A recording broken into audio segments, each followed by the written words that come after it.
Krishna, Krishna Krishna, Hare Hare, Hare Rama, Rama Rama, Hare Hare. Hare Krishna,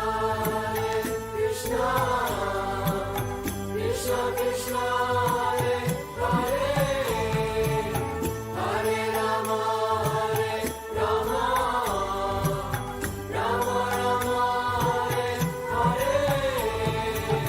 Hare Krishna, Krishna Krishna, Hare Hare, Hare Rama, Rama Rama, Hare Hare. Hare Krishna, Krishna Krishna, Hare Hare, Hare Rama, Rama Rama, Hare Hare. Hare Krishna, Krishna Krishna, Hare Hare, Hare Rama, Rama Rama, Hare Hare. Hare Krishna, Krishna Krishna, Hare Hare, Hare Rama, Rama Rama, Hare Hare. Hare Krishna, Krishna Krishna, Hare Hare, Hare Rama, Rama Rama, Hare Hare. Hare Krishna, Krishna Krishna, Hare Hare, Hare Rama,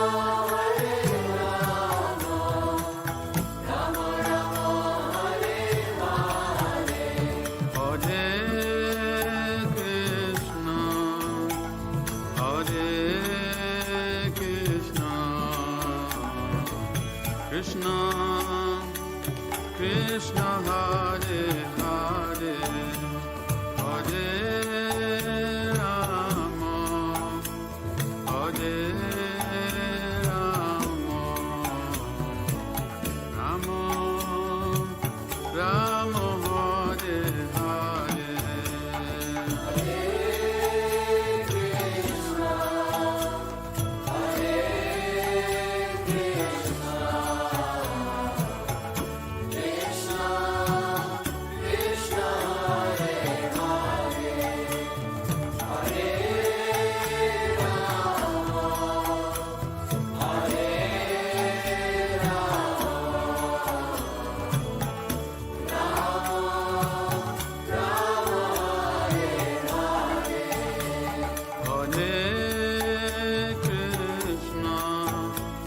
Hare Krishna, Krishna Krishna, Hare Hare, Hare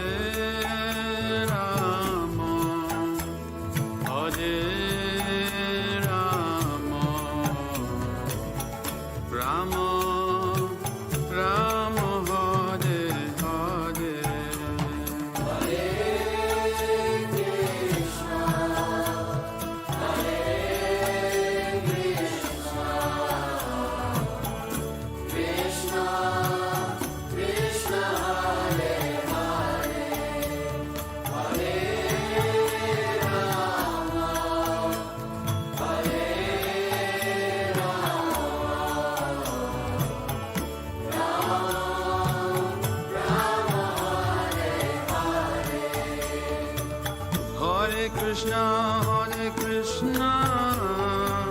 Krishna Krishna, Hare Hare, Hare Rama, Rama Rama, Hare Hare. Hare Krishna,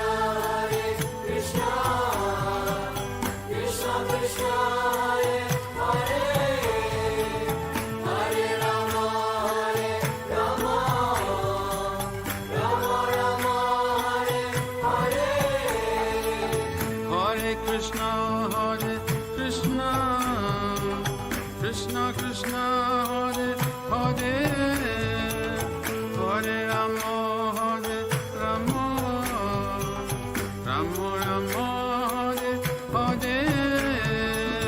Hare Krishna, Krishna Krishna, Hare Hare, Hare Rama, Rama Rama, Hare Hare. Hare Krishna, Krishna Krishna, Hare Hare, Hare Rama, Hare Rama, Rama Rama, Hare Hare. Hare Krishna, Krishna Krishna, Hare Hare, Hare Rama, Rama Rama, Hare Hare. Hare Krishna, Krishna Krishna, Hare Hare, Hare Rama, Hare Rama, Rama Rama, Hare Hare. Hare Krishna, Krishna Krishna, Hare Hare, Hare Rama, Rama Rama, Hare Hare. Hare Krishna, Krishna Krishna, Hare Hare, Hare Rama, Hare Rama, Rama Rama, Hare Hare. Hare Krishna, Krishna Krishna, Hare Hare, Hare Rama, Rama Rama, Hare Hare. Hare Krishna, Krishna Krishna, Hare Hare, Hare Rama, Hare Rama, Rama Rama, Hare Hare. Hare Krishna, Krishna Krishna, Hare Hare, Hare Rama, Rama Rama, Hare Hare. Hare Krishna, Krishna Krishna, Hare Hare, Hare Rama, Hare Rama, Rama Rama, Hare Hare. Hare Krishna, Krishna Krishna, Hare Hare, Hare Rama, Rama Rama, Hare Hare. Hare Krishna, Krishna Krishna, Hare Hare, Hare Rama, Hare Rama, Rama Rama, Hare Hare. Hare Krishna, Krishna Krishna, Hare Hare, Hare Rama, Rama Rama, Hare Hare.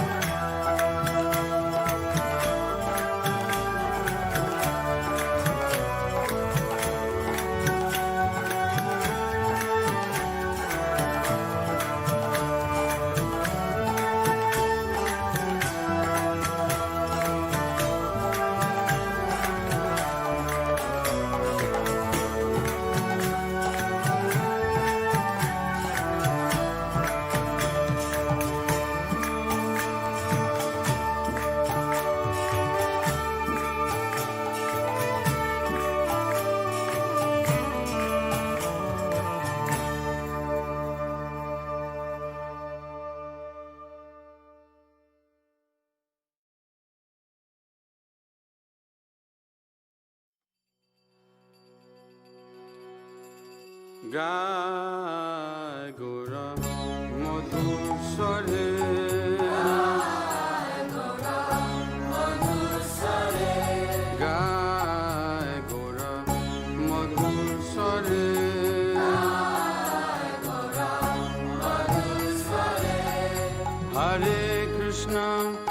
Hare Krishna, Krishna Krishna, Hare Hare, Hare Krishna, Hare Krishna, Krishna Krishna, Hare Hare, Hare Rama, Hare Rama, Rama Rama, Hare Hare, Hare Rama, Hare Rama, Rama Rama, Hare Hare, Hare Krishna, Hare Krishna, Krishna Krishna, Hare Hare, Hare Krishna, Hare Krishna, Krishna Krishna, Hare Hare, Hare Rama, Hare Rama, Rama Rama, Hare Hare, Hare Rama, Hare Rama, Rama Rama, Hare Hare, Jai Gora Madhusare,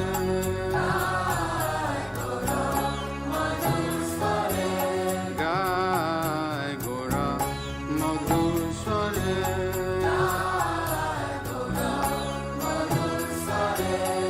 Grihe Tako, Bone Tako, Sada Hari, Bole Dako,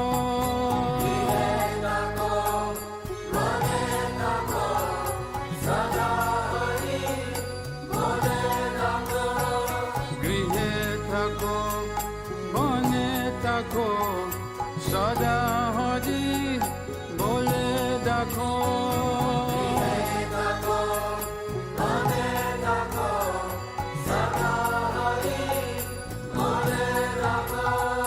Grihe Tako,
না বজিলে ঋষিকে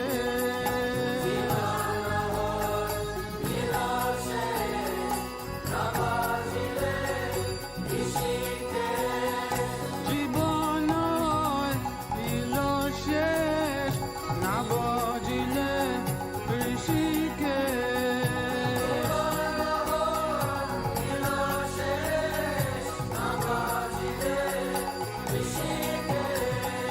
জীবন ইল শেষ না বজিলে ঋষিকে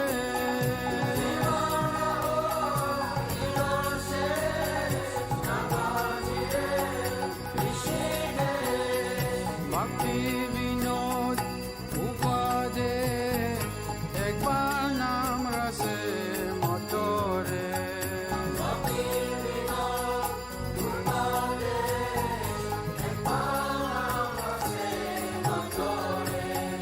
ভক্তি বিনোদ উপদে একবার নাম রসে মতরে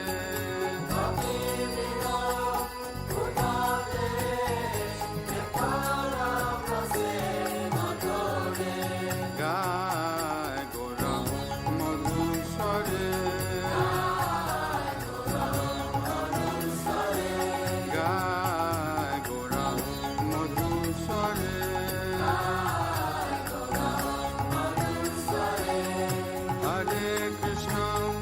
হরে কৃষ্ণ কৃষ্ণ কৃষ্ণ হরে হরে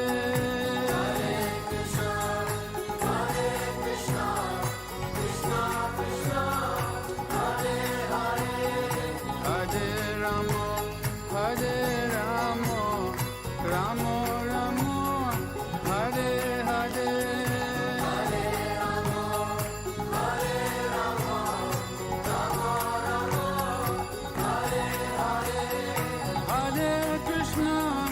হরে কৃষ্ণ কৃষ্ণ কৃষ্ণ হরে হরে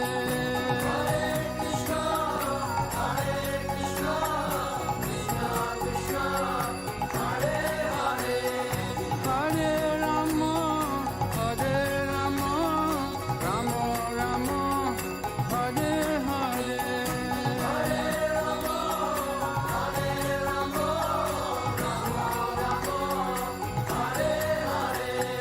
হরে কৃষ্ণ কৃষ্ণ কৃষ্ণ হরে হরে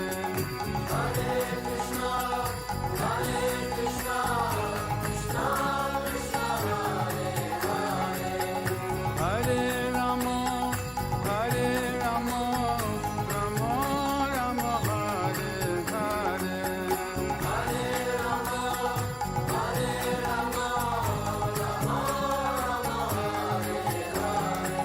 গায় গোরা মধুসরে গায় গোরা মধুসরে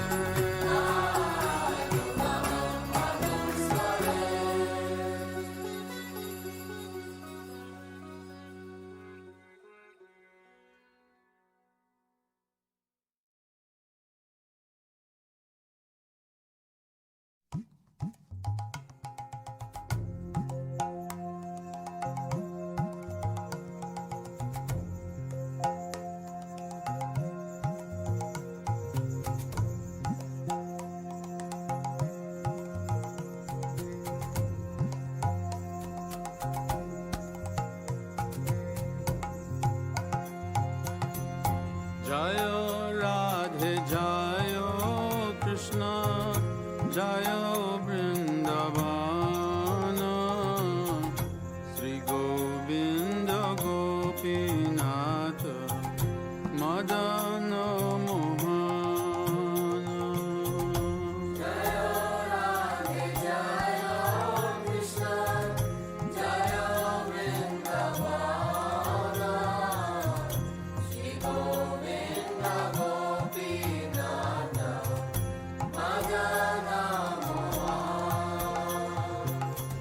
শ্যাম কুণ্ড রাধা কুণ্ড গিরি Gobardhan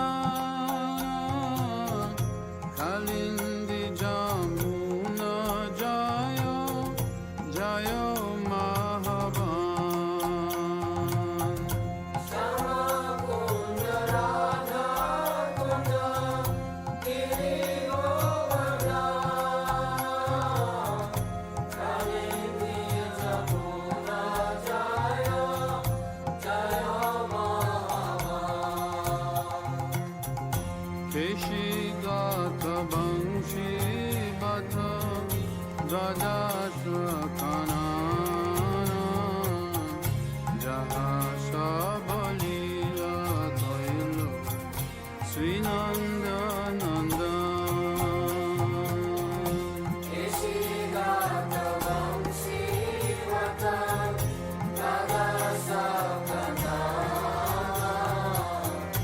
Rahasya Malila Koilo Sri Nanda Nanda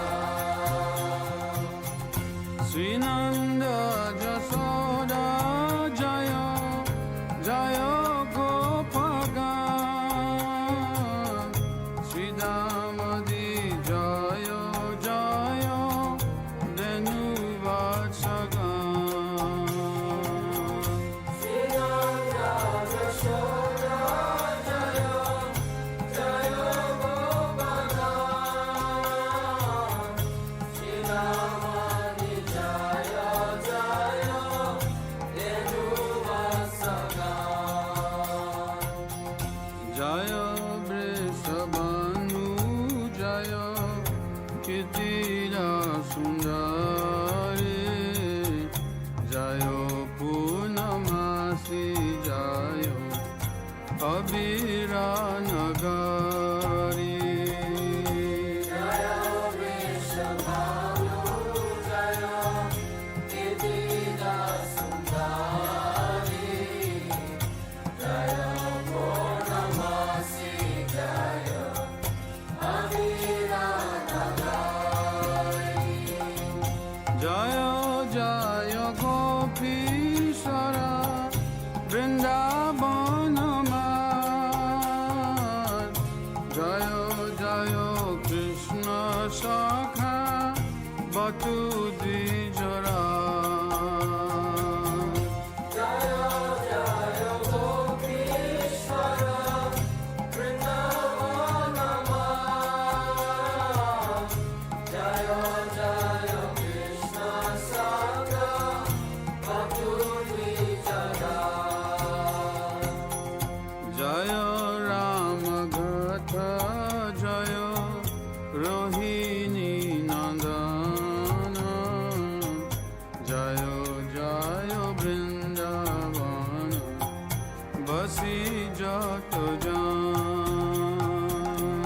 Jaya Rama Gatha Jaya Rohini Nandana Jaya Jaya Vrindavana Basi Jata Jaya Dvijapatni Jaya Naga Kanyaga Bhakti Tejahara Pailo Govinda Charan Jaya Vrijapati Jaya Nagakanyaga Bhakti Tejahara Pailo Govinda Charan Sirasa Mandala Jaya Jaya Radha Shyama Jaya Jaya Rasa Leela Sarva Manoram Srirasa Mandala Jaya Jaya Radha Shyama Jaya Jaya Rasa Leela Sarva Manoram Jaya Jaya Jala Rasa Sarva Rasa Parakiya Bhave Jaha Brajete Prachar Jaya Jaya Jala Rasa Sarva Rasa Parakiya Bhaveya Rajate Prachar Srijana Vapada Padma Puriya Smarana Dina Krishna Dasa Kodi Nama Sankirtan Sridhara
Chaitanya Prabhu Nityananda Sri Advaita Gadadhar Srivasadi Gaur Bhakta Vrinda Shri Krishna Chaitanya Prabhu Nityananda Shri Advaita Gadadhar Srivasadi Gaur Bhakta Vrinda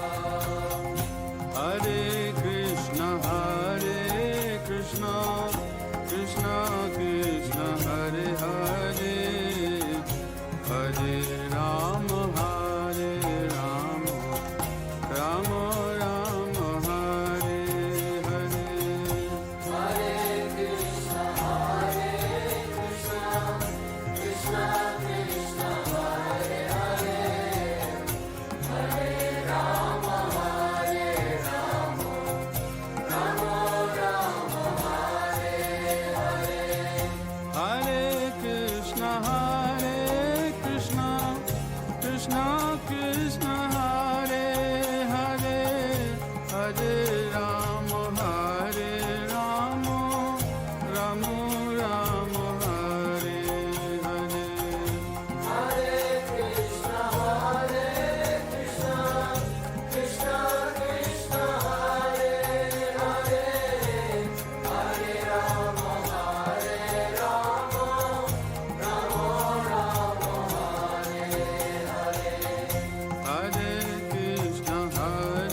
Krishna Krishna Krishna Hare Hare Hare Rama Hare Rama Rama Rama Hare Hare Hare Krishna Krishna Krishna Hare Hare Hare Rama Hare Rama Rama Rama Hare Hare Hare Krishna Krishna Krishna Hare Hare Hare Rama Hare Rama Rama Rama Hare Hare Hare Krishna Krishna Krishna Hare Hare Hare Rama Hare Rama Rama Rama Hare Hare Hare Krishna Krishna Krishna Hare Hare Hare Rama Hare Rama Rama Rama Hare Hare Hare Krishna Krishna Krishna Hare Hare Hare Rama Hare Rama Rama Rama Hare Hare Hare Krishna Krishna Krishna Hare Hare Hare Rama Hare Rama Rama Rama Hare Hare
Bhakta-vatsala Sri Gaurahari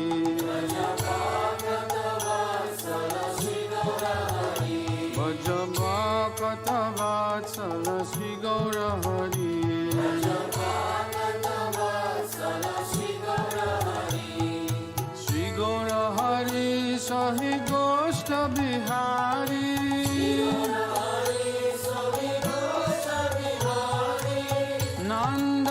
Yashomati চিতহরি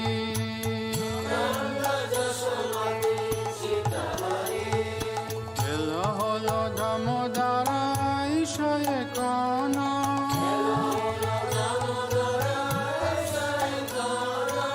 বোবা মন্দিরে বসি করহ ভোজন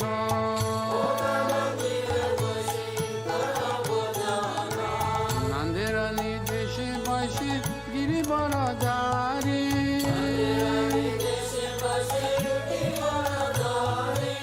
বলদেব সহ সখা বৈশে sorry sorry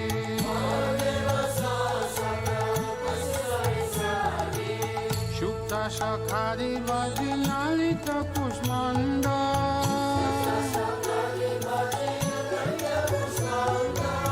দলিদানা দুগ্ধ তুমি দদি মোচকন্দ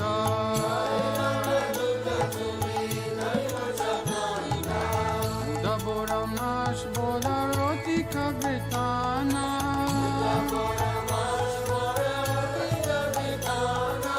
চাষকুলি পৃষ্ঠা কাকির কুলি পায়াসন্না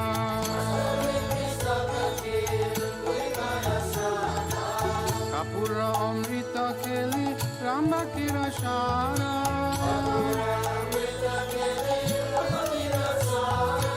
অমৃত রসালং দ্বাদশ পকোরা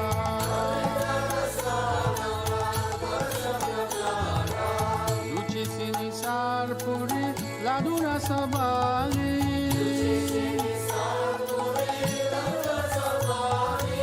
ভোজন করেন কৃষ্ণ হয়ে কুতূহলী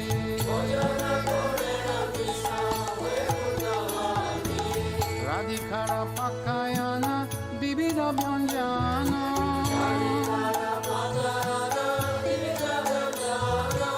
পরময়ানন্দে কৃষ্ণ করেন ভোজন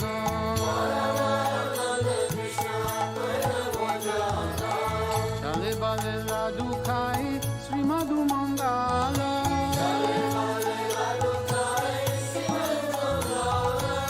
বগল বজায় দেয় হরি বল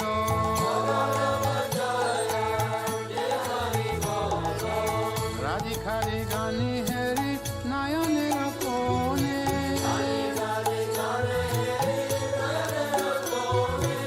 তৃপ্ত হয়ে খায় কৃষ্ণ যশোদা ভবানী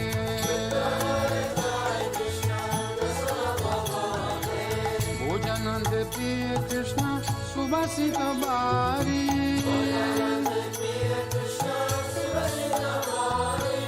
সবে মুখ প্রকালয় হরে সরি সরি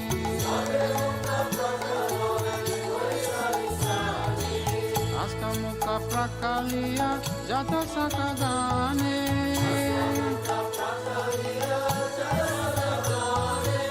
আনন্দে বিশ্রাম করে বলদেব সানে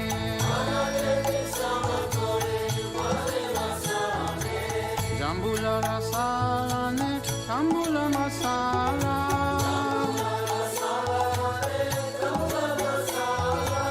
তাহাকে কৃষ্ণচন্দ্র সুখে নিজ গেলা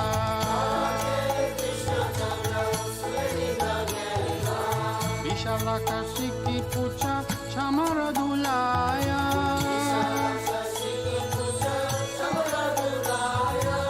অপূর্ব সায়ায় কৃষ্ণ সুখে নিরয়ায়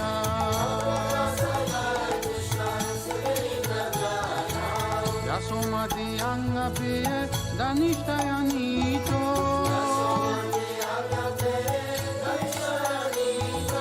শ্রীকৃষ্ণ প্রসাদ রাধা কুঞ্জে হয়ে প্রীত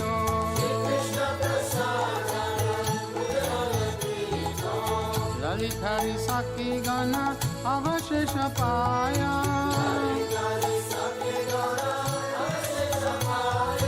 মনে মনে সুখে রাধা কৃষ্ণ গুণ গায়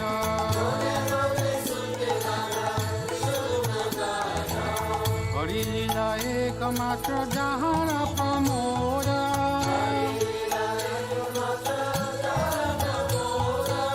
ভোগারতি গায় ঠাকুর ভক্তি বিনোদ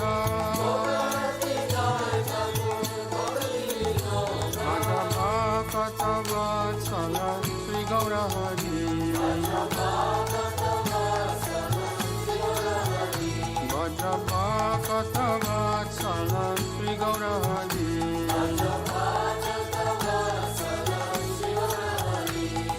श्री गौरहरि सहि गोष्ठ बिहारी श्री गौरहरि सहि गोष्ठ बिहारी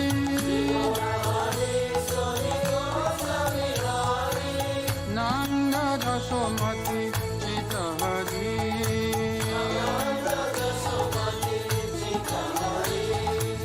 नंद दशमति चित हरि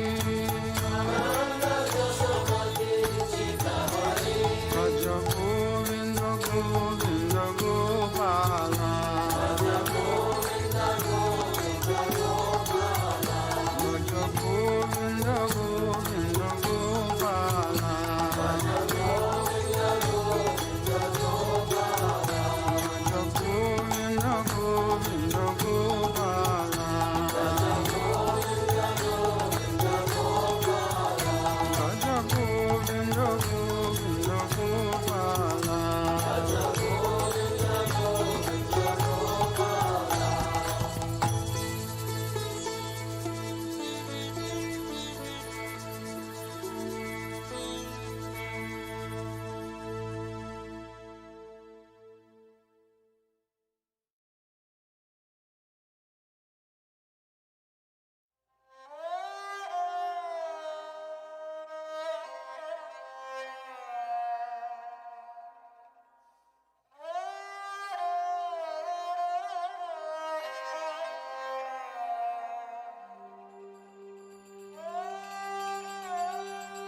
রাধে জয় জয় মাধব দইতে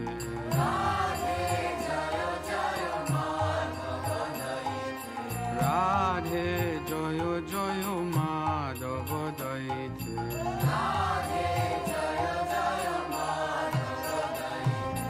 গোকুল তারুণী মণ্ডল মোহিতে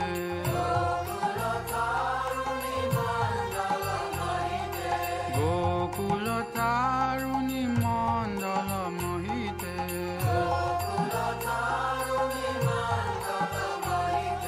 রাধে জয় জয় মাধব দইতে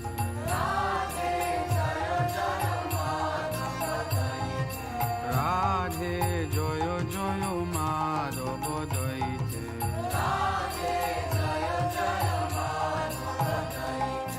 দামোদর রাতি বর্ধন বেশে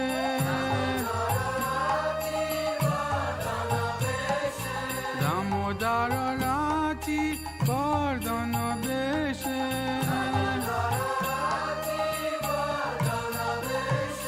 হরি নিষ্কুত বৃন্দা বিপিনে সে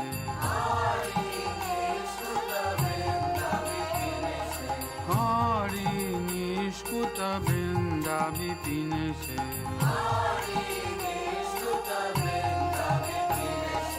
রাধে জয় জয় মাধব দইতে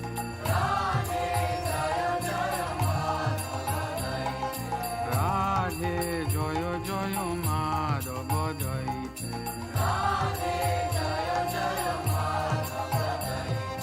গোকুল তারুণী মণ্ডল মোহিতে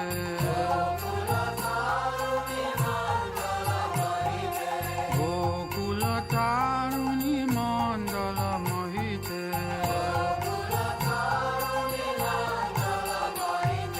রাধে জয় জয় মাধব দইতে রাধে জয় জয় মাধব দইতে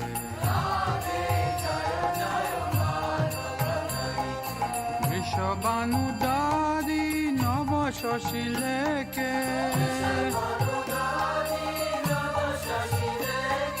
বৃষবানুদারি নব শশী লেকে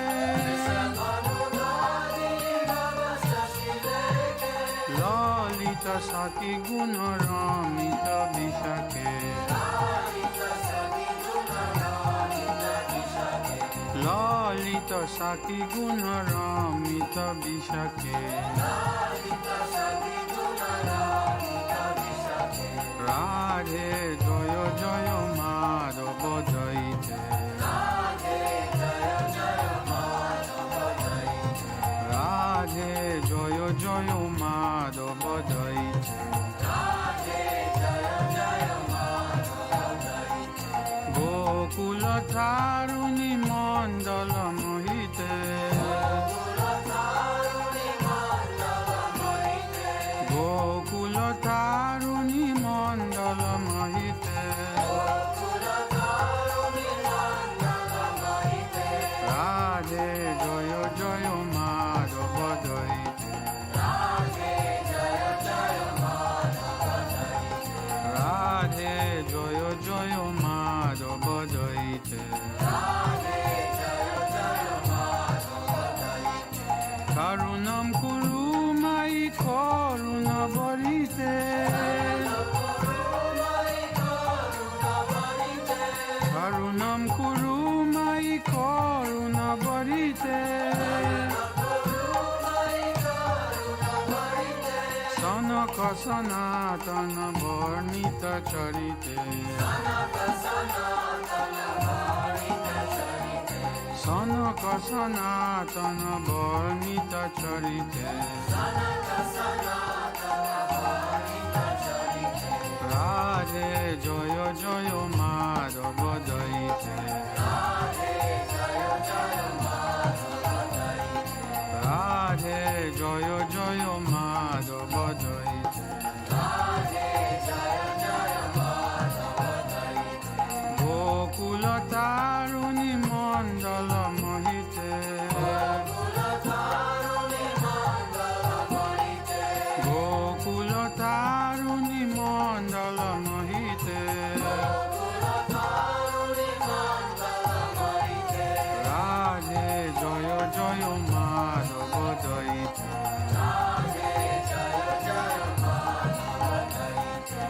রাধে জয় জয় Madhav জয়িতে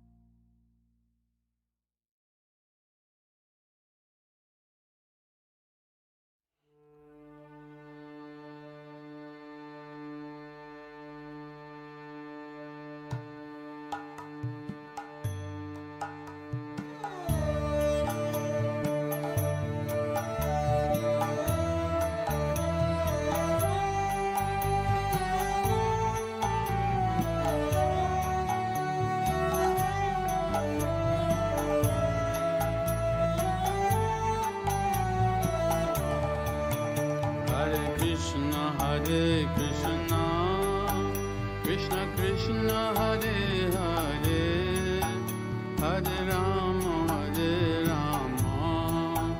Rama Rama Hare Hare. Hare Krishna,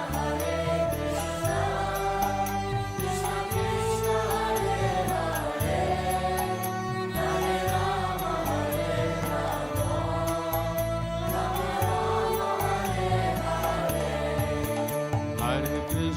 Hare Krishna, Krishna Krishna Hare Hare, Hare Rama, Rama Rama Hare Hare. Hare Krishna, Krishna Krishna Hare Hare, Hare Rama, Rama Rama Hare Hare. Hare Krishna, Krishna Krishna Hare Hare, Hare Rama,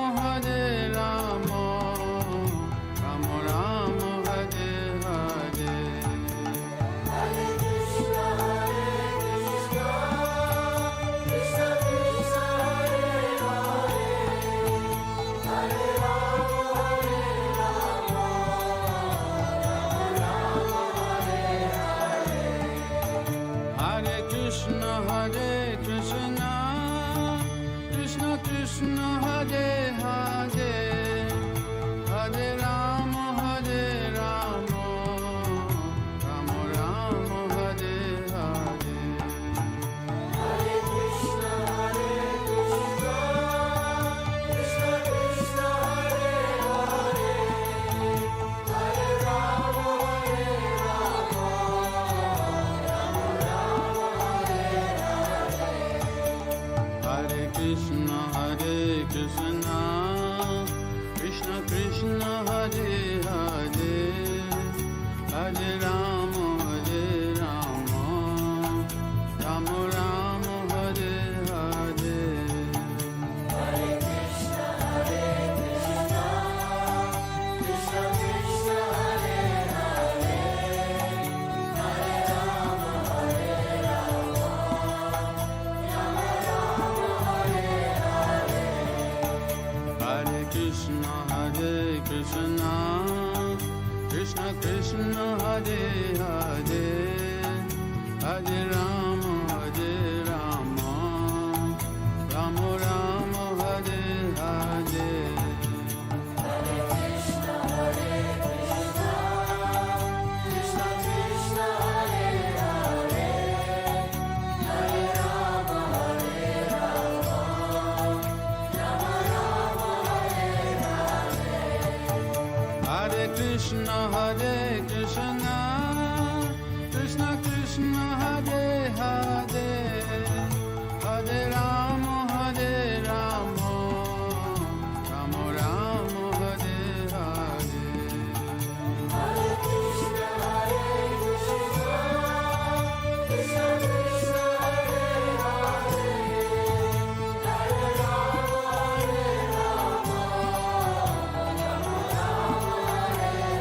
Hare. Hare Krishna, Krishna Krishna Hare Hare, Hare Rama Hare Rama, Rama Rama Hare Hare. Hare Krishna, Krishna Krishna Hare Hare, Hare Rama Hare Rama, Rama Rama Hare Hare. Hare Krishna, Krishna Krishna Hare Hare, Hare Rama Hare Rama, Rama Rama Hare Hare. Hare Krishna, Krishna Krishna Hare Hare, Hare Rama Hare Rama, Rama Rama Hare Hare. Hare Krishna, Krishna Krishna Hare Hare,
Krishna Krishna Hare Hare, Hare Rama Hare Rama, Rama Rama Hare Hare.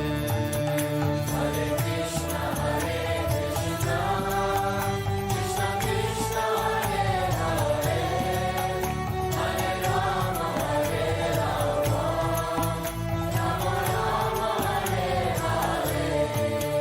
Hare Krishna Krishna, Krishna Krishna Hare Hare, Hare Rama Hare Rama, Rama Rama Hare Hare. Hare Krishna Krishna, Krishna Krishna Hare Hare, Hare Rama Hare Rama, Rama Rama Hare Hare. Hare Krishna Krishna, Krishna Krishna Hare Hare, Hare Rama Hare Rama, Rama Rama Hare Hare. Hare Krishna Krishna, Krishna Krishna Hare Hare, Hare Rama Hare Rama, Rama Rama Hare Hare. Hare Krishna Krishna, Krishna Krishna Hare Hare, Hare Rama Hare Rama, Rama Rama Hare Hare. Hare Krishna Krishna, Krishna Krishna Hare Hare, Hare Rama Hare Rama, Rama Rama Hare Hare. Hare Krishna Krishna, Krishna Krishna Hare Hare, Hare Rama Hare Rama, Rama Rama Hare Hare. Hare Krishna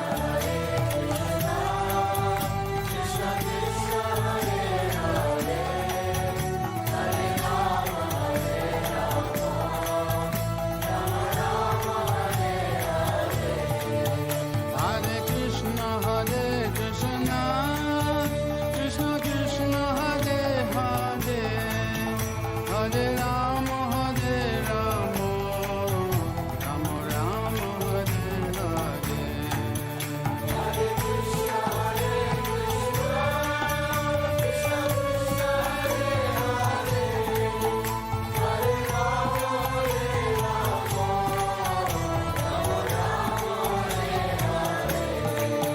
Hare Krishna Krishna, Krishna Krishna Hare Hare, Hare Rama Hare Rama, Rama Rama Hare Hare.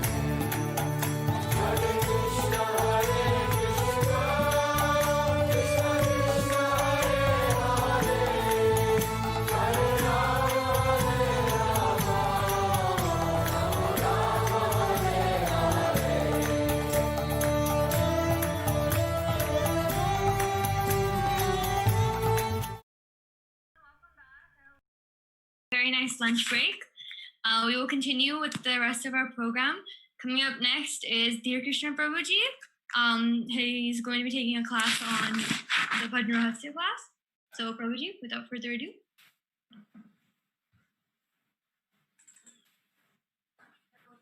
Okay, just give me a second. Is my voice audible enough and clear? Yes, Prabhuji, it's great. Okay. So Hare Krishna devotees, please accept my humble obeisances. Loud and clear, loud and clear. All glories to Srila Prabhupada, all glories to Srila Gurudev, all glories to all of you. Thank you for joining back. So we'll start with the Bhajan Rahasya sessions. So we'll start with Mangalacharan and we'll take blessings from our Guru Parampara and we'll pray that we can take this subject closely to our heart. Om Ajnanatirmirandasya Jnananjana Shalakaya चक्षुरुन्मिलितं येन तस्मै श्रीगुरुवे नमः।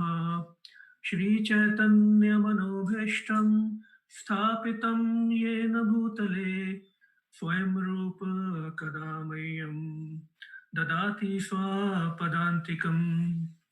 वन्देऽहं श्रीगुरु श्रीयुतपदकमलं श्रीगुरून् वैष्णवांश्च श्रीरूपं साग्रजातं सहगण रघुनाथान्वितं तं सजीवं साद्वैतं सावधूतं परिजनसहितं कृष्ण चैतन्य देवं श्रीराधा कृष्ण पादान् सहगण ललिता श्रीविशाखान्वितंश्च हे कृष्ण करुणा सिंधु दीनबंधु जगत्पते गोपेश गोपिका कांत राधा कांत नमस्तुते तप्त कांचन गौरांगे राधे वृंदावनेश्वरी वृषभानुस्तुते देवी प्रणमामि हरिप्रिया। वाञ्छाकल्पतरुभ्यश्च कृपा सिन्धुवेव च पतितानां पावनेभ्यो वैष्णवेभ्यो नमो नमः। नमो महावदन्याय कृष्ण प्रेम प्रदायते कृष्णाय कृष्ण चैतन्य नाम्ने गौरतुसे नमः। नमो विष्णुपादाय कृष्ण पृष्ठाय भूतले श्रीमान् कृतदास अधिकारी इति नामिने। नमो विष्णुपादाय कृष्ण पृष्ठाय भूतले श्रीमते भक्ति वेदांत स्वामिनिति नामिने। नमस्ते सरस्वती देवे गौरवाणी प्रचारिणे निर्विशेष शून्यवादी पाश्चात्य देश तारिणे। जय श्री कृष्ण चैतन्य प्रभु नित्यानंद श्री अद्वैत गदाधर श्रीवासादि गौर भक्त वृंद। हरे कृष्ण कृष्ण कृष्ण हरे हरे हरे राम राम राम हरे हरे। मूकं करोति वाचालं पंगुं लंघयते गिरिं यत्कृपातमहं वन्दे श्रीगुरुं दीनतारिणम्। वन्दे भक्ति विनोदं श्रीगौरशक्ति स्वरूपकं भक्तिशास्त्रजस समृजं राधारस सुधानिधं। Let's pay our obeisances to Srila Bhakti Vinod Thakur, the embodiment of the potency of Shri Gaur Sundar. He is the king of all knowers of the scriptures of pure devotion and an ocean of the nectar of devotion for Srimati Radharani. So once again, thank you all, and with the blessings of Srila Gurudev and all of you, I will try to present my understanding of the topic that was given to me from Bhajan Rahasya. So please consider me as a student, and if you like something, please consider it as whatever we have heard from Srila Gurudev and our Acharya, our Guru Parampara. And please forgive me for any mistakes I might make as we proceed with this presentation. So once again, we all know we are discussing Bhajan Rahasya. It's an advanced topic, like everyone expressed when they were presenting their part, that it's an advanced topic. But just like whenever we take admission in a college or university, we do study advanced subjects so that we can foresee, what we have to aim for, what is our goal, and how we will be able to fulfill that goal in the near future.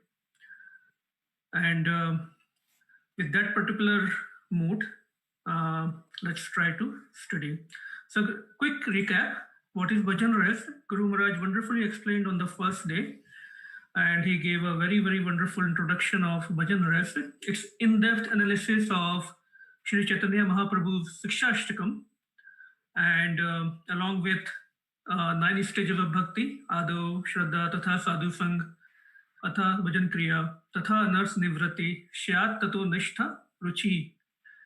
And the Ashtakali Leela, the most confidential, sweet pastimes of Radha and Krishna.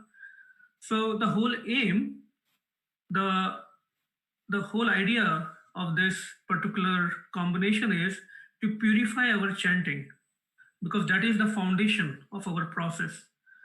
Our Krishna consciousness, the whole foundation is our mantra jap, our chanting of Hare Krishna Maha Mantra. So how can we purify our chanting and make it offenseless? Acharya says that if we can take even one name of Krishna without offense, we will get Krishna Prem right away. So that's important. It is for us to purify our chanting. And Ashtakali Leela is something that was revealed by Srila Krishnadas Kaviraj Goswami in Govinda Leela Amrit. So it's a beautiful combination, and we will see how they tie together very, very nicely. Now, we also heard from Srila Gurudev what is Archan, what is Bhajan. Bhajan is something that we do at the spiritual platform. And Rahasya, we all know, confidential knowledge. But why this Bhajan is confidential? Because it can be only revealed when we have firm faith in our Guru and our Guru Parampara. And what kind of knowledge is this? The whole idea is how can we serve and attain the love of Krishna. Now in this book, Srila Bhaktivinoda Thakur is revealing, it's kind of his personal diary, where he has revealed how he was doing the bhajan. But we will see, or we are seeing as we are reading it, it's such a structured and systematic manner he has revealed his personal routine and personal realizations. And by studying these personal compilations of our acharyas, we can enter into their heart and mind and understand their internal desires. Just like when we do Mangalacharan, we always say Shri Chaitanya Manobhishtam.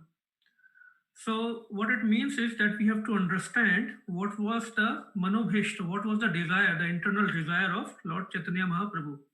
Unless we study or understand that desire, how can we serve him? Because that is the whole desire that is coming to us through our Guru Parampara. And we are expected to fulfill that desire as disciples, as devotees. And it is for all kinds of practitioners, depending on our levels. How can we understand it? Okay.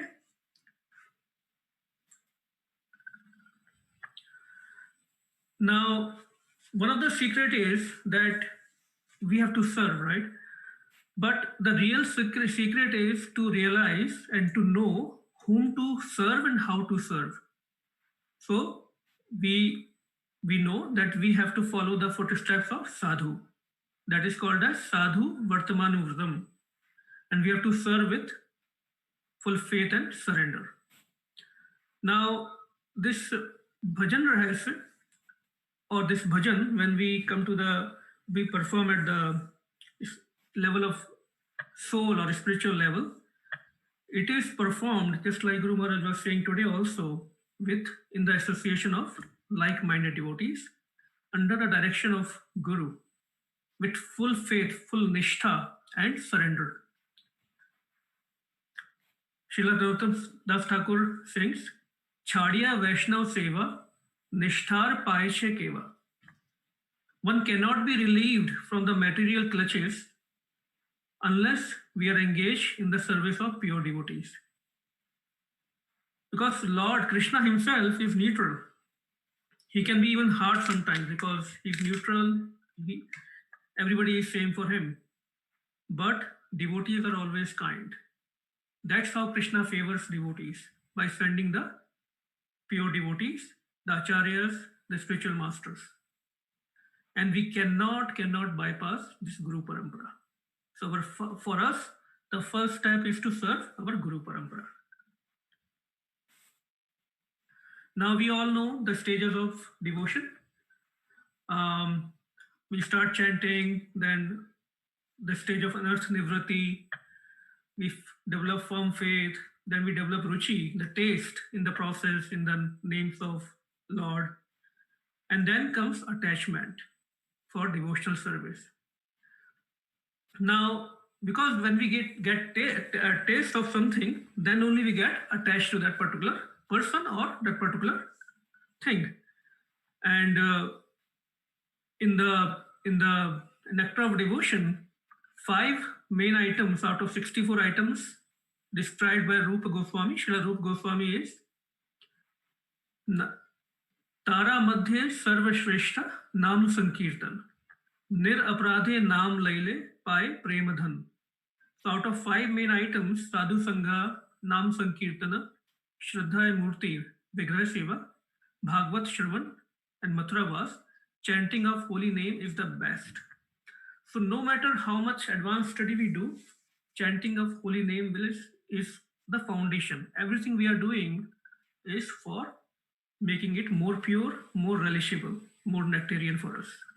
Tara Madhye Sarva Shrestha Nam Sankirtan. And Bhajan Rahasya, this book is a torchlight to help one progress on the devotional path in the line of Srila Rupa Goswami. Like we, in the Gaudiya, Madhav Gaudiya Vaishnava Parampara, we are called Rupanuga. So, Ashtakali Leela. So we completed 4th chapter, and each chapter is assigned to one particular sadhana, one Sixtashtak verse, and particular Leela as per Ashtakaliya Leela. So we are now going to discuss the 5th chapter, which is Sixtashtak verse 5, the stage of attachment. So becoming aware of our eternal form as servant of Krishna, and performing Nam Bhajan, performing our chanting at the level of asakti, deep attachment, intense attachment for Krishna. And this is also Srila Bhaktivinoda Thakur has tied up this particular verse or this particular Ashtakaliya Leela with Sixtashtak verse number 5. And we will also read a little bit about the Leela that happens during this time. But let's proceed for now. Now, we know the path of bhakti is progressive. I hope everyone will agree with me, that we either go up in bhakti or go down. We cannot stay at the same place. We cannot say, that's it, I will not do any more bhakti, or this is enough for me. So that's why we are making continuous endeavor to advance in bhakti by associating with devotees, by following the instructions of Guru, and reading the scriptures. And so the idea is that we cannot stop at one place. Just like on this picture, you can see the slide. A child, when we were in the childhood, we all have the experience. When we are going up on the slide, it's very hard to stay at one place. Either we come down or go up. So the point I'm trying to make is, of course, we have some apprehensions about the advanced topic that we cover sometimes, but the idea is we have to grow. And we cannot just stop at one place. So gradually and slowly, we have to advance. So, and the other important point is that if we are really serious and sincere about and convinced about this path of Krishna consciousness, this path of bhakti, then we cannot stay as neophytes forever. We have to make all the effort we can to progress. Now, before we go a little further, a question: why does Krishna perform pastimes? We are talking about Ashtakali Leela here. Any quick answer? You can unmute yourself. I hope the mute is not locked. To give us the glimpse of Golok Vrindavan. Very nice. So why it's important? Because let's understand what attracts us to each other. Why do we get attracted to someone? Or what is that feature? Qualities, Yes. Prabhu. Perfect. Bingo. So somebody is probably very intelligent, that attracts us. Maybe somebody sings very nice songs. Somebody is good looking. Somebody is a very nice painter. Somebody is very, very cheerful, always happy-go-lucky. Somebody is very respectful. Somebody is very honest. Somebody serves very nicely. So all these qualities are there, and that attracts us to somebody else, or vice versa. Somebody else might get attracted to us because of certain qualities. So unless we are expressing these qualities, we will not be able to know each other, because we will not be able to relate to each other. So there is no relationship. So that's why Krishna performed these pastimes and he appears on this planet, Gulok, to perform these pastimes to attract each other or attract us to him, and to remind us of our eternal relationship with him, because the whole idea again is to make our relationship with Krishna that has got lost. So just wanted to make sure we are on the same page when we say why Krishna performed pastimes. So in this particular section that we are reading, the mood with which Srila Bhakti Vinod Thakur is praying is the verse 5 of Sri Shikshashtakam.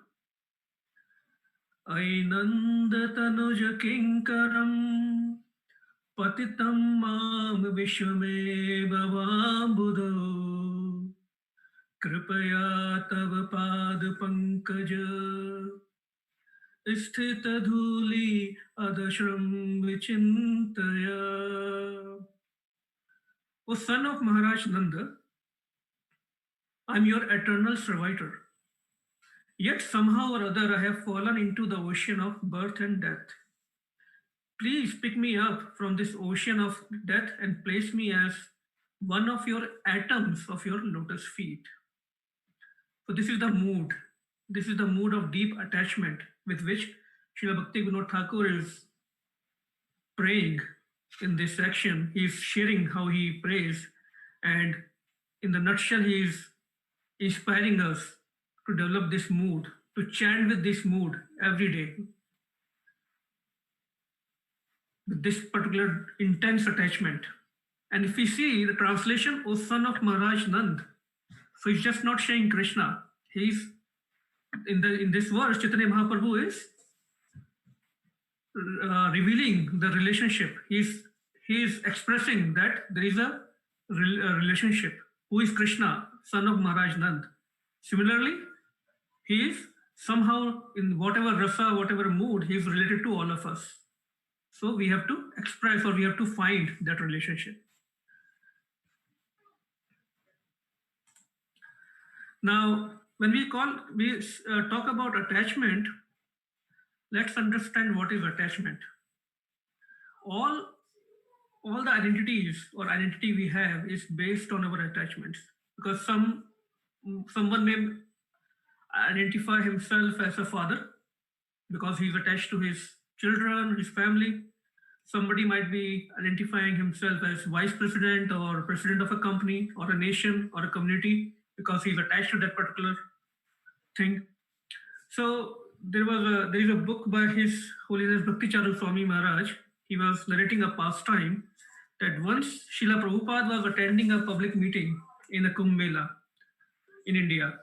So a person in that public meeting asked him in a challenging mood, "So Swamiji, why are you opening so many temples? What's the need when there are so many temples already existing and they need help?"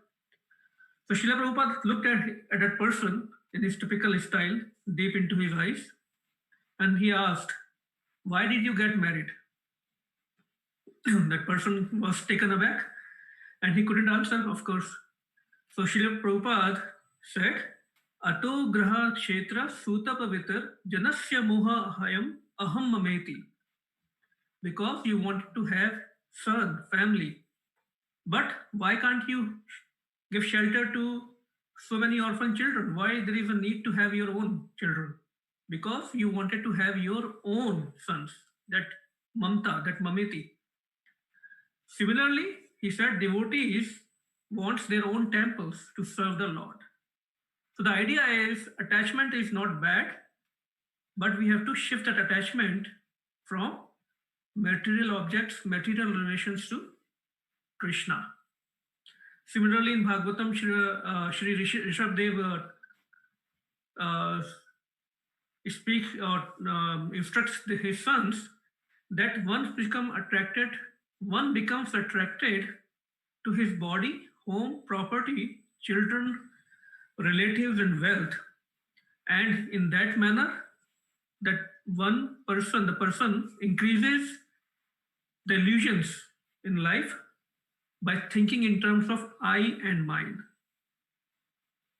And Srila Prabhupada used to say, getting attached to Krishna is like getting attached to drinking. Like a person doesn't become a drinker overnight. What he needs a good association of drinkers. And then he practices drinking. Guru Maharaj also gives this example a lot of time. And then he practices drinking in that particular association, and then he develops that taste. First time or second time, it's not a good taste. Similarly, same science is applicable to anything else also in the life, including Krishna consciousness. So this attachment, this asakti is required to truly relish the Krishna consciousness, the taste of Krishna consciousness. And once we have that taste, we will not look for anything else, the higher taste. And that increasing taste in Krishna consciousness is the barometer of our growth in bhakti. So as of now, we are attached to our services, maybe cooking, cleaning, preaching, etc. And then we start seeing, oh, I'm doing this service. Actually, there is a person Krishna, who is getting pleased. Our guru is getting pleased, our devotees are getting pleased. And then we want to make our relationship with that person. And that makes the relationship or the service more sweeter. Okay, so we'll move ahead. So now when we talk about attachment, what should be the right attachment? The right attachment is Krishna and Krishna Jan, whoever is dear to Krishna. And who is dear to Krishna? Narottam Das Thakur says, Shri Krishna Chaitanya, Shri Advaita Sita, Hari Guru Vaishnav Bhagavad Gita. Hari Guru Vaishnav. So when we talk about Krishna, it's a package. Krishna and his parikars, the spiritual master and all the devotees, they all come together. So there are 22 verses in this section, in this chapter. So I will be covering 10 of them from verse number 12 to 22, 11 verses.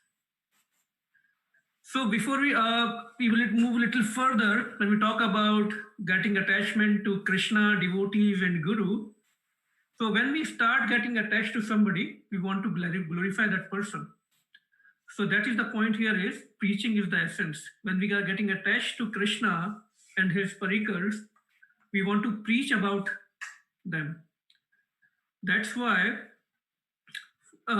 it's like in Gopi Geet also, gopis are saying, Tava kathamratam tapta jivanam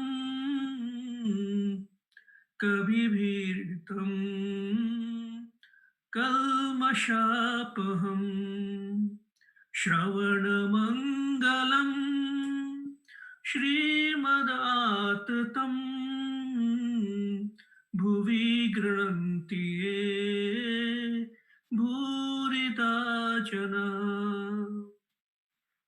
So the meaning is long, but in short, those who spread the message of Godhead are the most munificent, most kind, they are most glorious.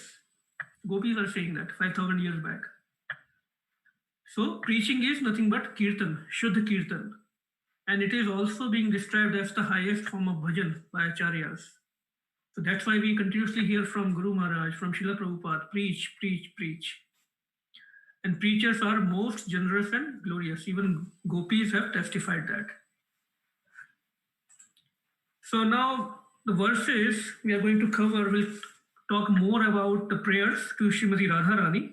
So under quick, I'm sure everybody knows about Radharani, but quick points. Who is Radharani? Radharani is nothing but Krishna. Both Radha and Krishna is one. Krishna's pleasure potency is Radharani. So when Krishna is exhibiting his pleasure potency, he appears as two, Radha and Krishna. Otherwise, Radha and Krishna are one, Yugal Swarup. And this oneness may be perceived by, when we become advanced in devotion, by the grace of Chaitanya Mahaprabhu. Now, in this picture, we see how Krishna and Srimati Radharani, like Krishna became two, as Sri Krishna and Radharani, and then when Chaitanya Mahaprabhu appeared 500 years back, they combined again. So, following the footsteps of Chaitanya Mahaprabhu gives us Radha and Krishna. So this is from the philosophical point of view. From the rasa, the mellow point of view, this picture will give us little more idea. So Jiva Goswami says, Krishna chit isthita Radha, Radha chit isthita Hari, Jivana nidhane nityam Radha Krishna gatirmam. Radha is always firmly situated within the mind of Krishna, and Krishna is always firmly situated within the mind of Radha. So there is a reason I am covering this, because our prayers will make more sense when we'll go forward. And then I hope, or I'm sure all of us know who is Bhakti Vinod Thakur in his eternal form. He is a Manjari. So let's understand what is Manjari Bhav. Manjari Bhav is serving Radha Krishna in Madhurya Bhav. Because all these coming up prayers are going to be in Madhurya Bhav. And so there are, in the eternal pastimes of Radha Krishna, there are gopis and manjaris. Radharani is the best of gopis. Lalita Sakhi is the most dear servant of Radharani. Roop Manjari is the most dear servant of Lalita Sakhi. Let's see the equation here. And Kamal Manjari is the servant of Rupa Manjari. Kamal Manjari is nothing but Srila Bhakti Vinod Thakur. So we are in the perfect parampara we are talking about. And who are Gopi and Manjaris? Srila Gurudev explained it very nicely, that one who has given their mind and heart to Krishna completely. And one more definition Srila Gurudev gave of Gopi Bhav or Gopis is trusting all devotees more than ourselves and loving all devotees more than ourselves. Trusting and loving more than we love ourselves or our body or anything related to us. So it's more about giving. Love, trust, and cooperation. That is the motto. That is the foundation of Gopi. And Guru Maharaj says, just lip service won't help here. We have to show what we mean. And we have to give our mind to Guru and Krishna if we want to really be blissful in this life.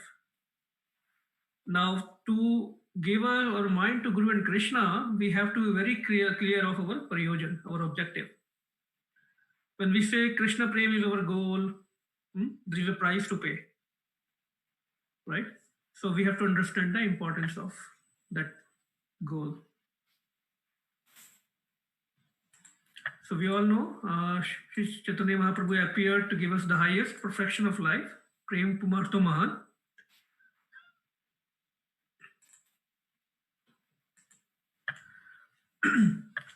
Now this Lecture instruction shloka number 8. So now when we say we know our goal, then what is the prayojan, what is the process? This verse perfectly explains our process. And we hear it from Srila Gurudev so many times. Wonderful verse. Tannam rupa charitadi sukirtananu Smrtayo kramena rasana manasi niyojaya Teshtan vraje tad anuragi jan anugami Kalam nayed akhilam iti upadesha saram. The essence, the summary of everything is that one should utilize one's full time, 24 hours a day, in nicely chanting and remembering the Lord's divine name, transcendental form, qualities, eternal pastimes, thereby gradually engaging one's tongue and mind. In this way, one should reside in Vraja, Golok Vrindavan Dham, and serve Krishna under the guidance of devotees, not Banki Man Mani, under the guidance of Guru. One should follow in the footsteps of Lord's beloved devotees who are deeply attached to his devotional service, like-minded devotees. So Guru Maharaj, what Guru Maharaj says, wherever we are, doesn't matter where we are in US, Canada, UK, India, wherever we are, we must take our mind to Vraja when we are chanting. We should do the parikrama in our mind of the Braj parikrama or the Vrindavan parikrama, visit 7 temples, Krishna Balram Mandir, all the Leela Sthalis, do the Mangla Arti in our mind, Darshan, Guru Puja. And Guru Maharaj, when he explains, there's a beautiful lecture where Guru Maharaj explains this, and he sings, Jaya Radhe Jaya Krishna, Jaya Vrindavana, Shri Govinda Gopinatha, Madana Mohana, Shama Kunda Radha Kunda, Giri Govardhana, Kalindi Jamuna Jaya, Jaya Mahavana.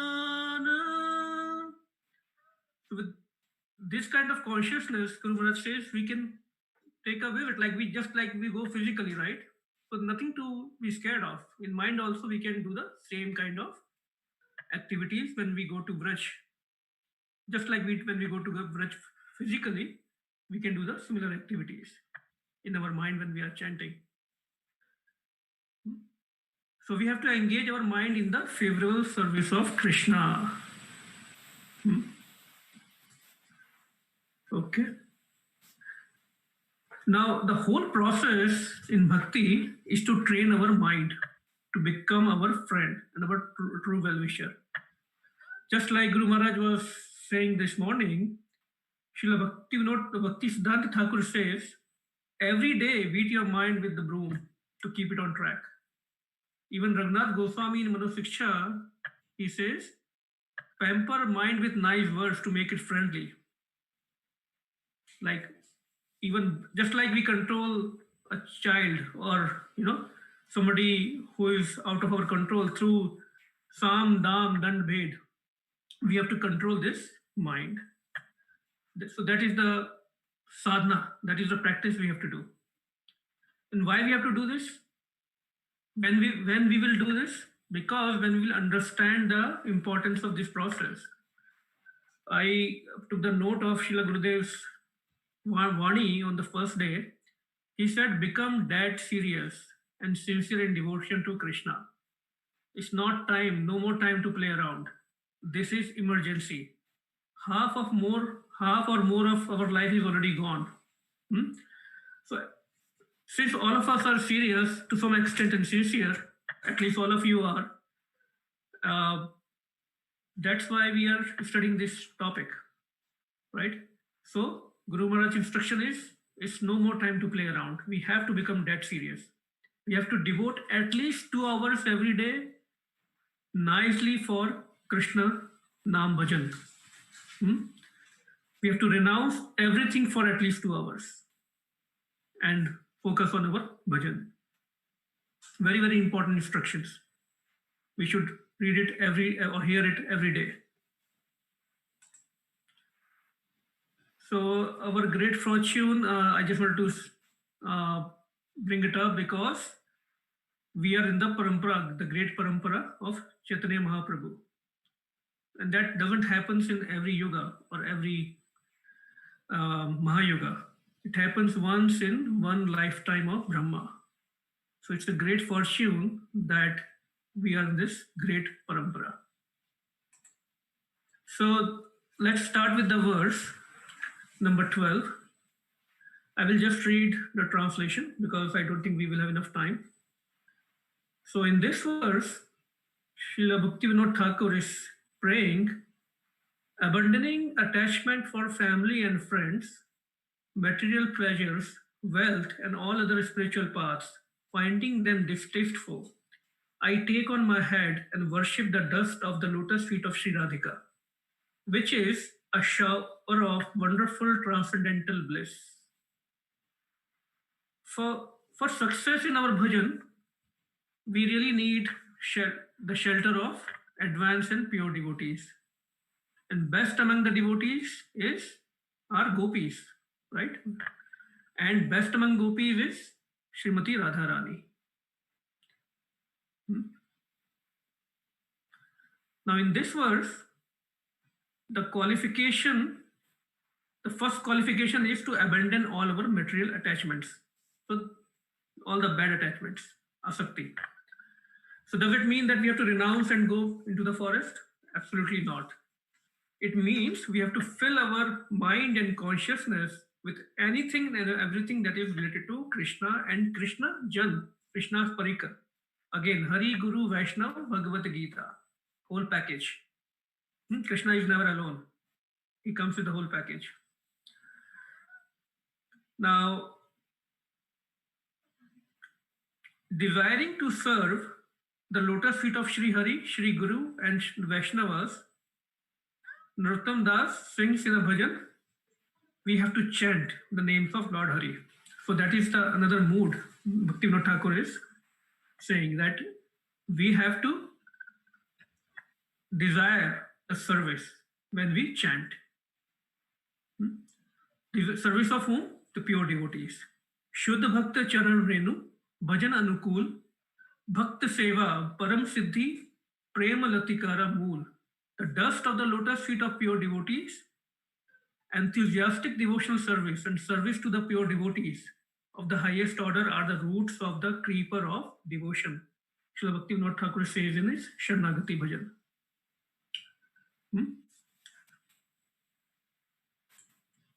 Now,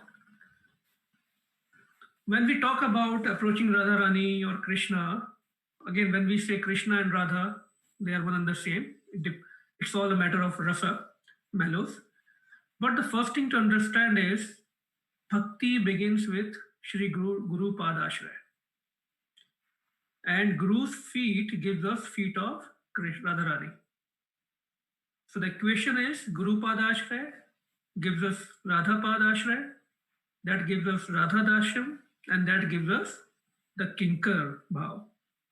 The verse following will be using this Kinkar word, so we'll understand what it means. But I just wanted to put that equation here, that the first step is Guru Padashraya and it cannot be skipped. Let's understand quickly, just like in every major town or big cities in India, we'll find a one coaching institution or that one particular famous teacher. When we enroll to that institution or get connected to that teacher, the students feel so much confident that they are getting the best mentorship and they will be able to crack their medical exam, entrance exam, or engineering exam, right? So by mercy of Krishna and devotees, we have got enrollment in the best spiritual institution and the best Guru Parampara of the best spiritual masters in the whole universe. Underline, whole universe. Why whole universe?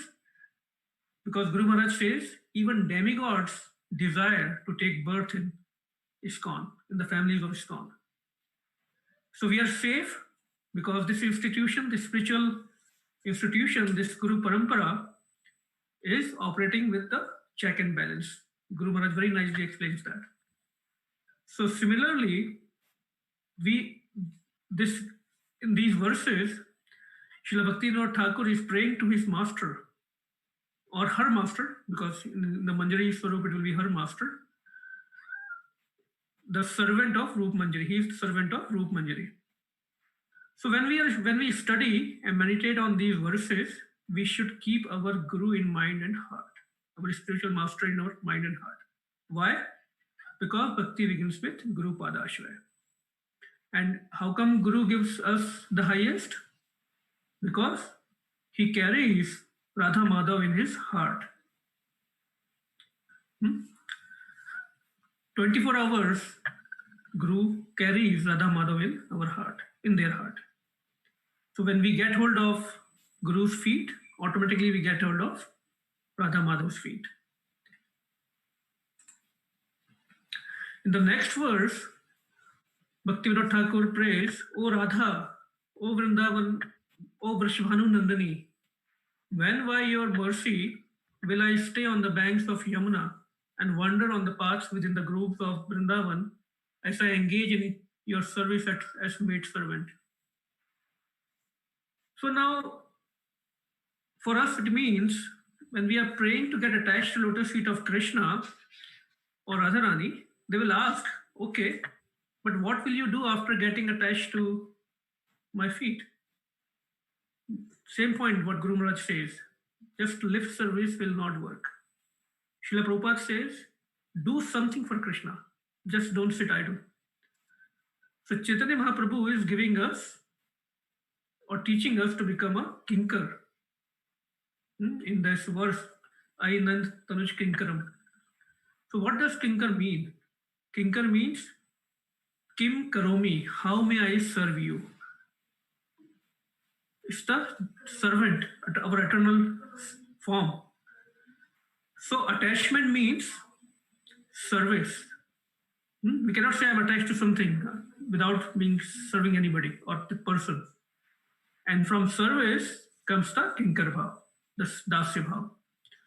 And what it means, following the instructions of our Guru Parampara, Goswamis, who are themselves Manjaris or their servants in their eternal form. Very important point. So our desire must be to become servant or kinkari of Krishna. Or we can say more of Radharani, because Krishna, Radharani is dear to Krishna, most dear to Krishna. And when we serve Radharani or approach Radharani, it pleases him more. And becoming servant is not so difficult actually. If we love someone, we naturally want to serve them. So that's why we have to shift our attachment from the material objects to the spiritual objects. So there's a beautiful verse in Guru Ashtak. Nikunja yuno ratikeli sethe yayali bhir yukter apekshaniya tatrati dakshat atiballabhasya vande guru shri charanarvindam. The spiritual master is very dear because he is expert in assisting the gopis, who at different times make different tasteful arrangements for the perfection of Radha and Krishna's conjugal loving affairs within the groves of Vrindavan. I offer my most humble obeisances into the lotus feet of such a spiritual master. So we are asking, we are pleading, our bhav should be, we are pleading to our spiritual master to keep us in his service. Tandir charan se bhi bhakt sanevas, janme janme hoye ye abhilash. Birth after birth, I may live with those devotees who serve the lotus feet of these acharyas. Next verse. By always remembering Krishna, who wears a peacock feather in his mukut by performing Sankirtan and engaging in the service of his lotus feet, by chanting the best of mantras and by remembering the most cherished service of the lotus feet of Radha within my heart, when will I relish the most amazing festival of attachment to Radha? So when we talk about or say the service of lotus feet of Radharani, it means following her desires and instructions. And how will we know her desires and instructions? Again, the same point, by serving, following, by following by serving the servants of Radharani, Dasarudas. Srila Prabhupada, in one of the lecture, I will just read it as it is. He said, so the best thing is that always try to seek favor of Krishna. And you cannot seek Krishna's favor directly. Kim ten te priya janam anu sevatam naha. You cannot jump over to Krishna without the favor of his devotees. Yasya prasadat bhagvat prasada. You cannot seek favor of Bhagwan directly. That is another foolishness. You must go through the servants of Krishna. Gopir bhartur pad kamalayor das dasanu dasaha. This is our process. So now let's see who is the most dear to Radharani. Lalita Sakhi. Who is most dear to Lalita Sakhi? Rupa Manjari. Who is most dear to Rupa Manjari? Srila Prabhupada, who spread the message of Srila Rupa Goswami in the whole world. And our Vartaman Gurus, all spiritual masters in the ISKCON, who are perfectly following Srila Prabhupada. So if we become perfect servant and disciples of such as bona fide gurus, then we can serve the lotus feet of Radharani perfectly through our Guru Parampara and pleases Krishna. And that's why Srila Prabhupada gave us this perfect package. Chanting of Mahamantra, morning programs, cooking for Krishna and devotees, Vigraha Seva, Yen Ken Prakaren Manaha Krishna Niveshayet. Somehow or the other, we can get engaged in the service and approach Radha Krishna through Guru Parampara.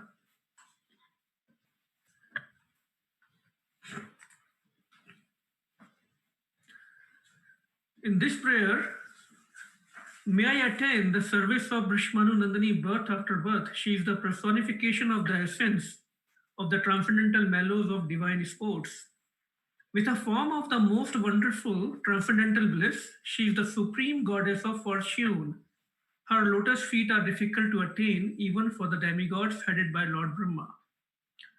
Just like Chaitanya Mahaprabhu prayed in Sikshashtakam, Mama Janmani Janmanishware, Bhavtad Bhaktir Ahetuki Tvai. All I want life after life is unmotivated devotional service to Krishna.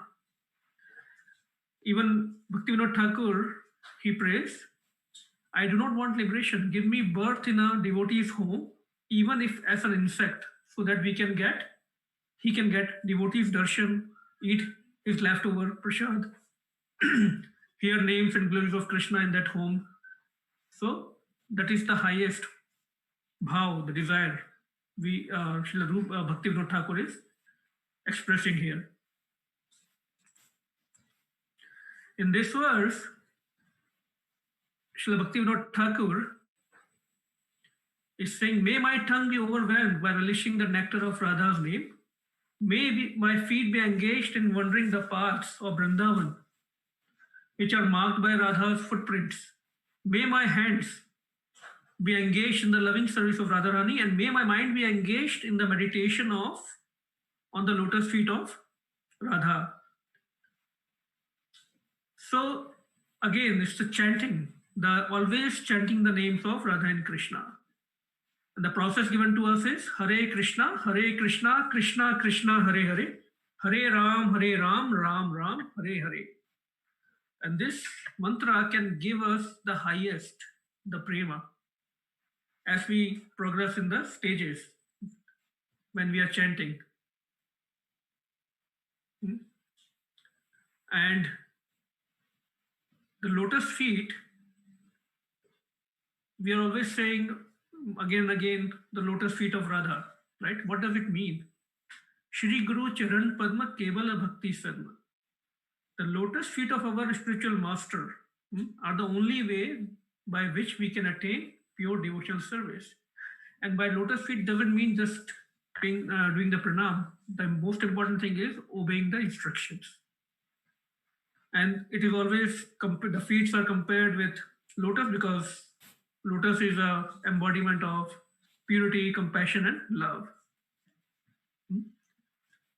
And our spiritual master is always eager to hear and chant about the unlimited conjugal pastimes of Sri Radhika and Madhav, about their qualities, names, and forms. Sri Radhika Madhavayor Apar Madhurya Leela Gun Rupa Namnam. Again, this is a verse from Guru Ashtak. So the idea is we must surrender to such a pure devotee, and just like Srila Bhaktivinoda Thakur is praying to his master, we have to pray in this mood to our master, our spiritual master. O Devi Shri Radhika, I am in helpless condition, drowning in an ocean of unhappiness. Please lift me into the strong boat of your mercy and give me the shelter of your lotus feet. The lotus feet of Shri Radhika are described as the ultimate goal of life. See, even Krishna desires to serve lotus feet of Radharani. Actually, she is Krishna's spiritual master when it comes to the rasa, the spiritual mellows. And there is a pastime of Krishna in when Srila Jayadeva Goswami, who composed Geet Govindam. The Geet Govindam is very, very dear to Lord Jagannath. He listens to Geet Govind every day, even today. That Jayadeva Goswami was composing Geet Govindam, and desire or the realization came to him that Krishna is saying, or he is desiring to serve the lotus feet of Radha. So Jayadeva Goswami got a little apprehended. How come this desire or this particular realization is coming to him? It cannot be true. So he stopped writing, composing, and told his wife that I will go and take bath. I need a break. While he was gone out to take bath, Krishna took his form and came in the house, and he himself composed. It's a long pastime, I'm just telling in short. He himself completed that verse, confirming that that is true. Even Krishna is looking for serving the lotus feet of Sri Radhika.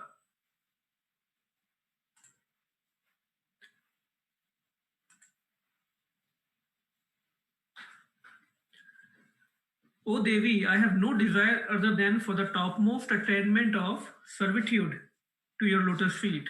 I forever offer obeisances to the position of being your Sakhi, but may I remain firmly attached to being your maidservant. This is my solemn vow. Again, Bhaktivinoda Thakur in Sharnagati, he says, Shuddha Bhakta Charan Renu Bhajan Anukul. The dust of the lotus feet of your devotees is the highest. So, for us, this verse means we have to get engaged in we should plead for the services in the lotus feet of pure devotees.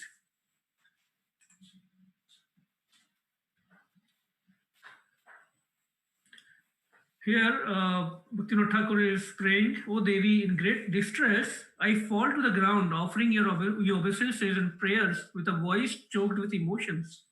O Gandharvike, please bestow your mercy on this pauper and count me amongst your own associates.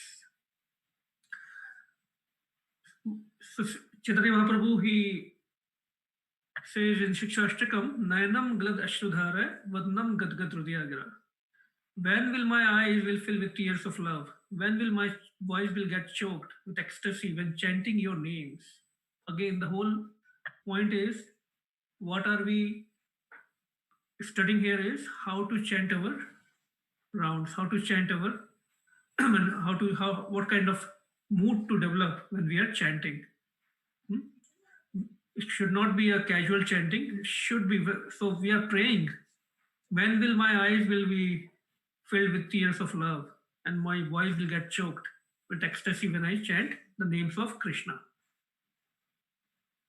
Now, this mood cannot be developed without Mahat Kripa, without the Kripa or mercy of Guru, and without Guru Padashraya. This state will not be able to come. Because unless we are in the shelter of a Guru, and until we get the mercy of Guru and Sadhus, the Bhadra, the anarthas from our heart will not go away.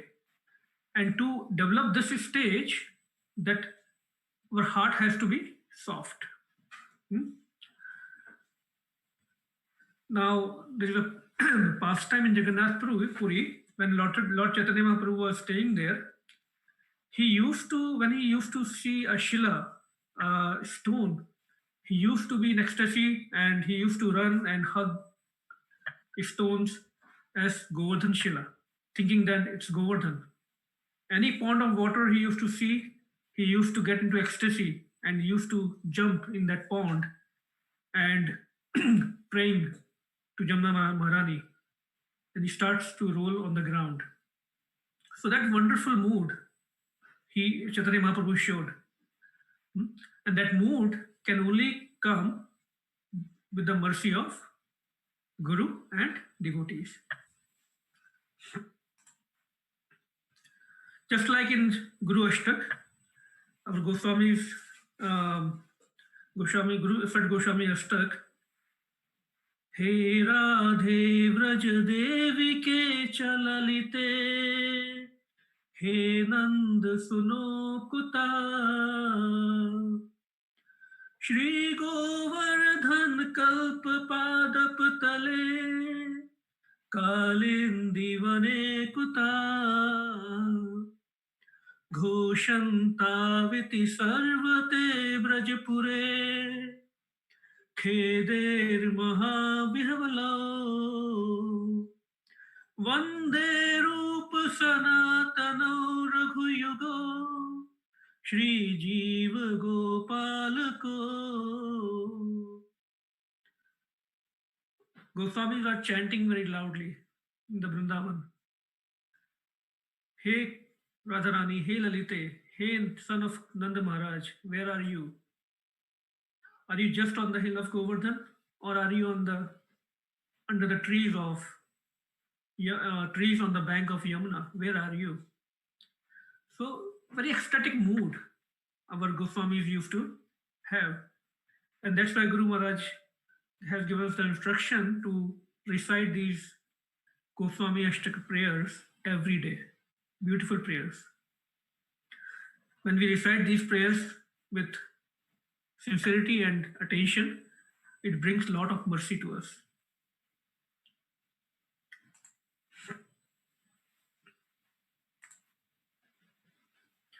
I think time is up, so I will quickly cover next 2-3 shlokas. In this shloka, there is a prayer to achieve attachment for the service of Srimati Radharani, who attracts the mind of Krishna. We just discussed that, how Srimati Radharani is most dear to Krishna, and pleasing her pleases Krishna even more.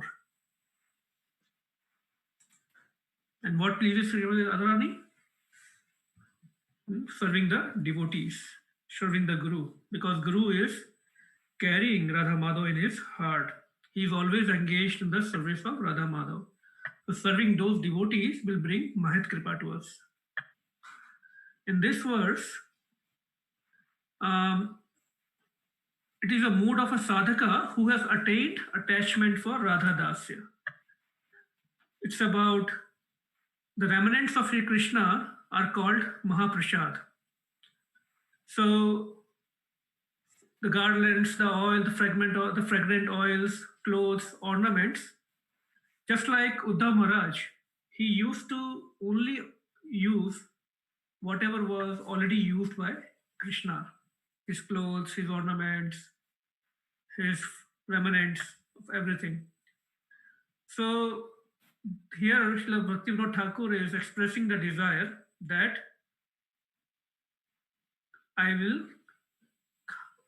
may I always honor your eminence.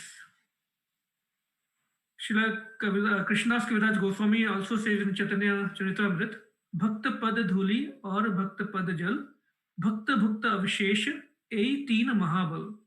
The foot dust of a devotee, the water that has washed his feet, and the remnants of food left by him are three very powerful items in bhakti. So quickly about this, we are talking about this Panchamayam Sadhana, chapter 5. So here the mood is Bhajan in the afternoon, which is from 3:30 approximately to 6 p.m. And this is the time when Krishna is actually returning from herding the cows. It is also called as Aparahan Leela. And we are talking about doing the Nam Bhajan at the level of Asakti. Nam Bhajan with Asakti. So in this in this Leela, in this time, this Ashtakali Leela happens every day. So now Krishna is returning from Braj, from the forest back to Vrindavan. Now when Krishna is herding the cows, the Brajvasis are in deep separation throughout the day when Krishna is not in Braj or not in front of their eyes. Krishna is always in Braj. And they are always singing his names and glories constantly, waiting eagerly for him to come back.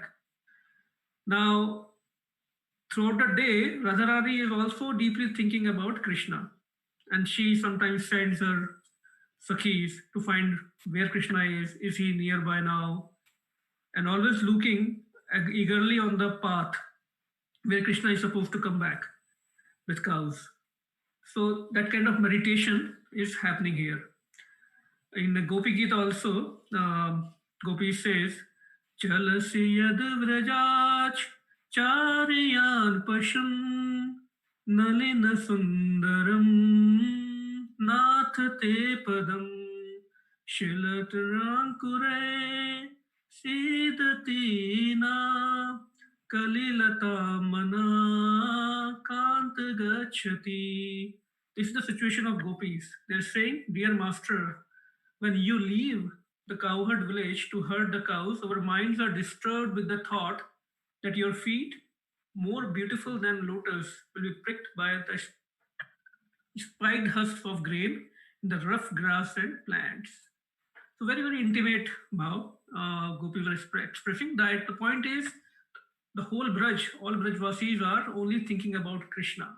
When he is in front of them, they are having pastimes with him. When he is away from them, they are always chanting his glories, whatever he has done in the past day, or what is his quality, how beautiful he is.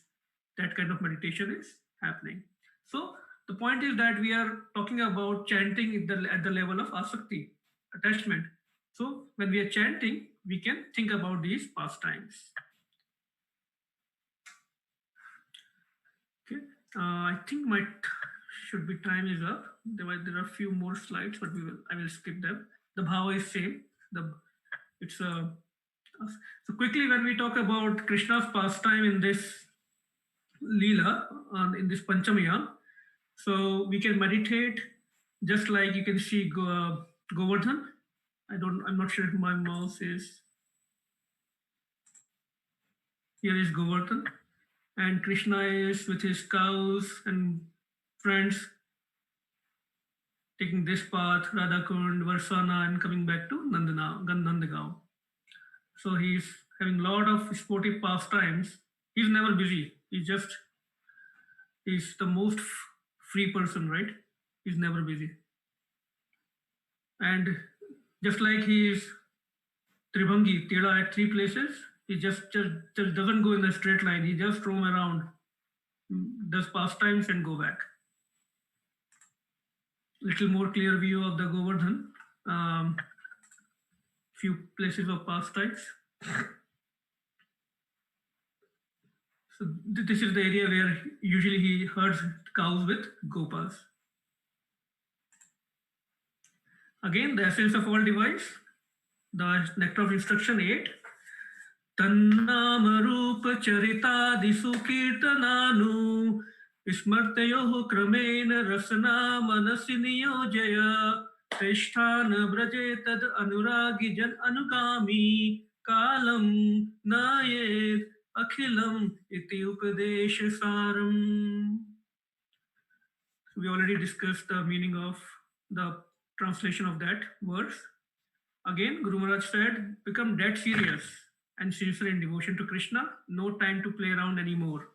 This is emergency. Half or more of half of our life is gone already. Every day when we are chanting 2 hours, just chanting and meditation on names, forms, qualities, pastimes, and paraphernalia of Krishna. Okay, so I will stop here. Thank you for listening, and whatever I said, it was for me to implement. All of you are already advanced devotees, so please bless me. Anything, any mistakes, please forgive me. And if any, I'm not sure there is a time for question or anything, but if there is any important point, you can bring it up. Hare Krishna.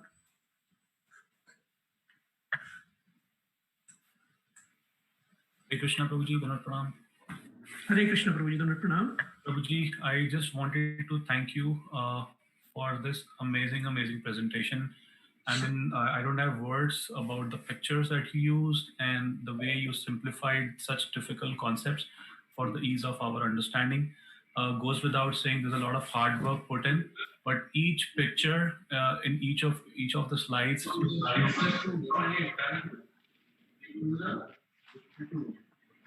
Sorry, can you hear me? Yes. We need to mute.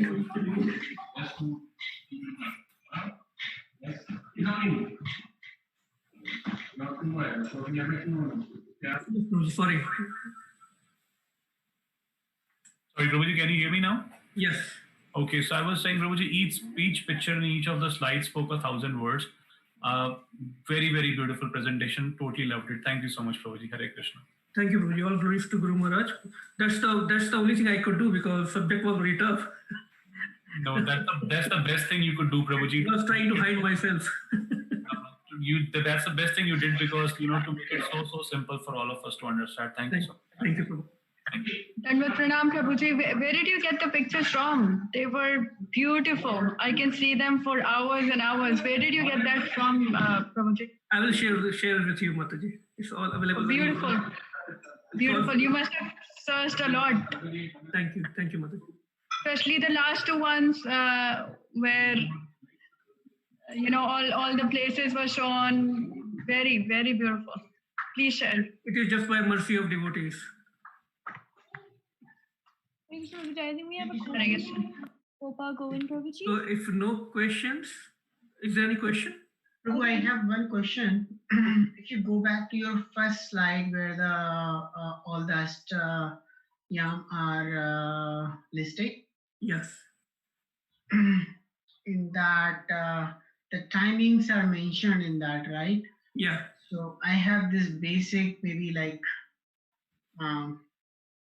I don't know, maybe. So my question is really the timing of this. How does it?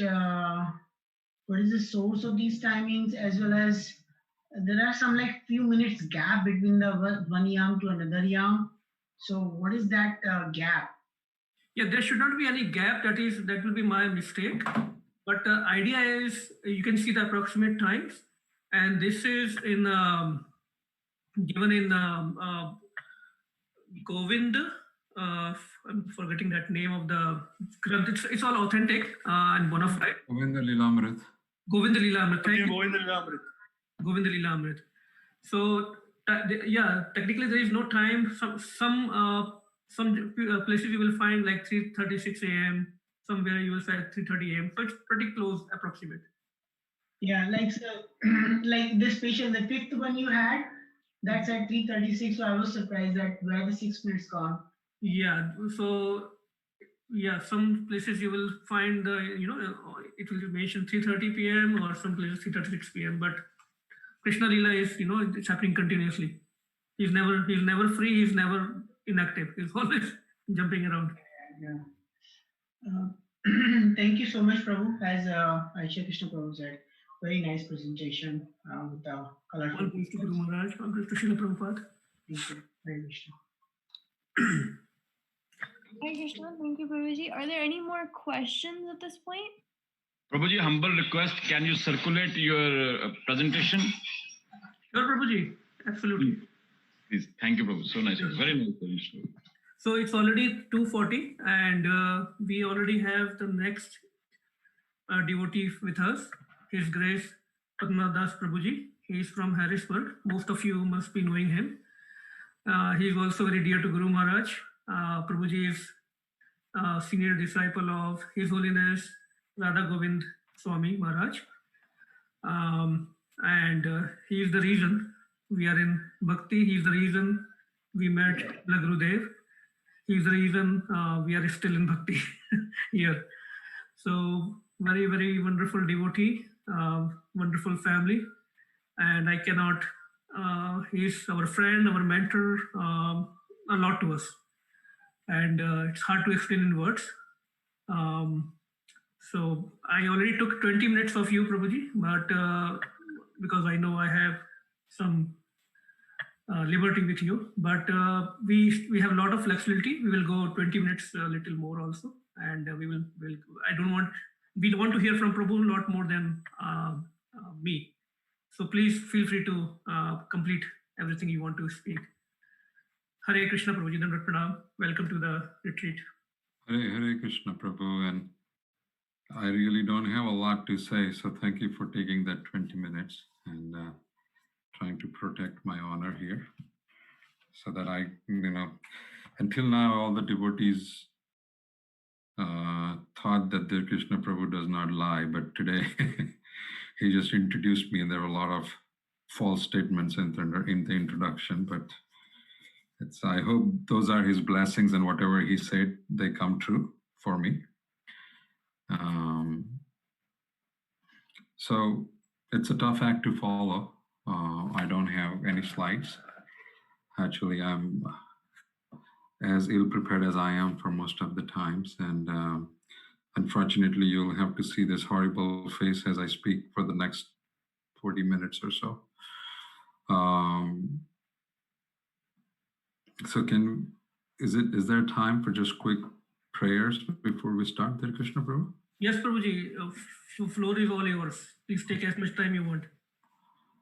Namam Vishnupadaya Krishna Preshthaya Bhutale Srimate Bhaktivedanta Swami iti namine Namaste Saraswati Deve Gauravani Pracharine Nirvishesa Sunyavadi Paschatya Satarine Jaya Sri Krishna Chaitanya Prabhu Nityananda Shri Advaita Gadadhar Shrivas Adi Gaur Bhakta Vrinda Hare Krishna Krishna Krishna Hare Hare Hare Rama Rama Rama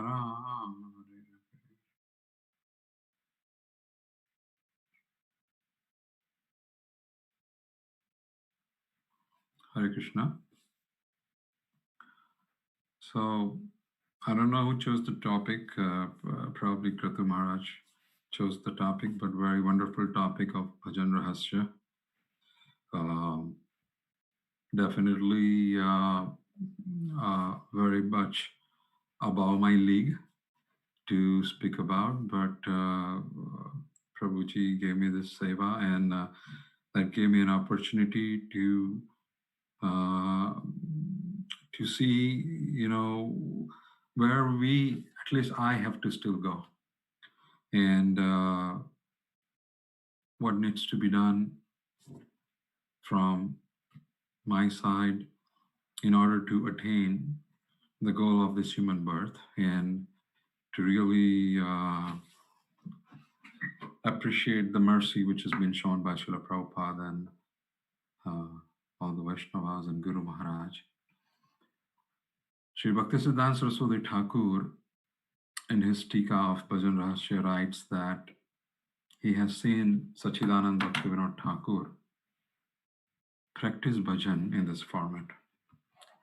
There is Astayam Leela Seva Paddhati in our Gaudiya Vaishnava Sampradaya, and especially Chaitanya Mahaprabhu's teachings, who take very much to the heart. They try to train the devotees to serve in the footsteps of the gopis. And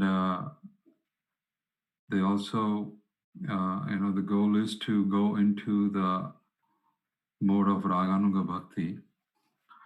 And in order to enter into the realm of Raganuga Bhakti, one has to be a very sincere sadhak, and sadhana bhakti, Vaidhi bhakti should be done very properly and under the guidance of devotees, especially spiritual master, following each and every order, Guru Mukha Padma Vakya Chitate Korita Akya. And, every day executing Vaidhi bhakti very properly.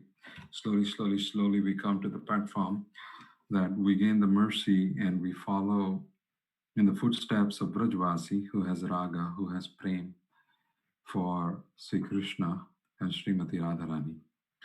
And Anuga, following in the footsteps of those devotees of the Brajvasis, in Anugatya, under the guidance, we enter into the Paddhati or the Raganuga Bhakti Ram. And this is something that we cannot do on its own. It cannot be done artificially. It has to happen by the mercy and by sincere discharge of Vaidhi Bhakti. And that is what Bhakti Siddhanta Saraswati Thakur, Srila Prabhupada Ji Maharaj also writes, that he has observed Sachidanand Bhaktivinoda Thakur to discharge his Astayam Bhajan in such way. Yama is a measurement of time. There's about 8 yam in a whole day. So it's called Astayam, 8 yam. And it's also called Astakaliya Leela, which is 8 kal. And there is a very wonderful book written by Sri Awadh Bihari Lal Kapoor, Braj ke Rasika Acharya, or Braj ke Bhakt. And if anybody who knows Hindi, anybody who knows how to read Hindi, please consider that as a blessing, because that book is very sweetly written in Hindi.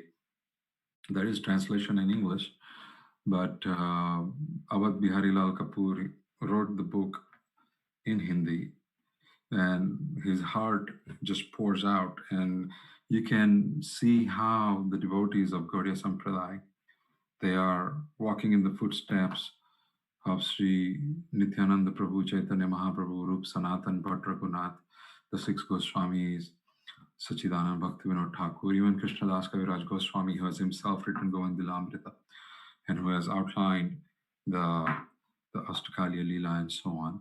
So you can see how the devotees practice that. I can only talk about myself. I have a long way to go. I don't know how many more births. I don't know how many more years. I don't know.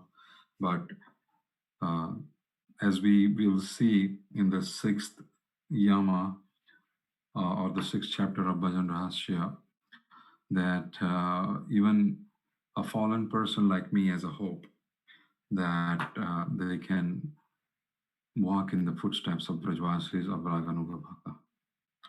So Prabhuji, Dhir Krishna Prabhu talked about the 5th Yama, and I'm given the seva of reading from Bhajan Rahasya and talking about the 6th order, which is the Sayankalin.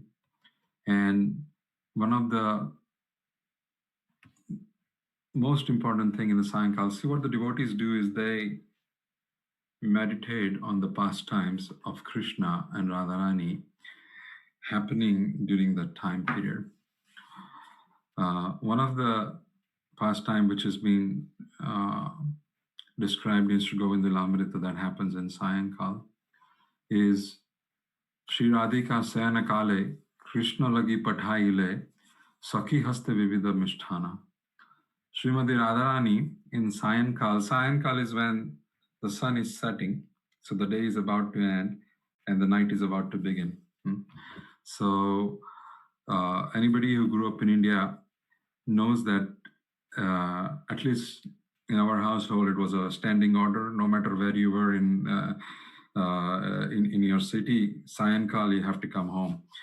My Nanaji had a standing order that Sayankal means you have to be in the temple room and there is an arti that happens at Sayankal, and you perform that arti.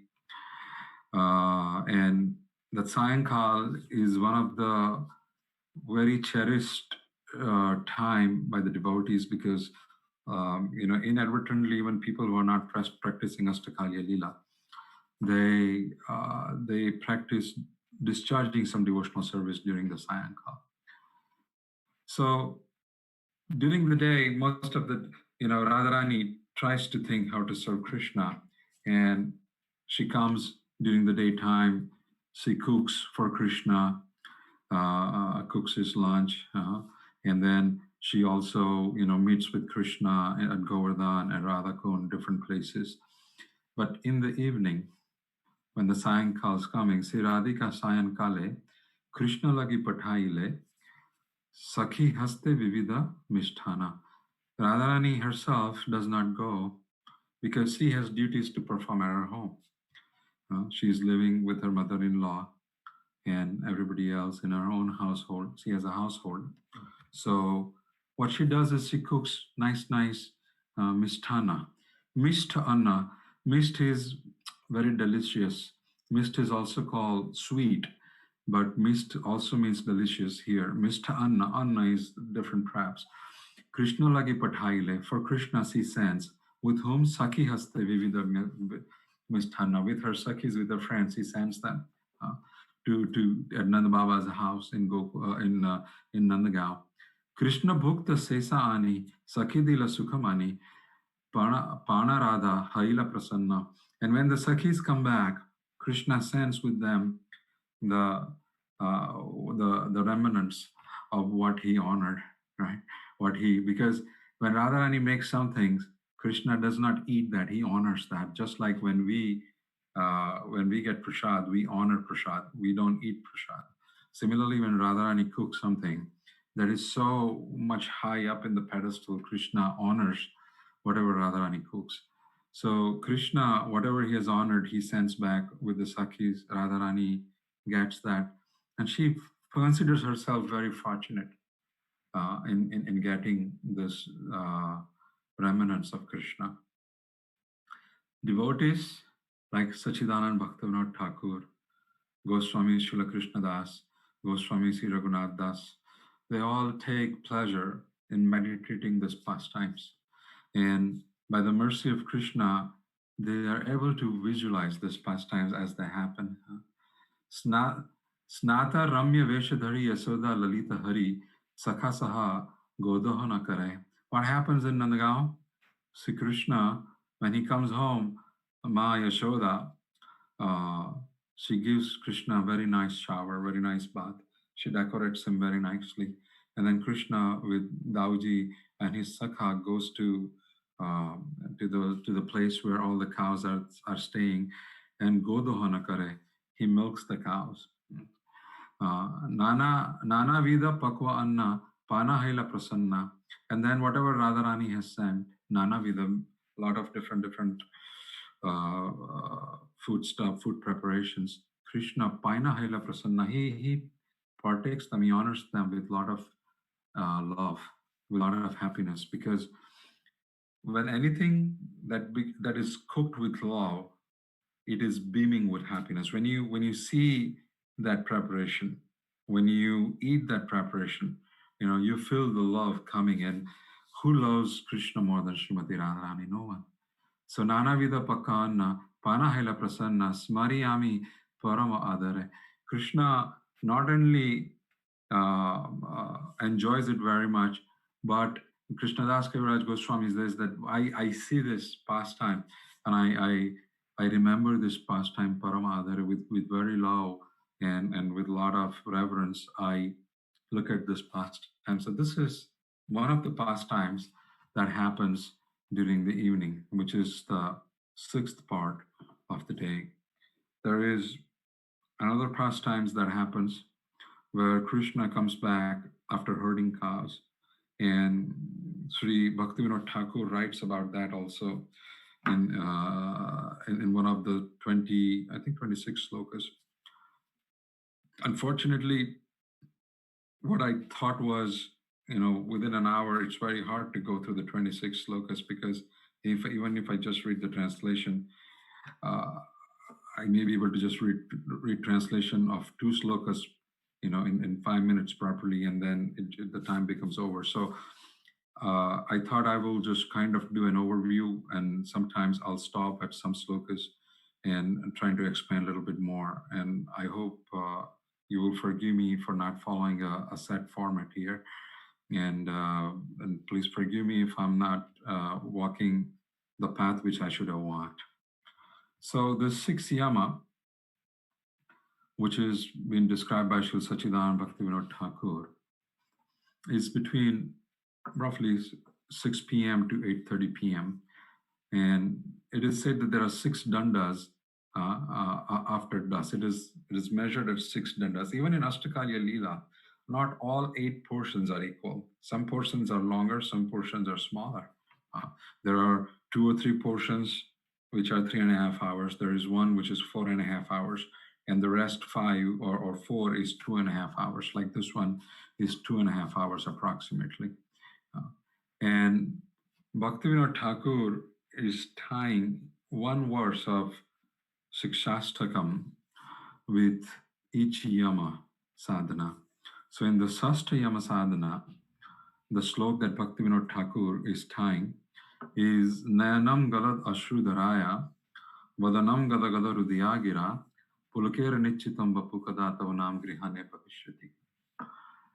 Hey Krishna, when will that time come that when I chant your holy name, Nayanam Galad Ashrudaraya, my eyes swell up with tears, tears of love, tears of separation, depending on what mood, what bhav we are sitting in, what is the time of the day, what kind of bhav we are in. But they swell up, the tears swell up into situation, in love or in separation. So in what situation I am, Nayanam Galadashrudaraya. Now there are some people who cry when they chant, and they cry out of miseries in their life. That is not what is meant here.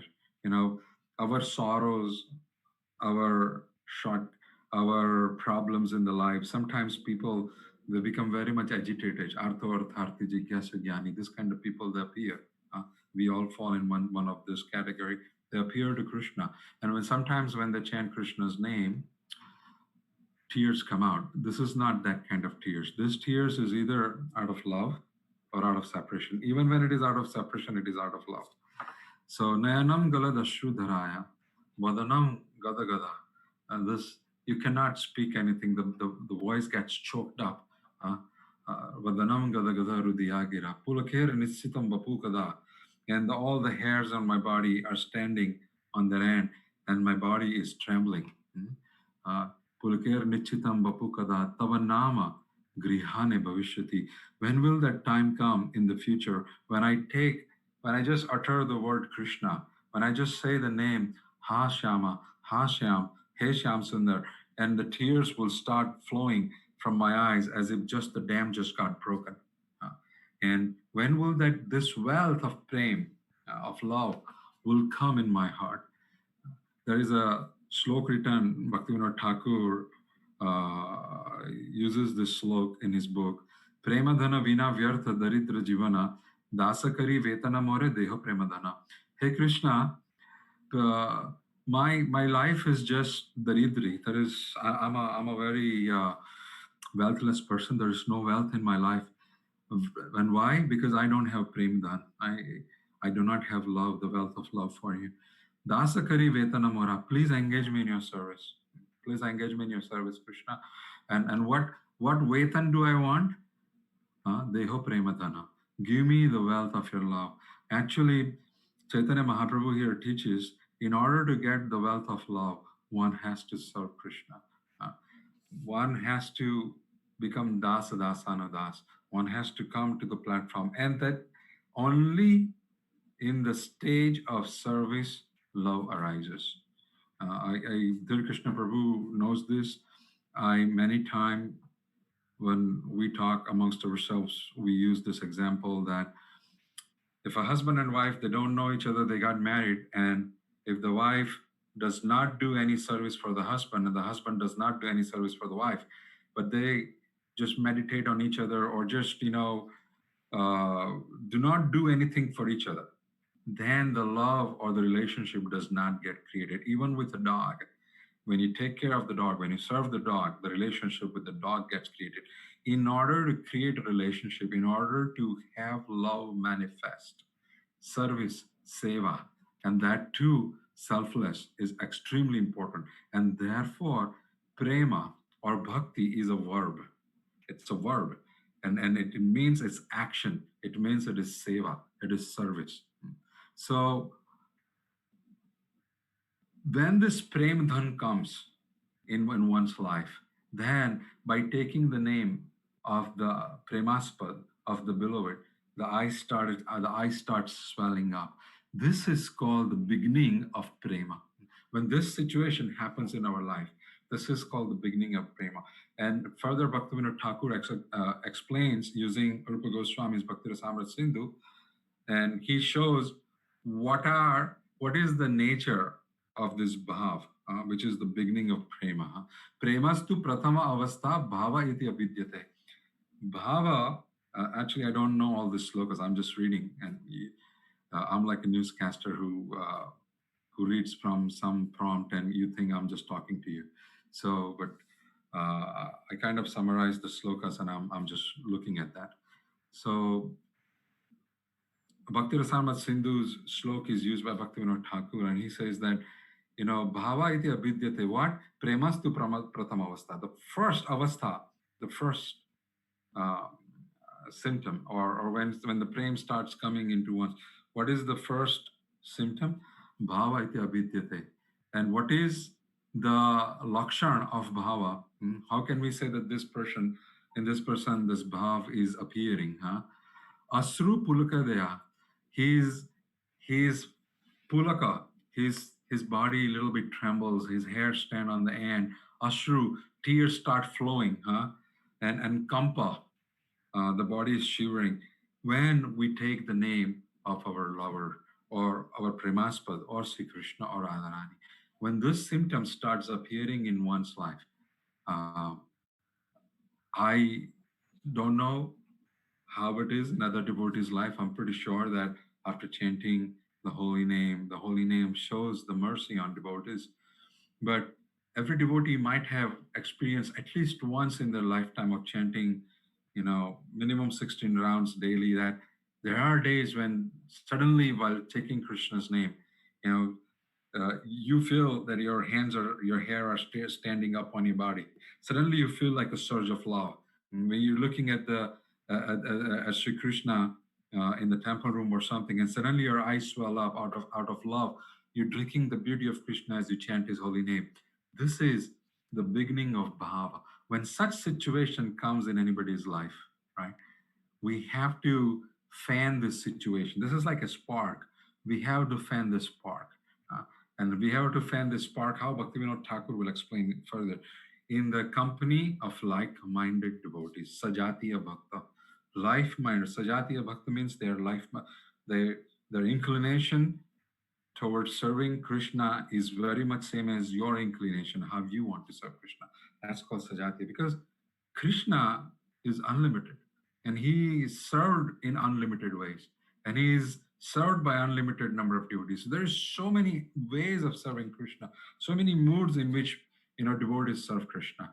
So we also, over the period of time, we develop a certain mood, a way of serving Krishna. So the bhav that start developing in our life by chanting of the holy name, slowly, makes that mood or the ruchi, how we want to serve Krishna, it makes it more concrete. Somebody likes to serve Krishna in Vatsalya. Somebody likes to serve Krishna in Sakya. Somebody likes to serve Krishna in Dasya or Santa. There is nothing wrong between any of them. They're all, from Krishna's point of view on the same platform. So, but when we chant the holy name slowly, this bhava, because of the mercy of the holy name and the devotees, it starts developing and then it transforms into ruchi. Ruchi means a taste towards a particular kind of seva for Krishna and so on. But the most important thing is this bhav happens when our heart melts by sincerely serving Krishna in the way Krishna likes to be served. Krishnanusilanam. When we follow the orders of spiritual master as it is, when we serve Krishna as he wants to be served, not as we want to serve, as he, Krishna Anusilanam. That is what Bhakti Thakur writes. Just like, when we're doing jhok in butter, you put some ghee, but the ghee has to melt. When the ghee melts and becomes very liquid, that's when you can add rye, you can add jeera, and you can add other things. And the flavor starts coming out of that. If you just have the ghee sitting, no fire underneath, and you put all those things in it, the jeera and the hing and the rye and everything, there is no flavor that comes out of it. So similarly, when we are following Krishna consciousness, the heat is very, very particularly, very, very religiously, very, very I don't want to use the word fanatic, but life or death situation. I have to do whatever my spiritual master asked me to do. I cannot deviate from the prescription that I have been given to follow for Krishna consciousness. What Krishna likes, that is the only thing I will do. So that Krishna Anusilanam, so Vishwanath Chakravarti Thakur writes, is extremely important for this bhav to awaken. Without this Krishna Anusilanam, it becomes very hard. After following in the footsteps of the acharyas nicely, however they have trained us, we do it nicely. Two ways this bhav can come in our life. One, it can come by doing this, by discharging the spiritual practice very nicely, religiously, day after day, or by the mercy of Krishna. It is said it's very hard to get bhav by the mercy of Krishna. It happens. It's not that it does not happen by the mercy of Krishna or by the mercy of the devotees, but it is rarely seen to happen, right? Srimad Bhagavatam, there are examples. Chaitanya Charitamrita, there are examples, but it is not an everyday occurrence. What we have to do is we have to follow the Vaidhi Bhakti very nicely, very sincerely. And by following the Vaidhi Bhakti very sincerely, if Krishna happens to notice our sincerity, or Guru Maharaj happens to notice our sincerity, and they just bless us, then this situation will come that the bhava will arise quickly. If not, slowly, by the potency of discharging Vaidhi Bhakti, this bhav of prem will slowly arise in our right. There was one Babaji Maharaj called Jagdish Das Babaji Maharaj. He used to live at Kalyadaha in Vrindavan. And he used to meditate on Astayam Leela. And one of the Leela that he always used to meditate, see, all these devotees, they have one particular day, a time of the day where they like to serve very much personally in that time. So this Jagdish Das Babaji Maharaj used to serve and meditate on Godhuli, when Krishna comes back after herding the cows. So one day he was sitting at Kalyada. When you go to Vrindavan, you see Kalyada. So Babaji Maharaj's kutir was right at Kalyada. So he was looking towards the forest, and he was crying, and he was sometimes laughing, crying. He was exhibiting a lot of symptoms. So Gaurang Das Babaji Maharaj, who was his servant at that time, and Gaurang Das Babaji Maharaj is the guru, spiritual master of Awadh Bihari Lal Kapoor. So Gaurang Das Babaji Maharaj said, Babaji, ab kya dekh ke itna has rahe hain? Why are you so happy suddenly? What are you seeing that makes you so happy sometimes, and sometimes you cry out of ecstasy? So Babaji, Jagdish Das Babaji Maharaj says that, I'm watching Krishna, how he's playfully walking while playing his flute. Sometimes he walks backwards and Balram is dancing and all the gopas and the cows are dancing. And I'm seeing the beauty of Krishna. He describes. And Gaurang Das Babaji Maharaj says, when will I be able to see all these things? And Jagdish Das Babaji Maharaj just, unki gaal pe chota sa halka sa thappad maar ke, just like doing like this on his cheek, says, Ja tujhe bhi dikhega. Says, you'll be able to see this. And right after that, Gaurang Das Babaji Maharaj was able to watch the same Leela that Jagdish Das Babaji Maharaj was able to watch. This is the mercy of devotees. It's very hard to come by, but it's not impossible. What we have to do is, just like a child, Srila Prabhupada and our Guru Maharaj always used to say that even the mother does not pick up the child unless the child cries. When the child cries and raises his hands, the mother's attention is diverted towards the child, and the mother will think, oh, the child is in trouble, and she'll pick up the child. Similarly, by discharging very nicely our spiritual practice every day, following all the things that our spiritual master told us to do and the devotees have taught us to do. When we do that day in, day out, facing all the difficulties in the life, when we do that, it attracts the mercy of Krishna. It will be tough. It's like sometimes drinking hot sugarcane juice. Sometimes it is drinking hot Karela juice. It's hard on some days, but despite of what it is, how hard it is, if we just keep our head low, surrender ourselves, and just keep drinking that juice, Krishna one day will notice us. Yes, and when he notices, that's when the mercy starts flowing. Or some devotee will notice us, and the mercy will start flowing. So when such a devotee executes devotional service in such a way, then the bhav starts awakening in that person's life, and he starts experiencing pulaka, the hair standing on the body, and the eyes swell up as soon as there is a name or pastimes of Krishna being described. So a person in whose heart this bhav has a reason, he starts displaying some qualities within himself. There are about 9 symptoms that person displays, which Bhaktivinoda Thakur writes. One is Shantir. He does not get disturbed by whatever is happening around him. Sukha Dukha, he's Saman. No, if something good happens, he's same. Something bad happens, he's still the same. Shantir. He's very, he's like Sant. He's not like a sinusoidal wave. He's not like alternating current. He's just like straight line, right? And what another symptom or another quality of that person is Yavartha Kalavatam. He does not spend his time avyartha. Each and every second of his life is very important. He knows that his life is very limited. People like me, more than 60%, 70% of the life is over. For me, I have to be very vigilant that my time is not, uselessly thrown out in things which will never take me closer to Krishna. So they very closely follow how they spend their time. And virakti, renunciation is found. They just don't run around rampant after making their senses happy. Extremely important for sadhakas, right? Virakti.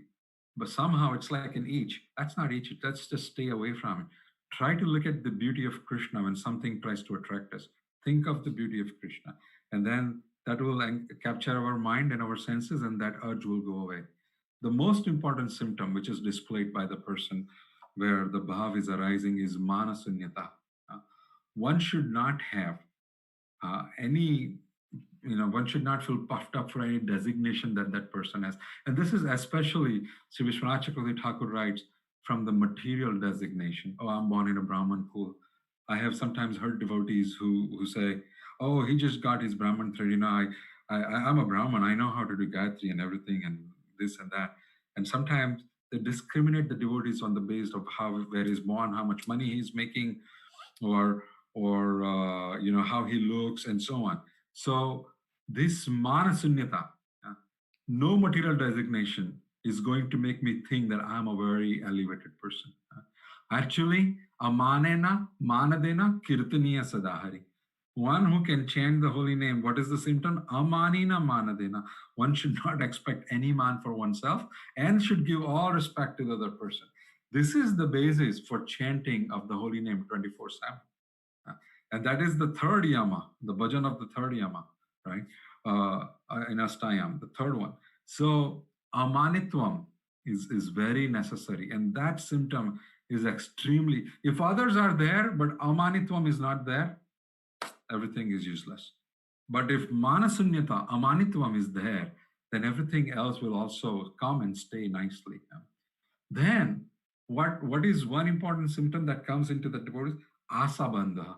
He is very, very hopeful. He knows that by discharging this devotional duty that he is doing, if he just keep, one day I will meet Krishna. It is not going to happen. It will not. I had heard very beginning, many years ago, when I met Sri Guru Maharaj, he had a recording of Ajamil Katha. In Ajamil Katha, Maharaj is saying that the devotees should not feel helpless. The Shastra says that even if anybody has chanted the holy name of Krishna once, all auspiciousness will come on him and he will become a devotee. हम लोगों ने तो कितनी बार भगवान का नाम लिया है. हमको हमेशा उत्साह में रहना चाहिए. We should always be very enthusiastic. We should never lose faith that I will never attain Krishna, that I will attain. I will always attain Krishna. I know. Srila Prabhupada has given a word. My Guru Maharaj has given a word. I am following the prescription. And even if I am not able to follow it properly, I am trying my best to do that. Therefore, I will meet Krishna. Krishna will bestow his mercy on me. This asa bandha, this faith, implicit faith will be established in that person's heart. A lot of times, sometimes we see that the devotees, they feel a little rejected after practicing Krishna consciousness for many years, and they say, oh, nothing's happening. But this asa, this faith is very important. And along with the faith, samutkantha, utkantha. Utkantha is eagerness. Samutkantha means very eager to meet the mercy of Krishna. Not only we have faith that Krishna's mercy will come in my life, but I am very eagerly awaiting Krishna's mercy to manifest in my life. There is I'm not going to go into the pastime where Chaitanya Mahaprabhu says you will meet somebody after so many million years and that person starts dancing. That is the faith. That is the samutkantha, right? And then another important is nama gana sadaruchi. Nama gana sadaruchi. One should have a lot of taste for the holy name. Not taste for the holy name which is sung in a melodious way. Not taste for the holy name which is sung by somebody with a very beautiful voice. Bhakti Siddhanta Saraswati Thakur used to sometimes ask devotees who had no skill in singing to lead the kirtan. And he would see that who is enjoying that kirtan also very nicely. Because we are not enjoying the singing. We are not enjoying the playing of the musical instruments. That is all external. It's kind of, sorry to say this, and please forgive me for saying this, but this is all spiritual sense gratification in a way.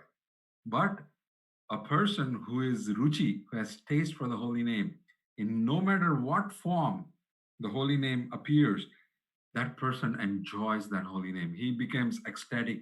And that is why in the definition of the name of Krishna or Radharani or many other places, we will see that even if somebody utters the word Kri or the word Ra, that person becomes very fortunate. Why? Because as soon as somebody says Kri, we are thinking he's going to say Krishna, the name of my beloved. And the taste and the bhav awakens within our heart just by listening to the very first syllable or very first word. This is the ruchi. This taste comes in our life. How? By constantly chanting the holy name. And how is the constantly chanting holy name should be done? Trinadapi sunichena taroriva shahisnuna amanina manadena kirtaniya sadahari. Chaitanya Mahaprabhu said, very last chapter of Sri Chaitanya Charitamrita, Antilila, one should make a har of this verse and wear on his body. One should write this verse everywhere on his body. One should write this verse, make a wallpaper out of this verse and paste it everywhere in the temple room in the house. Everywhere we see amanina manadena taroreva sahisnuna trinadapi sunichena. When that thing starts coming with practice, nama gana sadaruchi. The ruchi, the taste develops. 24/7 we are able to chant the holy name. And then asakti tad gunakhyane. And another symptom of a person who has bhav, who's developing bhav, Guna akhyane. Krishna has so many qualities, and when listening to that qualities, there is asakti to that, towards that. And pritis tad vasati sthale. And wherever Krishna lived, wherever Krishna performed pastimes, he has priti, he has love towards those, affection towards those pastimes.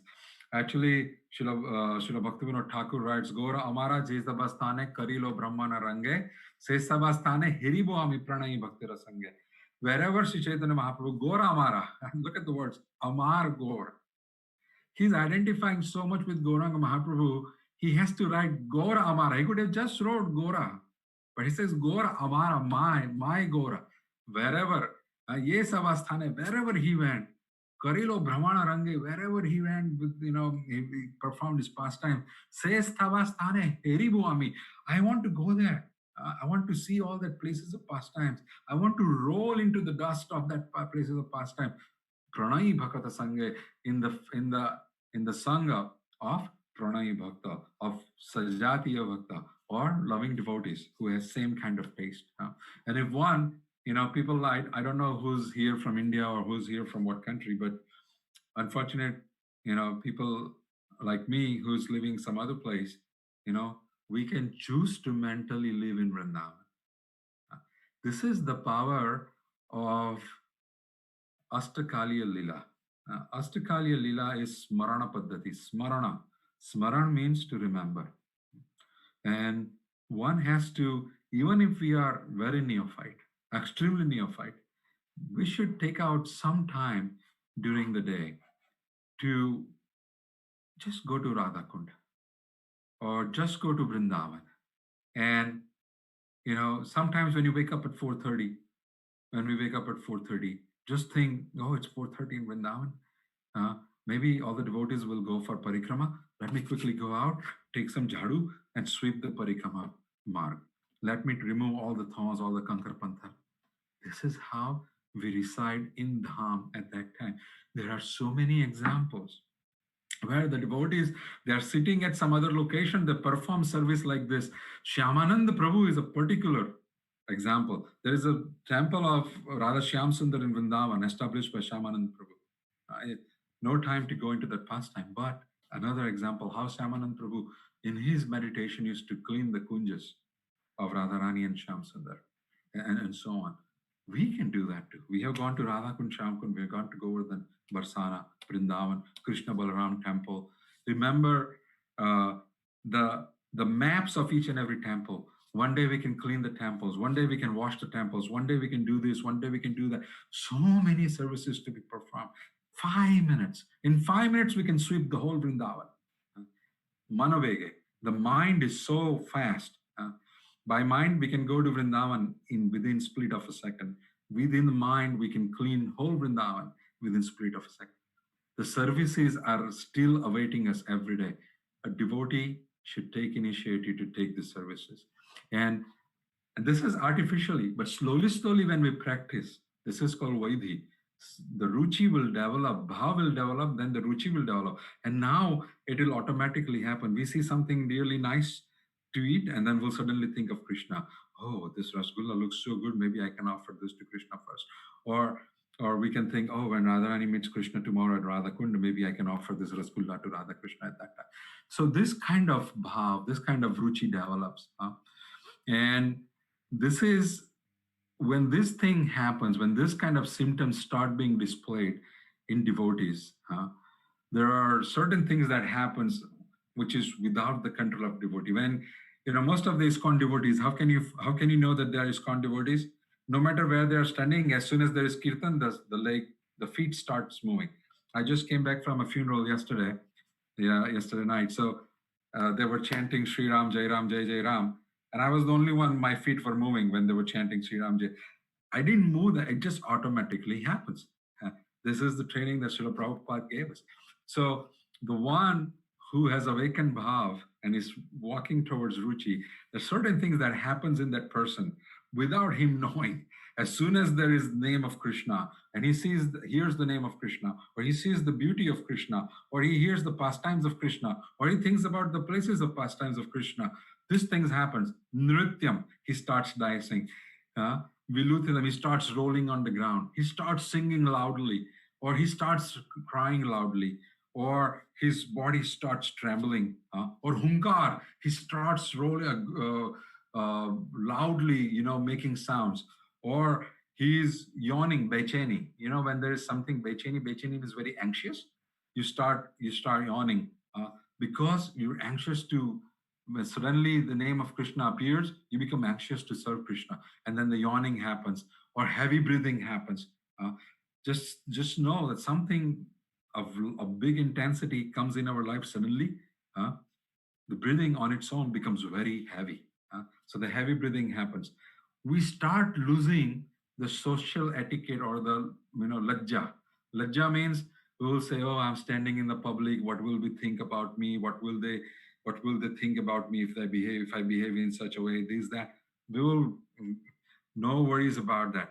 We forget that we are standing somewhere where people are watching us. We just start behaving in this erratic way on listening the name of Krishna or the pastimes of Krishna. And gurna, kabhi kabhi chakkar aa jata hai, that we become dizzy because suddenly the flow of bloods, goes somewhere else. And then hichki, suddenly we start hiccuping. So these are all the symptoms. This is just like Asta Satviki Vikara. That happens. So when this kind of situation happens, it's very hard for a person to deal in the daily life. So we all, as a sadhaka, we want to move to the stage of prema. So we will go into bhava, then it will go into ruchi and so on. So, but if all this situation happens, and we start behaving like this, how will we go out and earn money? How will we maintain our material existence? What will happen to all the social things that we have already entangled us into? What happens?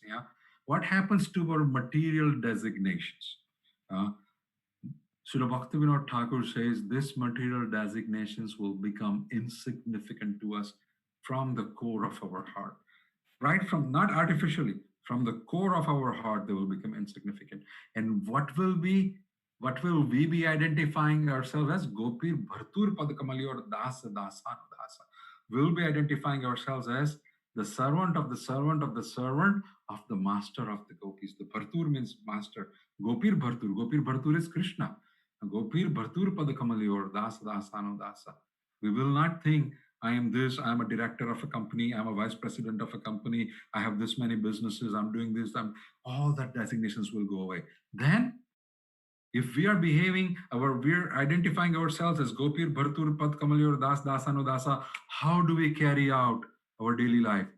Chaitanya Mahaprabhu explains, Bhaktivinoda Thakur quotes that the person acts, once he comes into the stage, he acts in two ways. One, there's external act, and once there is internal acts, right? So there is externally, the person acts in one way, internally, the person is doing something else. And the example which is quoted by Sachidanand Bhaktivinoda Thakur is what Chaitanya Mahaprabhu quotes this example in Chaitanya Charitamrita. Also, there's an example given, I have heard by many devotees and many acharyas, that when in the village, when the woman goes out to get water from the well, they have three matkis, one on the top of other. And they go and they fill up the matkis and they are walking. When they are walking, it's like a group of ladies and they are talking about this person, they're talking about that person, they're talking about their mother-in-law, they're talking about so many different things. But that is all external. Internally, her mind is balancing the three matkis, which are on the top of her head, because she knows she has to take the matkis home, the pots home, without breaking them. Otherwise, her mother-in-law will be very angry at her. Similarly, a devotee who has come to the stage, Chaitanya Mahaprabhu gives another example. Pera vasnini nari vyagrabi griha kramesu tam eva sedyapi antara navasanga rasayanam. Just like a married lady who's fallen in love with somebody else, she does expertly her homework. Everything she does expertly in her home. She also serves her husband nicely, but in her mind, she's constantly thinking of the other person. This devotee, the sadhaka who is now about to walk on this Raganuga marg, he becomes an expert in discharging duties this way. And that is called Jiva Goswami calls that, and when this kind of situation where your heart is constantly hankering for Krishna, inside you're constantly serving Krishna, then the heart is longing continuously to participate in pastimes of Krishna, and that is called Lalasmai Vigyapti. There is Sri Narottam Das Thakur, Srila Bhaktivinoda Thakur. When you read their bhajan books, there are many bhajans which are titled, and the first word in the title is Lalasmai. Lalasmai Pratna, Lalasmai Vigyapti, all these has all very deep meanings. Lalasmai means we are yearning for such participating in certain pastimes. We are yearning to serve Krishna in a certain way. I'm going to, because it's already 3:30, I'm going to summarize the next few, the remainder of the slokas quickly. And when a person who comes onto this stage, it is very evident that the person who has come onto the stage has a very, very, very potent taste for the holy name of the Lord. And he's able to come to the platform of chanting of the holy name of the Lord without nama aparad. The aparad towards the name, the aparad towards the devotees, the aparad towards the living entities, they start going down. They start going down. And the nam becomes more and more pure. Nam becomes more and more pure. When we keep practicing Krishna consciousness, we keep practicing chanting of the holy name in this way, slowly, slowly, love for the form and beauty for Krishna increases. Bhaktivinoda Thakur writes about the words Barhapidam Natvarupayu Karneo Karnikaram Vipradvasam Kanakakapisham Vediyanti Chama. The beauty of Krishna is described.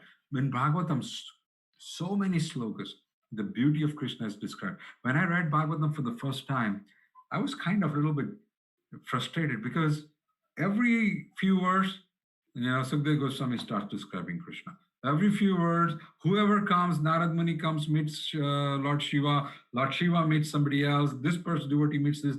Suddenly, they start describing the beauty of Krishna. Or whenever Krishna appears or Vishnu appears, they start describing the beauty. And I was thinking, you just described 2-3 verses ago. Why are you again doing this? Why are you again doing this? But now we understand that this is not artificial. It just happens out of love.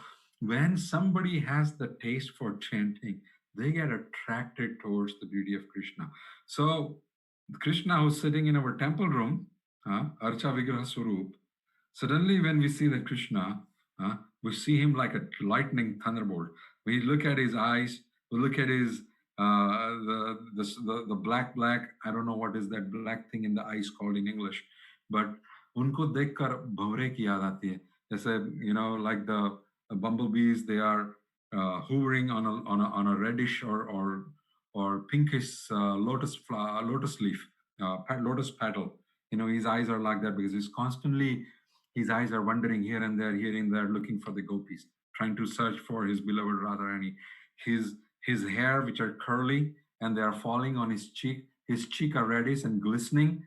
And he has makrakar kundal, and when he walks, the shark-shaped earrings, they swing back and forth, and when they swing back and forth, they shine reflection on his cheek, and then his curly hair, they fall on his cheek, and it looks like clouds, rain-loaded clouds are falling on lotus. And when Krishna smiles, his teeth are like pomegranate birds, and so on. So the beauty of Krishna suddenly, it starts getting magnified and it starts coming out and starts hitting us. We become totally swept away by the beauty of Krishna.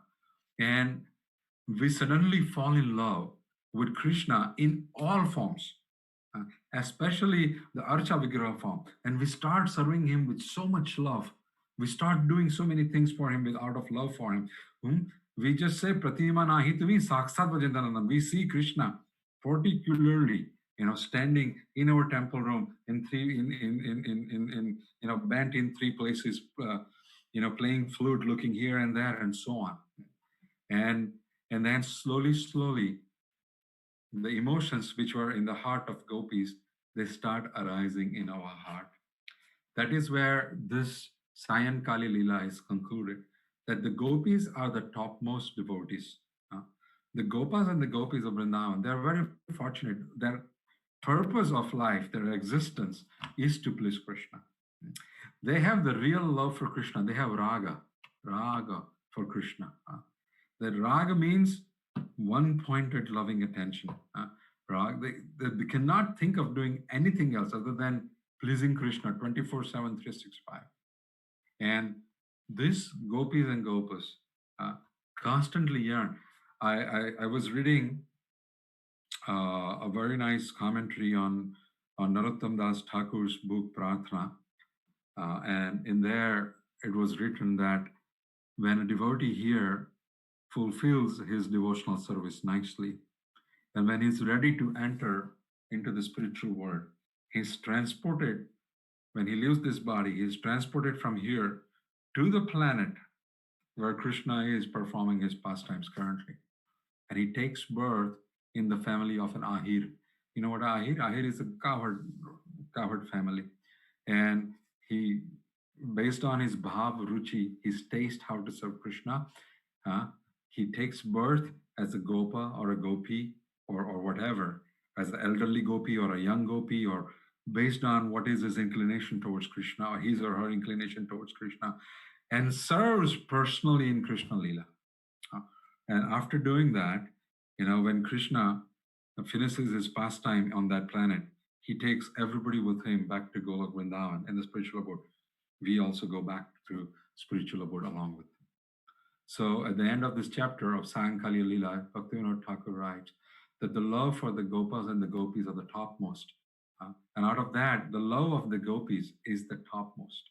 And out of the Radharani's love is supreme. And one should try to walk in the footsteps of gopis, just like Uddhav Maharaj. He prayed to walk in the footsteps of gopis, or Brahma, Lord Brahma, who's our Acharya, he prayed to walk in the footsteps of gopis. We should all internally at least have a small goal written in our prayer book, that I want to just walk in the footsteps of the gopis, just like Uddhav, or just like Brahmaji. They wanted to become a latapata. They wanted to become a blade of grass. They wanted to be somewhere in Vrindavan where the dust of the gopis will touch us when the gopis run to meet Krishna here and there. So by chanting the Ashtakalya Leela, or by remembering the Sastha or the sixth Yam Leela of Ashtakalya, where Nayanam Galadashru Dharaya Vadanam Gadagadarudiyagira Pulakera Nichitam Bapukada Tavanam Grihane Vaishati. This Sixastakam sloka is used by Sachidananda Bhaktivinoda Thakur to describe how a devotee who has attained that stage can enter into the pastimes of Radha and Krishna. Srila Bhakti Siddhanta Saraswati Thakur writes that all the slokas which are written in Bhajan Rahasya, Bhaktivinoda Thakur used to recite all these slokas at a certain time of the day, at appropriate time of the day. And as he would recite, he would have Ashta Sattvika Vikar on his body. He would be laughing, sometimes crying madly, and things like that. So I'm very sorry, I probably did not do any justice to what I was asked to do, nor did I cover all the slokas of the 6th chapter of Bhajan Rahasya. But as much as my ability was, I tried summarizing it, and I hope something which was spoken through me by the mercy of Krishna was appealing to all the devotees. I was able to give some pleasure to the hearts of the devotees who are listening here, that I was able to serve even a little bit in some way, shape, or form, then I will feel that I'm very fortunate. Please pray for me, your servant, that whatever I just said, that could manifest in my life also, that I may have inclination to walk that path, that I may be able to uh, cherish or experience this kind of symptoms, this kind of ecstasy in my spiritual journey. And I know that I don't have any sadhan bal, so even though it is very rare, I do seek for the mercy of the devotees here and everywhere throughout the world, throughout the universe. Ekaki amaro nai paive aro harinam sankirtane, tumi kripa kori shraddha bindu diya, Deho Krishna namadane. Dear Krishna Prabhu, thank you for allowing me to serve and making a part of your family, of Kratu Maharaj's family. We have known Kratu Maharaj for many, many, many years.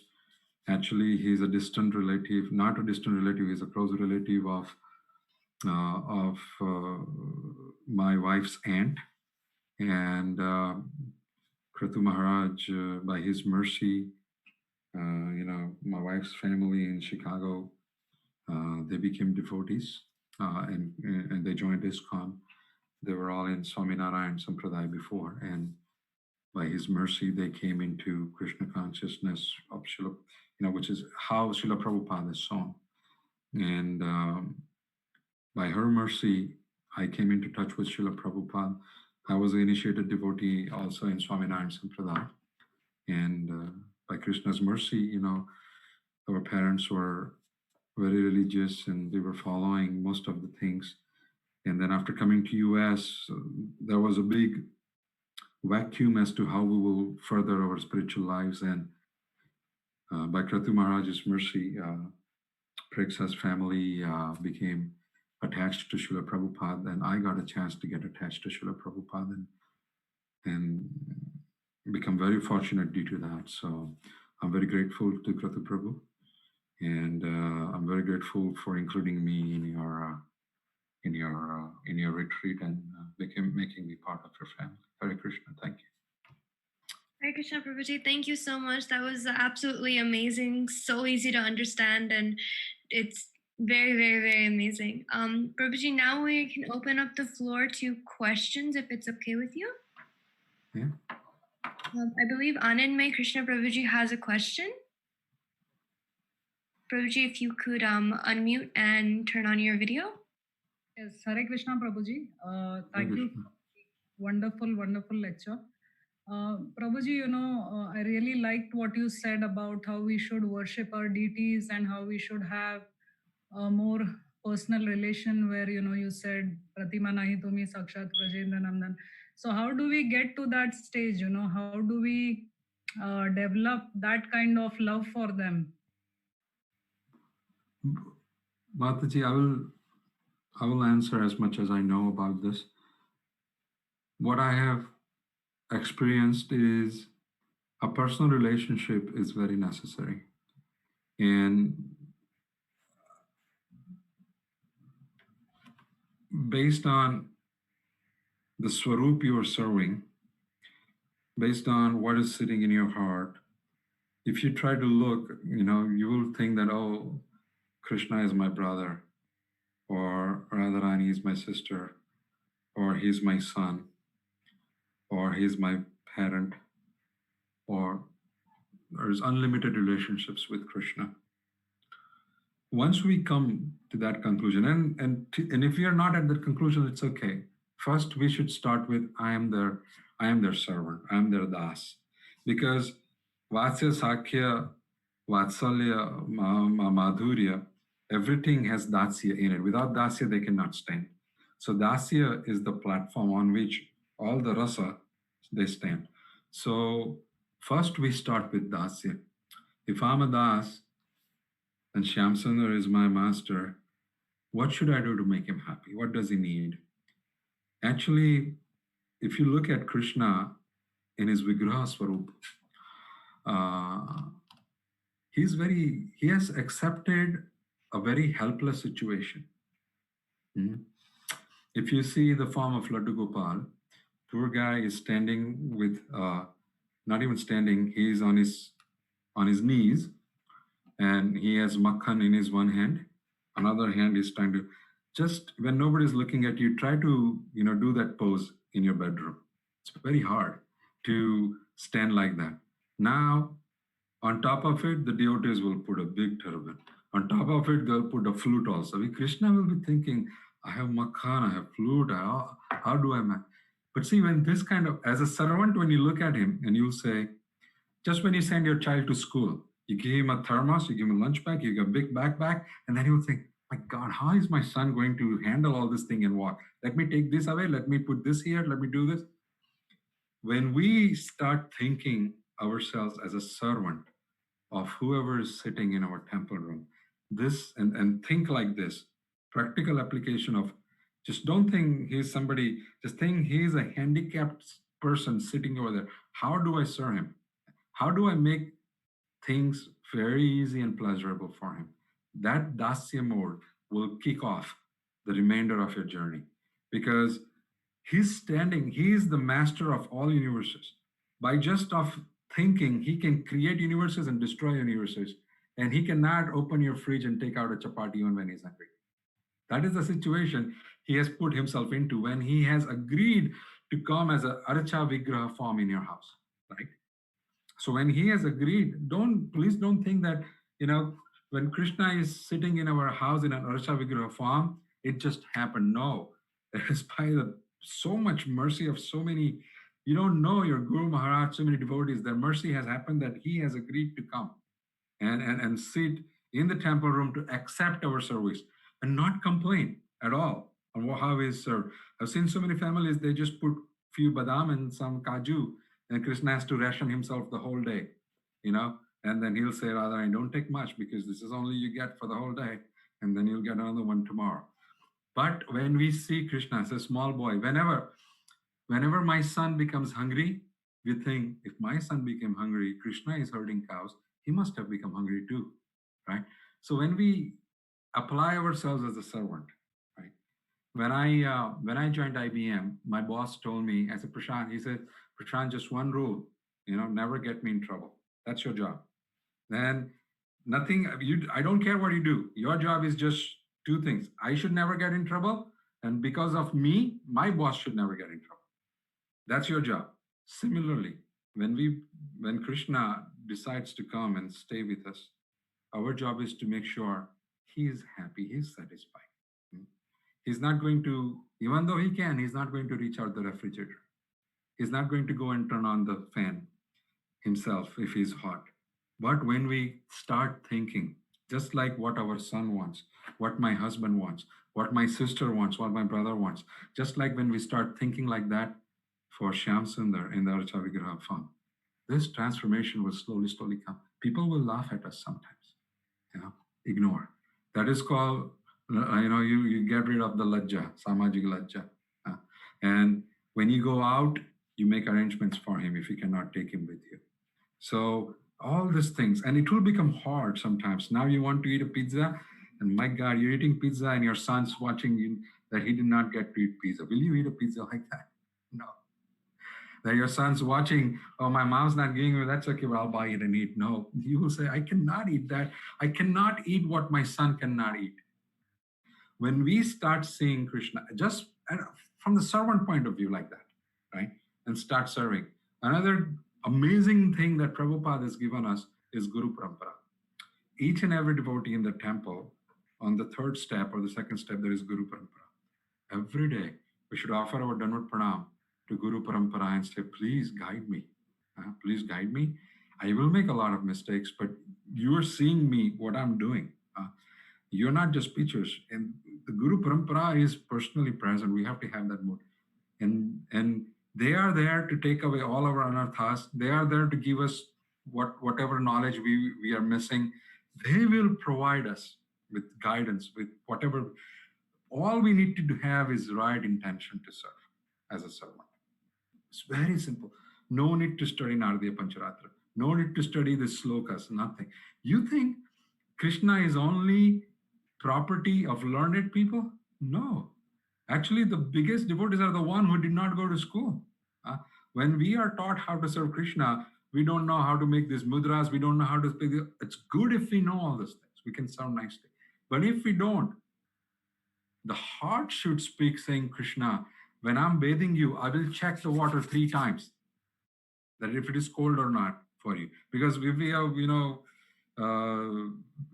Laddu Gopal, by the time you bathe first 2, the third one gets cold water. And so to be cognizant, small things that we are cognizant of. Krishna notices. More than Krishna, the Acharyas notices. More than Krishna, because Krishna is forgiving. He doesn't care. Radharani notices. Gaurnitai notices. They all notice. They give us their mercy when they see that we are trying to take extra care to serve, because we are understanding that Krishna has come in our house. And then the next step is, Mataji, honestly speaking, to think that the house belongs to Krishna and we are just the pujaris in the temple, living in the temple. Now, then you will realize how Krishna has only one small cupboard and we have 5 bedrooms and 6 baths, right? And how Krishna has only one plate, how we have so much paraphernalia. If we come into that mode, then us closing the door of the temple room and watching TV in loud, we will worry about Krishna will wake up if he hears this noise. Just imagine you have your own property. You have given to somebody to take care of the property, and the caretaker, the servant, sits with his like this on the sofa and does whatever he wants and do whatever he wants. And when you go visit that property, he'll just give you something and he'll enjoy himself nicely. Will you like that? No. So just put ourselves in the role of a servant, a nice servant, serve. When by doing that, a bhav will appear in the heart. A bhav, a love. It is love that comes out, that I want to serve you as my brother. I want to serve you as my sister. I want to serve you as my father, my mother, my sakha, and so many. And then start serving him or her that way. If you're thinking that Krishna is your child, will you do Danvat Pranam to your child?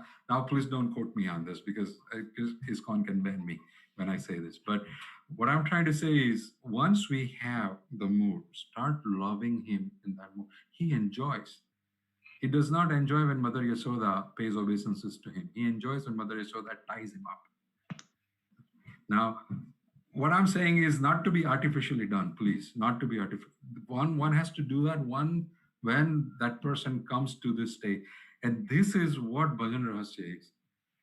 Deity worship is the first part of Bhajan. Bhajan means smarana. And smaran means consciousness.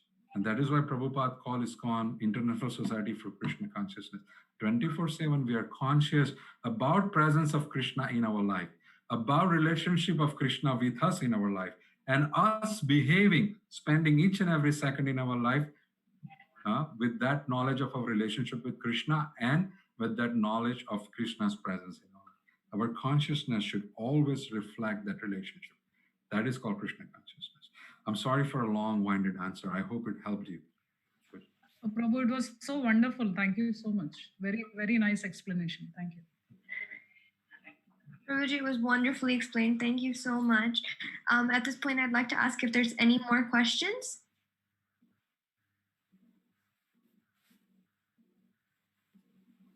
Okay, I believe that's all the questions there are.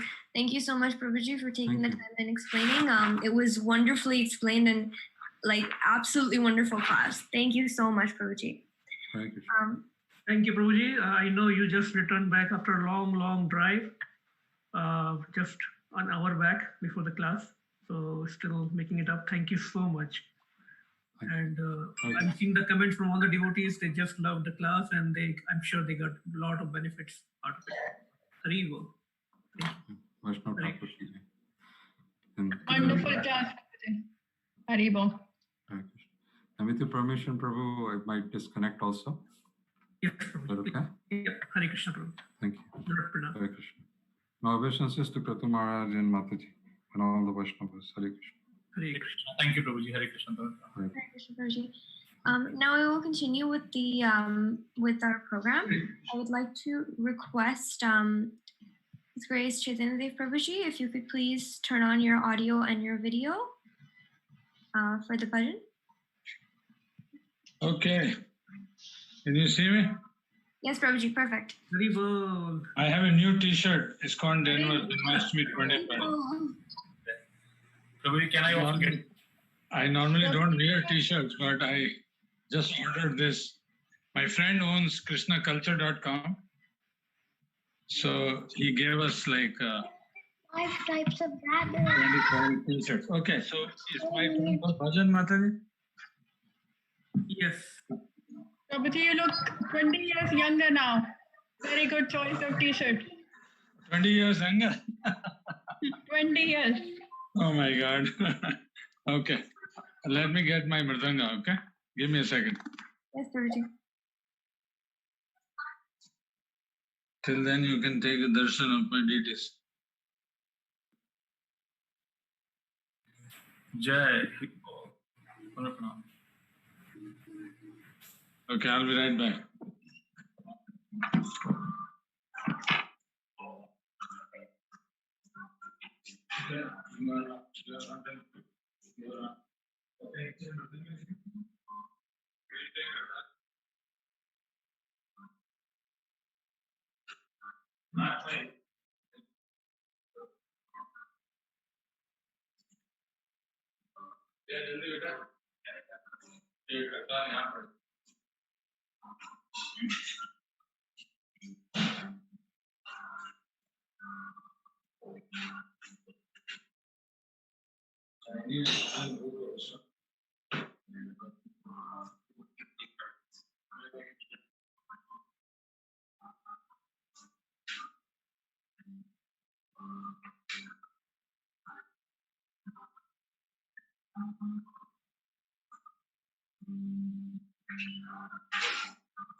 Okay, you sit down here, please.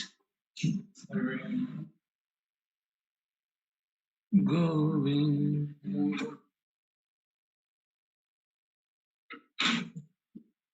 Okay. Let me open my Vaishnava Bhajan.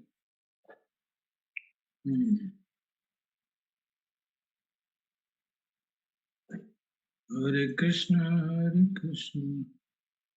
Krishna Krishna, Hare Hare. Hare Ram. Where is the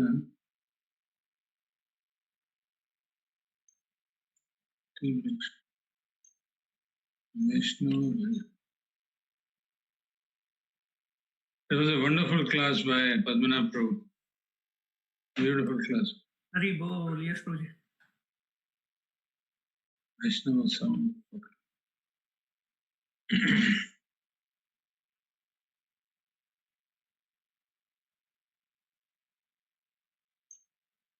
Okay, we are going to sing this bhajan, Gauranga Bolite Habe, Lal Samay Prathana. Now, Uttam Das Thakur, what Prabhuji was talking about.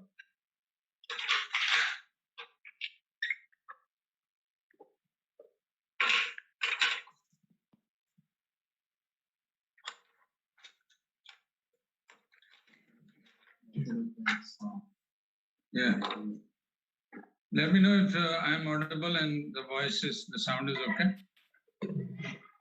Prabhuji, can you just sing one line so we can make sure with the mridanga and the kirtan? Gauranga Bolite Habe, Pulakashari. How is it? Is it okay? Perfect. So maybe you can mute everybody else, then maybe it will come better. I've done that. Gauranga Bolite Habe, Pulakashari. Hari Hari Bolite Nayane Bhakti.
Hare Krishna Prabhu, we can't hear you.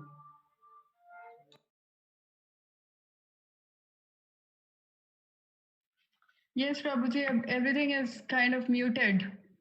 Not even one word.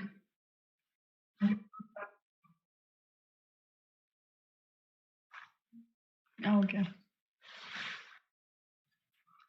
His internet was giving trouble.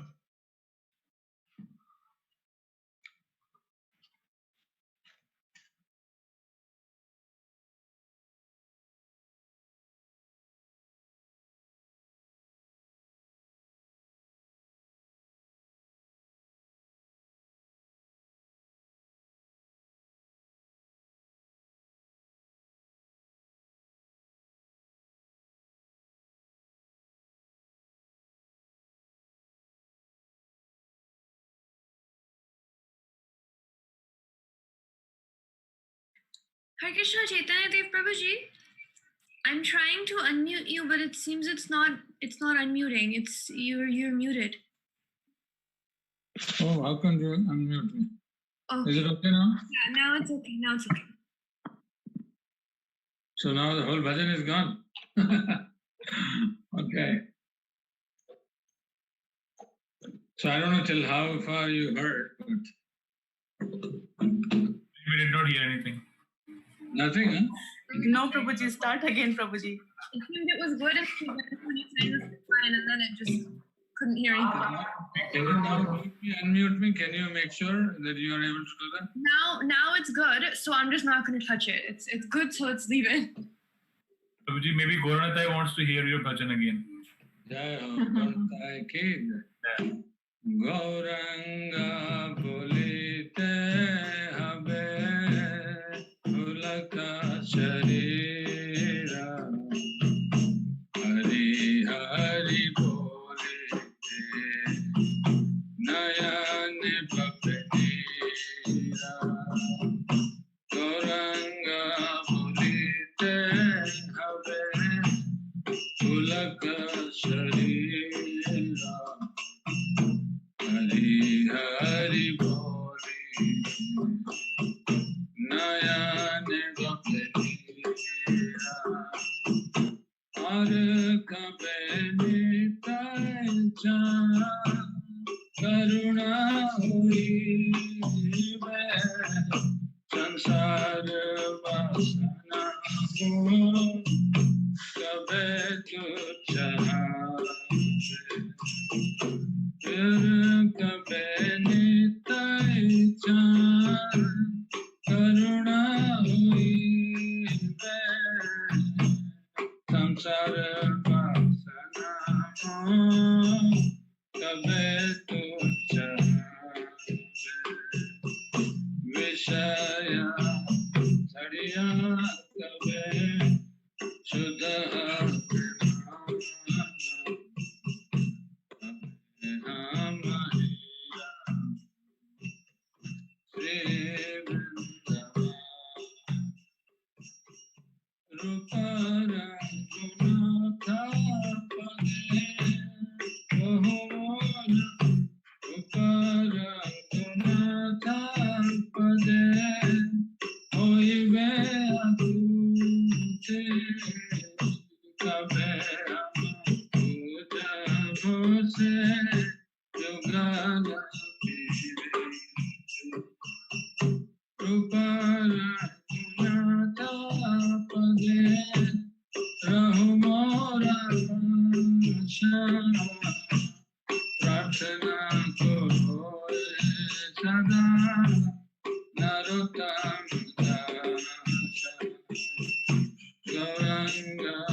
Krishna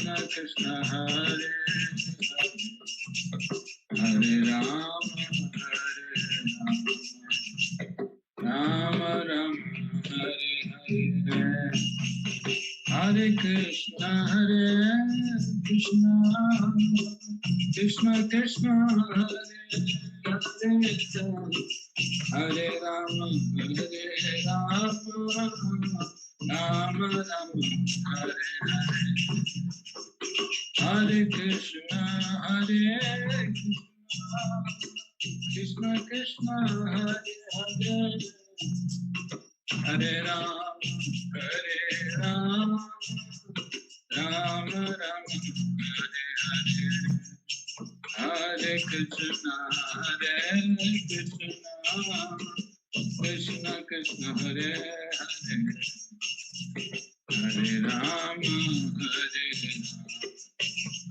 Rama Rama Hare Jaya Gauranga Gauranga Jaya Gauranga Gauranga Jaya Gauranga Gauranga Jaya Gauranga Jaya Jaya Prabhupada Jaya Prabhupada Prabhupada Jaya Prabhupada Prabhupada Jaya Jaya Prabhupada Prabhupada Jaya Prabhupada Prabhupada Jaya Jaya Gurudev Jaya Gurudev Shri Gauranga Mahaprabhu ki jai Sachidanandan Gaura Hare ki jai Shri Gauranga Mahaprabhu ki jai Jagat Guru Shri Prabhupada ki jai Guru Maharaj Guru Skartadas Maharaj ki jai Anant Kodi Vaishnava ki jai. Thank you very much. Very well. Thank you so much. Wonderful bhajan. Now we're moving on. Due to time constraints, we will be switching around the program a little bit. So up next, I would like to humbly request His Grace Damodar Krishna Prabhuji to please unmute and turn on his video and begin with the Bhajan Rahasya class. Hare Krishna Prabhuji. Hare Krishna, am I audible? Yes, perfect. How much time do I have? Prabhuji, if you could go until 5:15. Okay. Thank you for being very generous. Thank you. Okay, just so I'll try to make it for 1 hour, and I'll time box it, and within 1 hour, however, whatever number of verses we can cover, we will cover. It's there is no point rushing it through. Whatever we can learn and understand, let's learn it properly. And in between, and if you cannot cover, that's okay. As long as we understand the essence, it is okay. Right. Just, I need to share my screen. Can I share? Yes, Prabhu, you can. Yes, Prabhuji, you should be. Oh. You should be able to share it. If you're unable to, let us know and we can enable that for you. It's disabled. That's what I see here.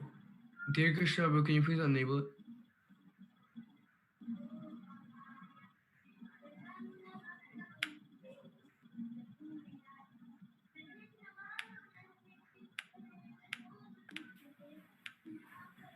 Sorry, what do we need here, Prabhuji?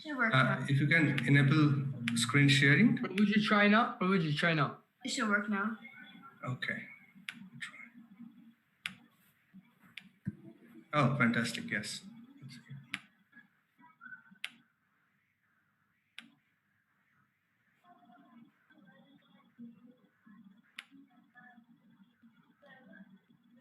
Okay. Namo Vishnu Padaya Krishna Pristhaya Bhutale Sumate Kariti Namine, Namo Vishnu Padaya Krishna Pristaya Bhutale Srimate Bhakti Vedanta Swaminiti Namine, Namaste Saraswati Deve Gauravani Prasarine Nirvishesha Sundavadi Pancha Shatade Shatarine Vanchakalpataru Vyasya Kripa Sindhupya Evacha Patitanam Pavanebhya Vaishnavibhyo Namo Namaha. My humble obeisances to all of you, all my God brothers, God sisters, and other attendees.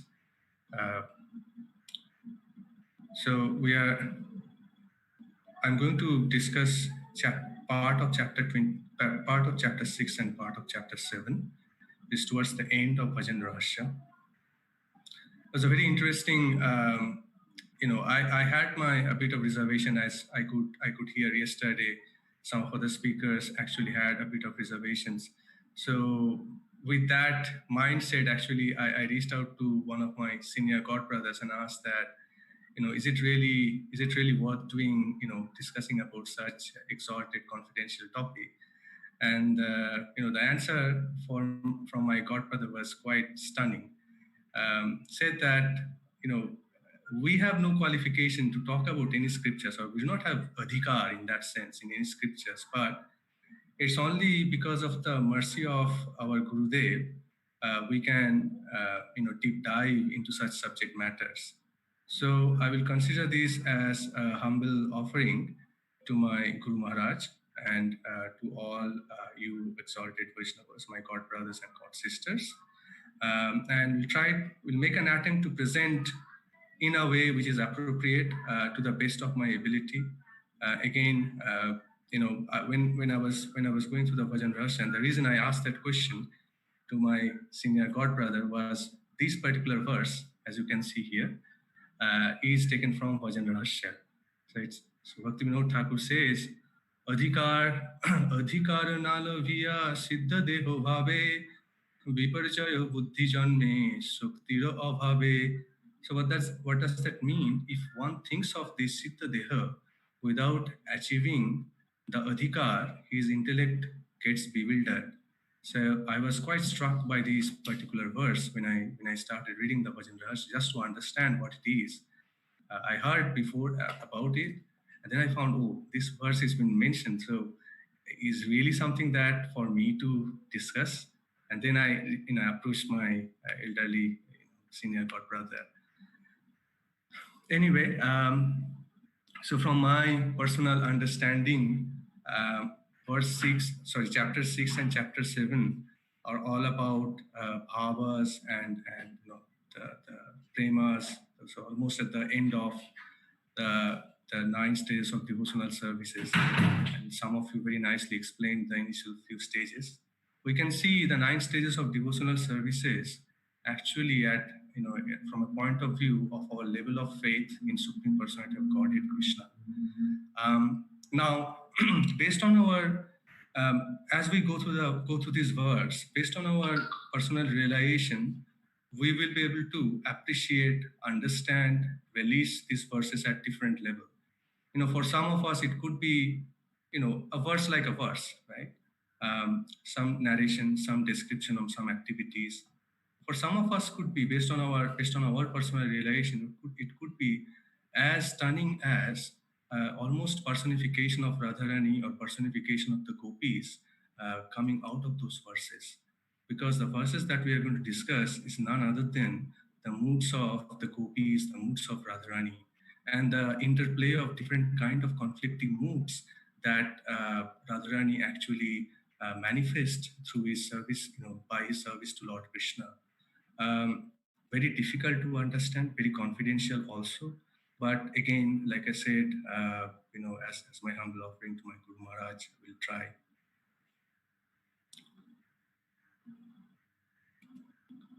So, should be chapter 6. So the left out verses of chapter 6, which is called Sasta Yama Sadhana, it's a Samkaliya Bhajana Bhava. So we're basically talking about Radha Krishna's Ashtakalin Leela. So this is the 6th Yam Leela, which is approximately for 2.5 hours, 6 p.m. to 8:30 a.m. as Guru Maharaj was yesterday mentioning, that Krishna comes back, after grazing the cows and returns back to home, and Radharani is going to prepare the meals for Krishna alongside with her different friends. So we'll see some of these verses now. So that's the context, and we'll understand what are the different moods of the gopas, etc., which that goes on. The first verse will start with Gopi Bhav.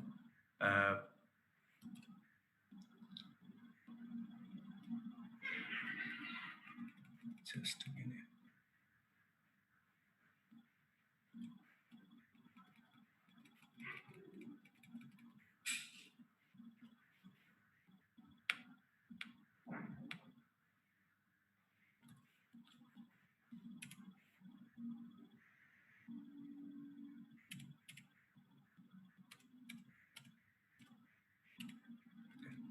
All right. Asham Ahaj. So this verse is explained in Srimad Bhagavatam 10.47.6 is taken from. Asam ahacharanarenu jusam aham swam vrindavanikim api gulma lata sudhinam yadistajam swajanam aryapatham chahitva vejur mukunda padavim struhir vimagram.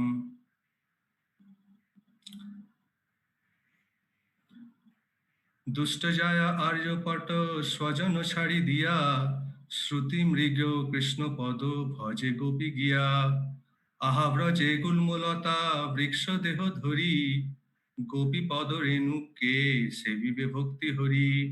So this is Sri Uddhava describing the excellence of the gopis, Prema Madhurya. So, aho, the Vrajadevis have given up everything that is difficult to renounce, such as children, family, and the path of chastity. And they have taken shelter of the path of Prema Bhakti to Sri Krishna, that is eternally searched by the Shrutis. My prayer is that in a future birth, I may acquire a form among the bushes, creepers, and herbs of Sri Vrindavan that receive the dust of these gopis' lotus feet. So who is speaking this verse? Uddhava. Who is Uddhava? Uddhava is that personality to whom Lord Krishna has spoken about Uddhava Gita, which is even more profound than the regular Bhagavad Gita that we hear. Now that Uddhava is talking about the moods of gopi. So we have to understand who these gopis are, because most of our actions are driven by our mood and consciousness. So if we try to identify or try to analyze the moods, the actions of gopi from a regular materialistic platform, we can be that can be misleading. So in order to, and that's what Uddhava is trying to identify and trying to tell us, because such a great exalted personality like Uddhava, if he is extolling the greatness of the gopis, then we have to understand what kind of consciousness that drove gopis to act in a manner which apparently in a fold of varnashrama dharma looks a bit at odd. So let us understand what are the different stages of consciousness that living entity goes through. So stages of consciousness, again, it's Bhaktivinoda Thakur's compilation. So it starts with Achhadita Chetana, or covered consciousness. What does that mean? The deficient bodily forms, the trees, rocks, they are under the influence of this Achhadita Chetana, covered consciousness. From then on, it comes to the stage of living entities like insects, which are at the lower form. Insects, birds, beasts, reptiles, and aquatics. Their consciousness is at the level of contracted consciousness, which is called Shankuchita Chetana. And then on, it comes to the stage of Mukulita Chetana, which is a budding consciousness. And that's where the human platform starts with budding consciousness. And at the very beginning stage of that consciousness is basically Nitishunya or Nirishwara Noitika, What does that mean? That means in that consciousness, a human being will not have any taste for what is moral, what is immoral, any power to differentiate between what is right and wrong. And in general, that in that form, in that platform, the human being will not have understanding of God. So it's a typical the atheistic principles, atheistic philosophies when human being follow that's then the level of consciousness is called budding consciousness. From there, it comes to the stage of Vikosita Chetana or unfolded consciousness. What it means is that at that particular stage, a human being starts thinking of Sesvara Noitikas. What does it mean is that we start understanding that there is a God, there is a Lord. We start believing, we develop a faith in Supreme Personality of Godhead. And we start our sadhana bhaktis, right? Of course, most of us, many of us maybe has come to Krishna consciousness out of fear, right? Most of us having having a little bit of God-fearing, element in the core of our consciousness and heart, which probably has pushed us to take the stage of Krishna consciousness. So for many of us, it may sound odd, but actually Krishna consciousness is a bit obligatory, right? Which is okay. It's okay to start with, because we perform Krishna consciousness maybe out of obligation at the initial stage as sadhana bhaktas. But then once we start practicing, when we practice, when it fructifies, mature to a certain extent, then we convert from sadhana bhaktas to bhava bhaktas, and that is where we develop the mood of spontaneity. What is that mood of spontaneity? Where definitely we are not under the fold of rituals or regulations or certain we automatically develop a taste. We automatically develop an attachment to Krishna, through which all the lower level of rules and regulations are kind of those boundaries are broken, and that's where the spontaneity develops. So that is called Purna Vikasita Chetana, or full-blown consciousness. Now, we all can understand that different level of consciousness will force us, or will push us to commit to different kind of actions. Now, what was the mood of the gopis? The mood of the gopis were actually transcended to all the different consciousness that we talked about. They were actually in the they were actually stating they were actually situated above those 5 states of consciousness, and hence, when someone is transcendental in nature, when someone's activities are transcendental in nature, it is not right, or it is not appropriate to analyze their actions through the lens of, or through the lens of sadhana of varnashrama dharma, because varnashrama dharma is an institutionalized dharma which is under the folds of certain rules and regulations, as we are part of either different varnas and part of different ashramas. And that's the reason when Chaitanya Mahaprabhu says that Gopi Vartur Padakamalu Dasa Dasana Dasa. What does that mean? I mean, we can ask that Chaitanya Mahaprabhu, who is such an exalted personality, Krishna himself, exemplifying the deeds and conducts of a sannyasi who is in the highest state of renounced order of life. How come such person can say that, I want to be a servant of the the lotus feet of Sri Krishna, the maintainer of the gopis? How can he wants to take shelter of such people who are opposite in gender? Chaitanya Mahaprabhu, who didn't want to see the face of a woman, saying that I want to take shelter, right? Because the gopas, they were not in the regular platform; they were in the transcendental platform. So, with that understanding, let us move forward a little bit to see what are the next different verses that how the gopis and Uddhavas express the glorious activities of gopis.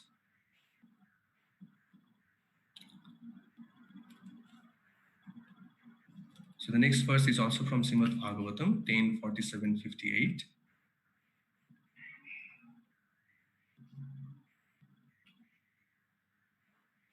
Etha param tanuvrato bhuvi gopovadvo govinda eva nikilatmanis rudha bhava vanchanti yadvavo viyo munayo vayam cha kim brahma janmavir ananta katha rasasya भववित मुनिगण आर देवगण यहाँ चरण वांछा करे अनुक्षण से गोविंद रुध भवापन्न गोपी धन्य कृष्ण रस आगे ब्रह्म जन्म नाहे गण्य. The gopis have one pointed Rudha Bhava towards Sri Krishna, who is the soul of all living entities. This is the topmost level of Krishna Prema, and by this, their lives are successful. This bhava is hankered for not only by fearful person desiring liberation from this material existence, but also by great Mahapurusas, as well as devotees like ourselves. But none of us are able to attain it. For one whose mind is attached to Krishna Katha, these three kinds of birth, seminal, brahmanical, and sacrificial, are not necessary. But for one who has no taste for hearing Krishna Katha, what is the benefit of taking birth, even as Brahma again and again for many, many eons? So with this verse and others, Uddhava is praising the crown jewels of all devotees, the gopis, who are worshipable by all the worlds. Now, what is the perfection of life? Perfection of life is really not achieved by worldly power, position, or fame. Na dhanam, na janam, na sundari. It is not achieved by our possession or aristocratic birth, beautiful wife, but by achieved only by pure devotional service. And the devotional service, as we can understand, has got different levels, right? Now, here on this particular, with respect to this particular verse, I just wanted to touch upon a little bit about what we call the Swarupa. So we may ask, what is Swarupa? And so Krishna in Bhagavad Gita says to Arjuna that he remembers all the past, all the times that he has appeared in this world, and the deeds and actions that he performed. But Arjuna had forgotten. The question may come that why do we, even after appearing so many times, taking so many births in this world, how come we forgot all about our previous birth? The reason is we are confined into the bodily conception of life. The moment we understand who we are, what is our real position, what is our constitutional position, will be not only be free for birth and death, but also, we become spiritualized. Actually, we are spiritual, but like, Krishnadas Kaviraj says in Chaitanya Charitamrita, Anadi Bahirmukha Jeev, Krishna Bhuli Gala. So we have forgotten about Krishna. Why? Because we have been invited, we have been attracted to Krishna's external energy. Now the Swarupa, understand what is Swarupa, you may ask. So Krishnadas Kaviraj says that Jive Swarupa, Nitya Krishnadas. So yes, we are servant of Krishna. But then in that position of servitude, there could be many services, right? That we might have performed while we were with Krishna, because we have taken ourselves away from Krishna. We have forgotten about our service. We have forgotten about how uniquely we were related to Krishna. Say Srila Prabhupada, what is Srila Prabhupada? What is his Swarupa? For example, somebody may ask. So Srila Prabhupada already has given an indirect reference about his Swarup in one of the songs, Markandeya's Bhagavad Dharma. If you read that song, Srila Prabhupada, we can understand that Srila Prabhupada was a Gopalak, right? So he used to play with Krishna as a Gopalak. Now, But we all, but think about Srila Prabhupada's mercy as well. So from that position, Srila Prabhupada had to assume such a lower, position just to deliver us out of causeless mercy. Maybe Krishna said, it's your time, go preach, right? So never for a moment he thought about, oh, how can I how can I come out of my great position that I have in Golok Vrindavan with you, Krishna, and go to the material world in a very, in the place of a Dukhalayam Asaswatam and preach to the people who are just ignorant. So that is the powerful, that is the mercy, that is the power of mercy of the great devotees. All our acharyas, they were all uniquely related to Krishna in a unique way. All our six Sadhgoswamis, they are none other than the Manjaris, right? So if we are Rupanugas, so we need to understand that we also are supposed to serve Krishna in the line of the Manjaris, right? It is important for us, and it should be a personal endeavor as we practice devotional service. Of course, Srila Prabhu, I will not come to that aspect too much, but it is very important that we practice very sincerely and pray to Krishna and that Krishna, please help us, please uncover that apparent the apparent curtain that you have put before us, before me, for which I'm not able to see you, for which I'm not able to release the relationship that I am supposed to have. Because we are not able to release the relationship, because we have forgotten the relationship, even after being so attractive, even after Krishna, you being called all attractive, I'm not feel that attraction in my heart, right? So that is what is very important for us. Now, the question may come that at what level, what point of time we can understand. Now, some of us, all of us at different stages in devotional service, we can understand from the 9 stages of devotional service. Now, some of us who are at the stage of asakti, or who are at the stage of nishtha, ruchi, asakti, after crossing the stage of anartha nibriti, they might develop the taste for holy name. They might, when they chant, their chanting could be through their chanting, they can offer, by mentally, they can participate in the service of Radha Krishna. But again, that's something that we can do after we reach to a certain stage. It's not that we can do at all the stages. I will not discuss much about that part now, but it's and that for at that point of time, when we progress, we make a significant progress in that path, we can understand that how I am uniquely related to Krishna. What is that unique relationship? And of course, a guru also sees the potential in the disciple, and guru can always reveal that swarupa to the disciple, provided the disciple has earned it, not that disciple can command. Going to the next verse, 10:44:14, again taken from Srimad Bhagavatam.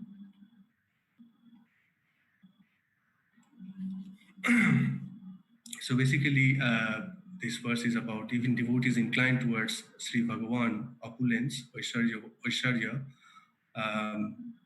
So even it's difficult for the pure devotees to attain the Gopi Bhav. So that has been described in this particular verse. Gopyastapaki kimacharan yad amusya rupam lavanya saram samartham ananya siddham dhrivi pivanti anusavavi vivam durupam ekant dhama yashasya Shriya Aisharasya Yashasri Aisharya Dhama Durlavo Ekanta Oti Vola Vanna Saro Svata Siddha Kanta Kitapo Kurila Gopi Yahe Anukshana Nayonete Samaraso Kari Aswadhana. Sokhi, I do not know, Sakhi means friends. I do not know what austerities the gopis have performed to be always drinking the sweetness of Krishna's form with their eyes. what is the nature of his form? It is the essential, it is the essence of bodily beauty. The lavanyas are within this material existence or above it. There is no beauty equal to his. What to speak of greater beauty? He is not decorated by anyone, nor is he perfected by ornaments and clothes. Rather, he is perfected in himself. While seeing in this form, one does not become satiated because its beauty increases at every moment. All fame, beauty, and opulence take shelter of it. Only the gopis are fortunate enough to have such a darshan of Krishna, no one else. So this particular text was spoken by young, beautiful woman of Mathura when Krishna was entering into the wrestling areas with Balaramji, and they got an opportunity to have a full darshan of Krishna, his unprecedented lustrous body. So Lord may give association, but Krishna Prema is exclusive and ultimate treasure jewel reserved for pure devotees. So when Krishna was in this material world, we know there were many people who got association of Krishna, but not everybody became gopi. Not everybody became gopis, right? So even if Krishna appears in among us, it will be still we will not be able to develop that Krishna prema. It's very difficult. It's something that comes only with our own, of course, with our own sincere endeavor, but at the same time with the mercy of Guru, with the mercy of Krishna himself and other devotees as well. So what is the perfection of life? So Lord may give physical association, but Krishna prema is rare. Krishna, the last thing Krishna wants to give is his prem, because the moment we get that Krishna prem, Krishna knows that he is going to be bound by us, our prem. So that is the last thing that is very, very exclusive. That's very, very rare. That's reserved. That's reserved for the rest of the pure devotees. Krishna can give us anything and everything that we can ask, but Krishna prem is really, really rare. Even what to speak about others, even Lakshmi Thakurani, she couldn't attain the platform of Gopi's love. In Vrindavan, there is a place called Belvan, where Lakshmi Devi is still practicing austerity and penances to get entry into the Rasasthali, right? So Lakshmi Thakurani, who sits right on the chest of the Lord, he doesn't get an entry to the heart of the Lord. What to speak about others? Lord has all six opulences. So there is no point trying to attract Lord with any of those opulences that he is having. The only thing that he is craving for is love, is our love, right? How sincere our love is for Krishna. The definition and the profoundness of love is also something that we can understand at different stages of devotional service, at the 9 stages of devotional service. Our love for Krishna at the beginner stage versus our love for Krishna at the middle stage versus the love for Krishna which fructifies into prema, ripened form towards the end stage of prema and power. Lord was indebted to the gopis because of their selfless loving service. Like Lord said that the only thing I cannot fulfill through my, I can repay everything, but I cannot repay the debt, the gopis that you have, the debt of the love that you have given to me. Krishna openly submitted that. The question is that, I asked that question, if Krishna is all attractive, why don't we feel attraction to Krishna? Because Krishna's attractiveness is spiritual. So in order for feeling that attractiveness, we have to direct our senses. We have to spiritualize our senses as much as we can. And how we can do that? By listening to Krishna Katha, by hearing more Kathas, by taking shelter of his holy name, because Krishna's name is much more powerful sublime and merciful than Krishna. So that is how only we can feel attraction. There is no other way. And by chanting and chanting and chanting and chanting, when we get rid of our offenses, when we develop taste for holy name, when we develop that attraction, the spontaneity in our devotional service, we'll start feeling that attractiveness in Krishna. We'll start, then it will be very difficult to turn our eyes off Krishna. As gopis used to say that Vidhata, Brahma, doesn't have good intelligence, right? Because he has given eyelid.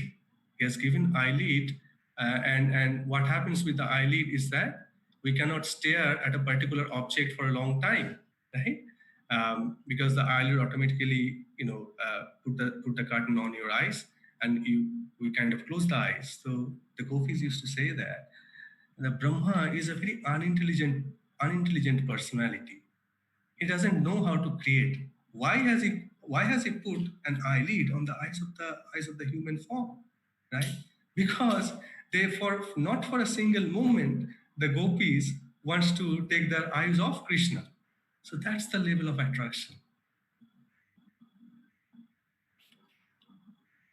Let's move on. The next verse has been taken from Govinda Lilamrita. So we'll understand a little bit. So we talked about Gopi's mood. Now we'll try to understand the mood of Radharani in the evening. So what is happening is, like I said, Krishna is coming back after grazing the cows with Balaramji, and Krishna will take bath. Krishna will go to milk the cows, and after that Krishna will come back and take the prasadam, or take the evening meal. And those evening meals are prepared by Radharani and her sakhis, her friends. Now Radharani, although she prepares, she doesn't go and deliver the preparations directly to Yashoda Maya, right? It is done by her friends, but her friends will bring the remnants of what Krishna has taken back to Radharani, and also tell her the feedback whether Krishna liked her food or not.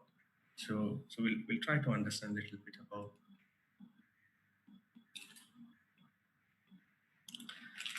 This is, like I said, introduction to the evening pastimes, Samkaliya Leela, found in Govinda.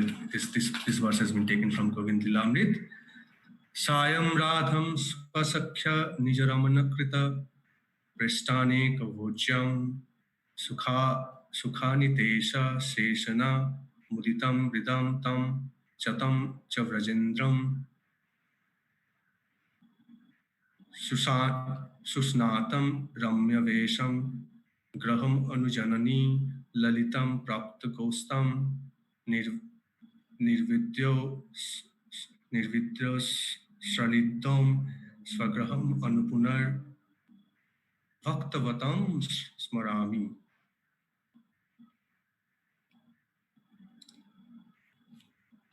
Shri Radhika Swayam Kale Krishna Lagi Pathaile Sokhi Haste Vividha Mishtana Krishna Bhukta Seshavani Sokhi Dila Sukhamuni Pana Radha Hoila Prasanna Santoramya Veshodhari Jashoda Lalita Hari Sakhya Saho Godhano Kare Nanavido Pakwa Anno Pana Hoila Prasanna Smoriyami Paramo Adare.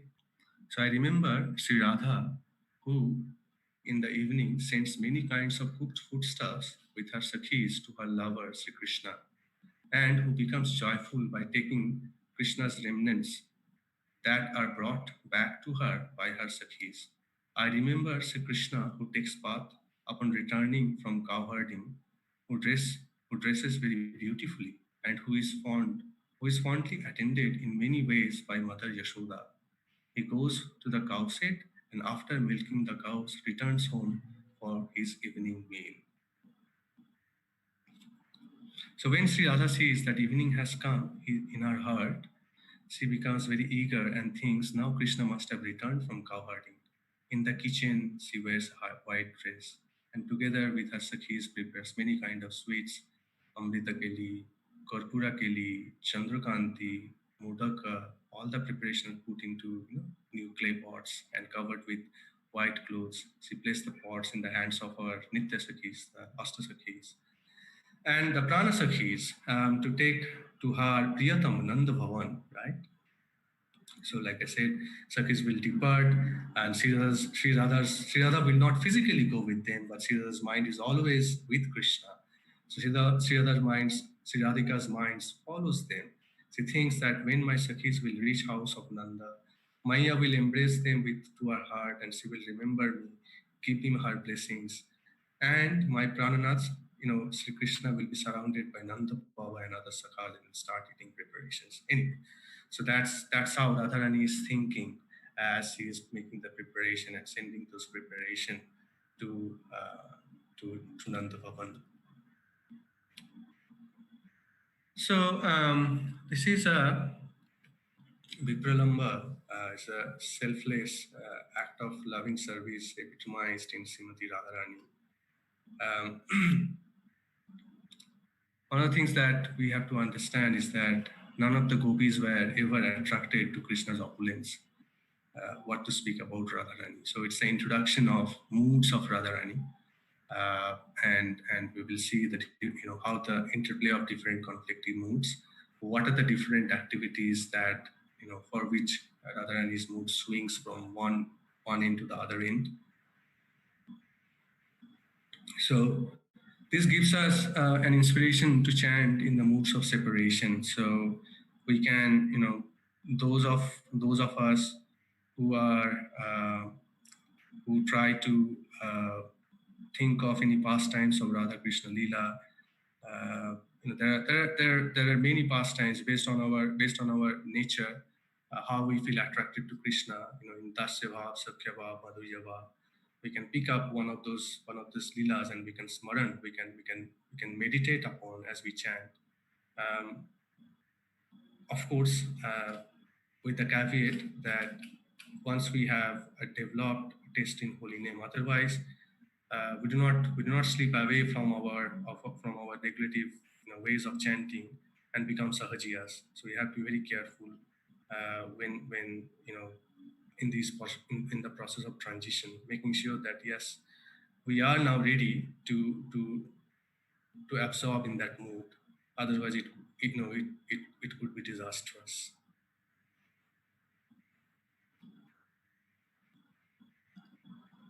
Okay, so we'll start with Saptama Yama Sadhana, which is basically 8:30 to 12. So this is called Prados Kalya Bhajana or Vipralamba Prema. So the previous verse give a introduction of Vipralamba. We'll see with the seventh verse of Sixth Ashtakam, which starts with, and then we'll move forward.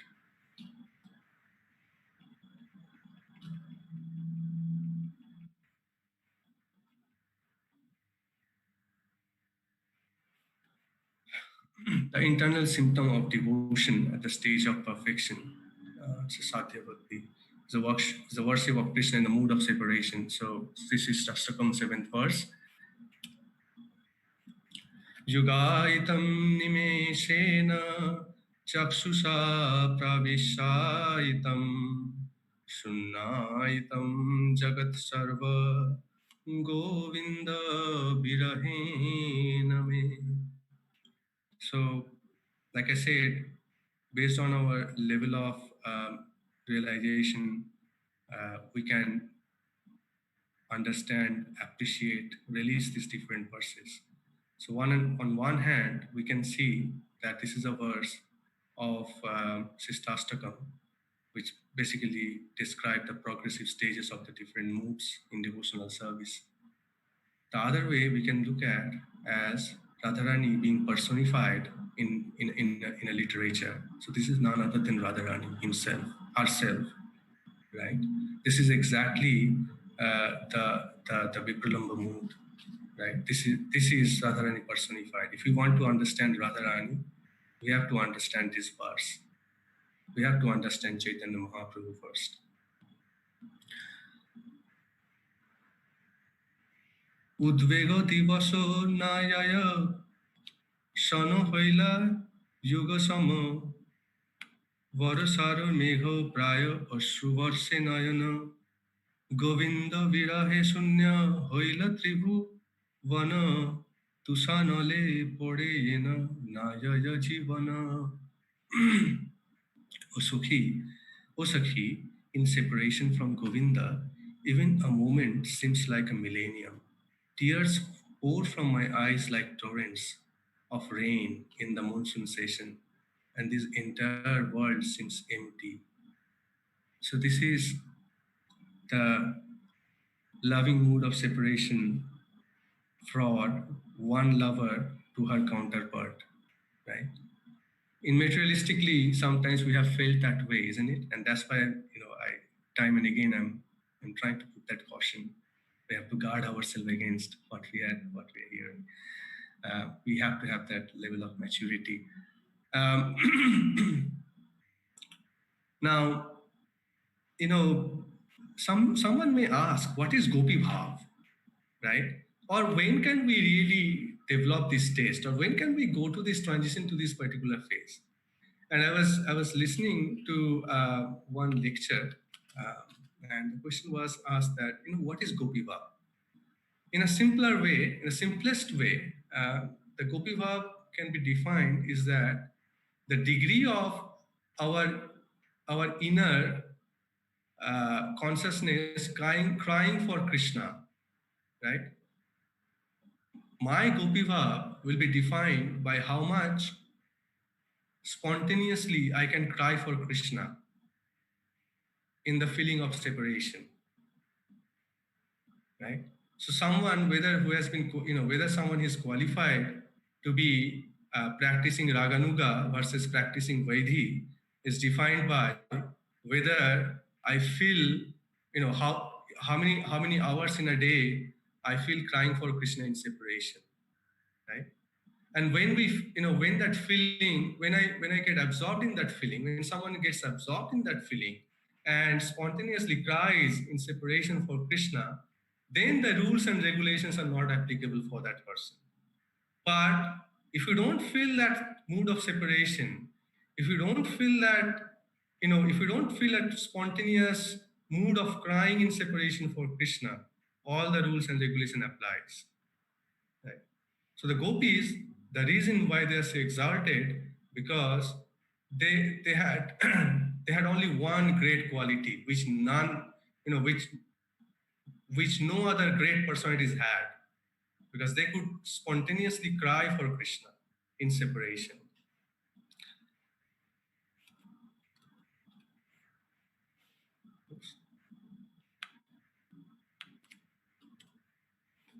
So let us understand a little bit, technically, Radharani's mode of separation. Of course, we cannot understand the essence. I cannot understand the essence, but appreciate that essence. But technically, how different acharyas are described the Vipralamba Bhajan. So what is happening here? That Radharani is affected by two ragas. One is Pravasa, the other one is Purva Raga.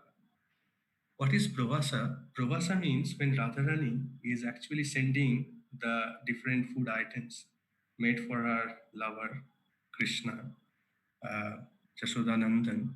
So she is sending the preparation, but she cannot go with her friends. She cannot go to Nanda Bhavan with her friends. That's a physical separation. So that's a pravasa. And the second one is Purvaraga, because Radharani knows that now is the time when she will be able to meet her lover, right? Because all the Rasa Leelas, etc. So the timing is now coming up. The timing is 8:30 to 12. So the Purvaraga is driven by three other sub-moods. One is rati, attraction, eagerness, anxiety, right? So when we want to get something, it happens in material platform, it happens in spiritual platform. Only thing is that the desires are a bit spiritualized, right? So, for example, I have ordered something, which I love the most, any material object, and it's coming, it's coming through. I've ordered it through Amazon, right? It's coming on. It's on its way. So there's a significant amount of anxiety is there, right? When can I get it? When can I see it? When can I see it, right? That kind of anxiety. Now in the spiritual platform, right? Convert Amazon object with Lord Krishna and say that, oh, when can I see you? Oh Lord, when can I see you? Oh Lord, when can I see you? Right? At our level, that can be replaced with the mood of, oh Lord, give me more opportunity to chant your holy name. When can I chant your holy name? When can I chant more number of rounds? Right? When can I develop sincerity? That eagerness, that anxiety, the spiritual anxiety is very important for us in order for us to move forward, right? That helplessness, oh, I am so fallen, I'm not able to move. Krishna, please help me. Oh, see, other devotees, right? Pleading them that, I'm not able to make much progress. What can I do? Please help me, right? And when Krishna sees that, that eagerness among us, that mental anxiety, that yes, that person is really now looking forward to get my association through my holy name, etc. Krishna will fulfill all the desires, right? So that is the level of anxiety that we have to develop. Of course, Radharani's anxiety, that is in a different platform. But at our platform, that level of anxiety, if we want to call it as a Vipralamba Bhajana, that anxiety has to transfer into that how can I chant more number of rounds? Krishna, give me the strength, right? Guru Maharaj, give me the strength. Please shower your mercy so that we can chant more round. So that we can take shelter of your holy name. Because without holy name, there is nothing else that I can take shelter of. Without your holy name, there is nothing else that can support me in this material, in this ocean of materialistic nescience. So that's the eagerness, that's the mood that we need to have. Otherwise, we will not be able to make a significant, meaningful progress in spiritual life. And the Vagrata. So we talked about both eagerness and Vagrata, right? Vagrata means, yes, I have to go to meet. I have to go. The time, when is the time? When is the time coming up? So Radharani's mood is Vyagra, means, she's very, she's anxious, she's eager. And at the same time that the attachment which is coming in her mind to meet her lover, Lord, is also, manifesting in the whole, in the whole spectrum of this is Vipralamba Rasa, right? So again, I'm not qualified to speak about, but with my little intelligence, that's what I could understand. And burning husks, right, is very difficult to extinguish. So for us, the burning husks are our material desires. It keeps on and on and on. Right? It keeps on burning. It keeps on pulling us down. It keeps on deviating us from the path of devotional service. It keeps on, kicking us out of the path of spiritual progress because it's so strong. It never gets extinguished. That's the problem. But for Radharani, it's the other way, right? For a pure devotee, it's the other way. The thought of Krishna will never disappear. Is so absorbed, like we are so absorbed in materialistic sense gratification. The pure devotee at the pure transcendental spiritual platform is always so absorbed in Krishna's name, Krishna's pastime, that even if he wants, he cannot come out of it. So that's the difference. So the nature is pretty, very same, but the objects are just different. The objects just, they're just 180-degree opposite of each other.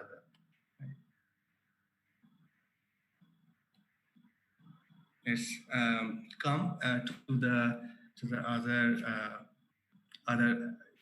object of attraction. Just go through.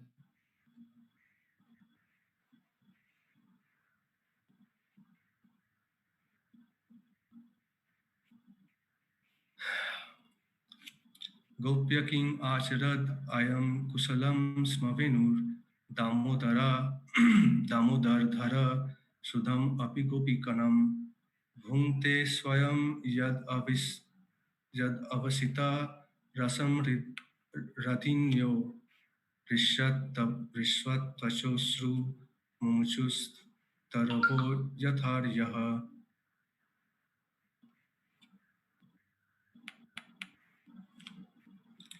O he Sokhi Kiva Tapo Koila Krishna Venu Gopi Prapyo Mukham Rita Piye Puna Puna.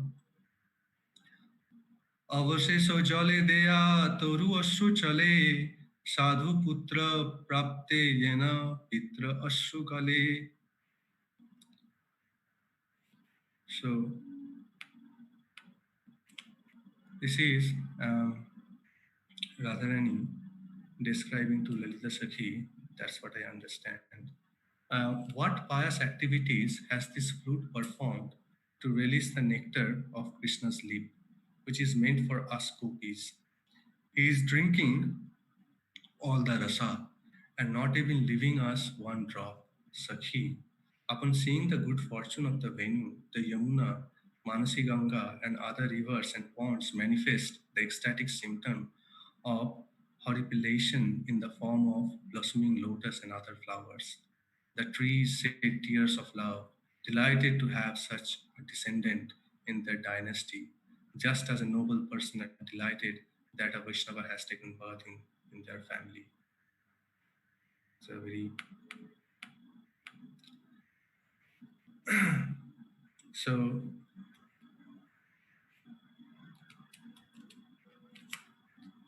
Radharani is feeling envious about Krishna's Venu. Why? Because Krishna's Venu has Krishna's Venu is the most fortunate, and Radharani thinking herself as most unfortunate. Why? Because Krishna's Venu gets maximum association of Krishna's lip. So,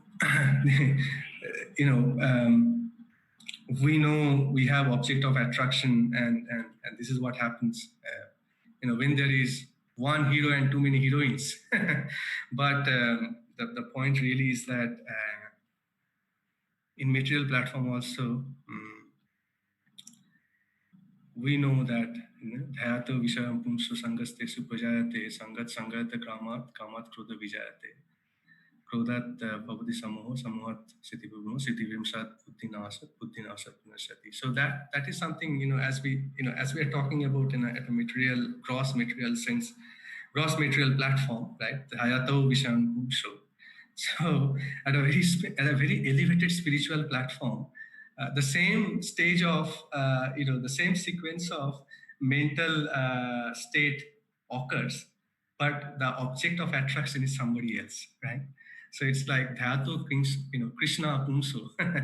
So when we constantly contemplate in Krishna, and gopis and Radharani, they constantly absorbed, contemplating in Krishna and different kind of thoughts, different kind of mood swings that's happening, right? So much so that Krishna's paraphernalia is also an object of envy, right? So these are basically called asuya or sanchari bhavas for the gopis whose love for Krishna is ever increasing and unsatisfied.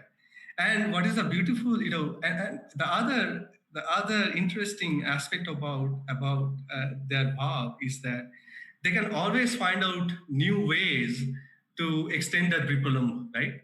So they can always find out new thought process and constantly keep dwelling on Krishna, meditating on Krishna. So that's the beauty. Like different materialistic thoughts come to our mind, it comes and goes. Similarly, and even if we feel exhausted, but still something or other will come.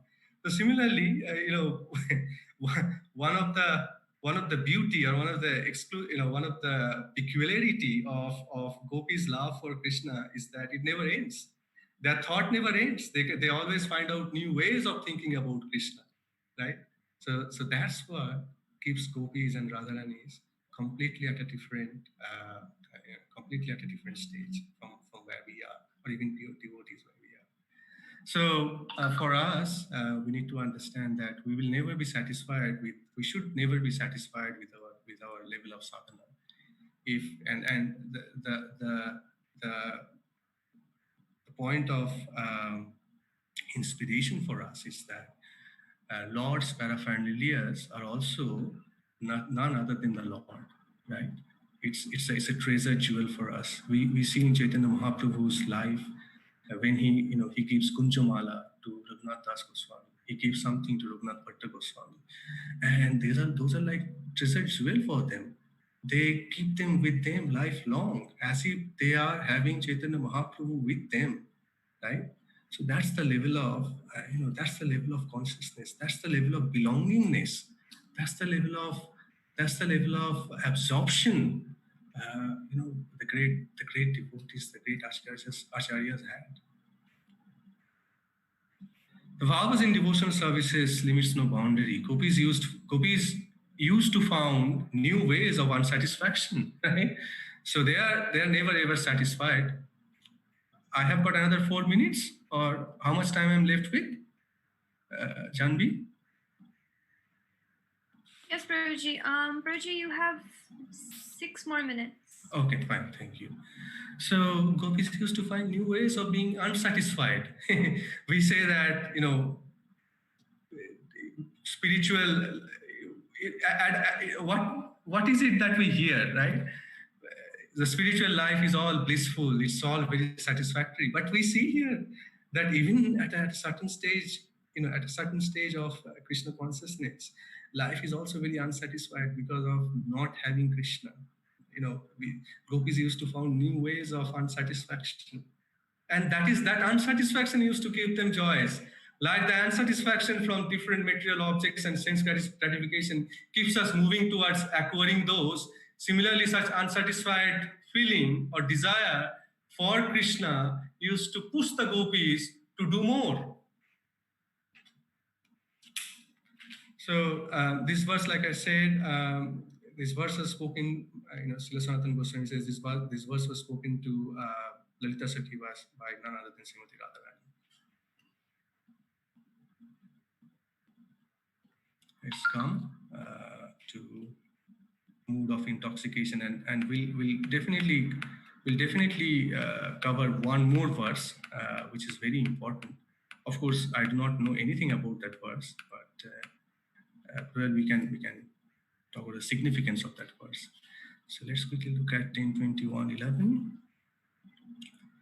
Dhanyasma mudha gatayopi harinna eta yananda nandanam upatta vichitra vesham akarna venum ratinam saha Krishna sara pujam dadhur virachitam pranayavalokai.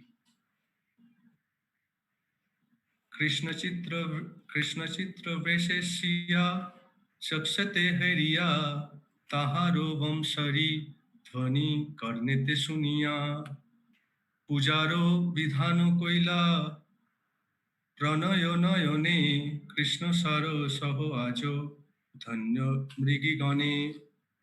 O Sakhi, when Nandana Shamsundar, wearing beautiful multicolored attire, vibrates a sweet melody of his flute, even the doves, which means the deers, who are foolish due to having taken birth from womb of ignorant animals, run towards him along with their husbands and gaze upon him with love-laden eyes. They are not merely gazing, Sakhi, but they are worshipping him with crooked, sidelong glances from their large lotus-like eyes, and he is accepting their worship with his own loving sidelong glance. The lives of these deer are truly blessed. Sakhi, although we are gopis of Vrindavan, we are unable to offer ourselves like these because our family members harass us. How ironic. So this is the state of mind of Rajaramanis. The restlessness is because of their inability to be satisfied, right? Never satisfied with the amount of service, never satisfied with the desire to serve Krishna. So it's basically part of Venu Madhuri, the glorification of Krishna's Venu. It's been described here.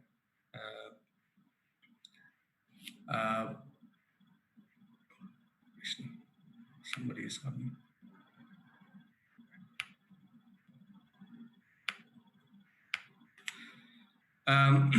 So ears listening to Krishna's flute, completely submerged in prema rasa. So the moment they used to hear Krishna's flute, it used to take them to a different level of transcendental mellows. And mental speculation in bhavas, moved in concealed way.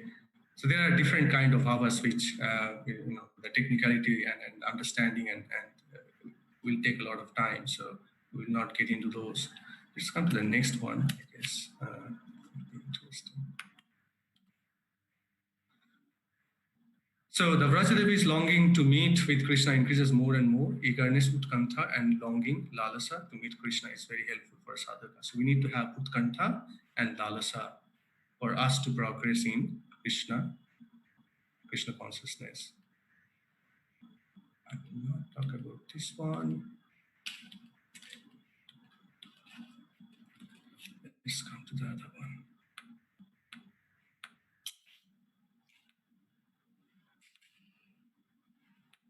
Given that I have got another 2-3 minutes, so I will just cover the last verse. Which I felt. Okay, yes.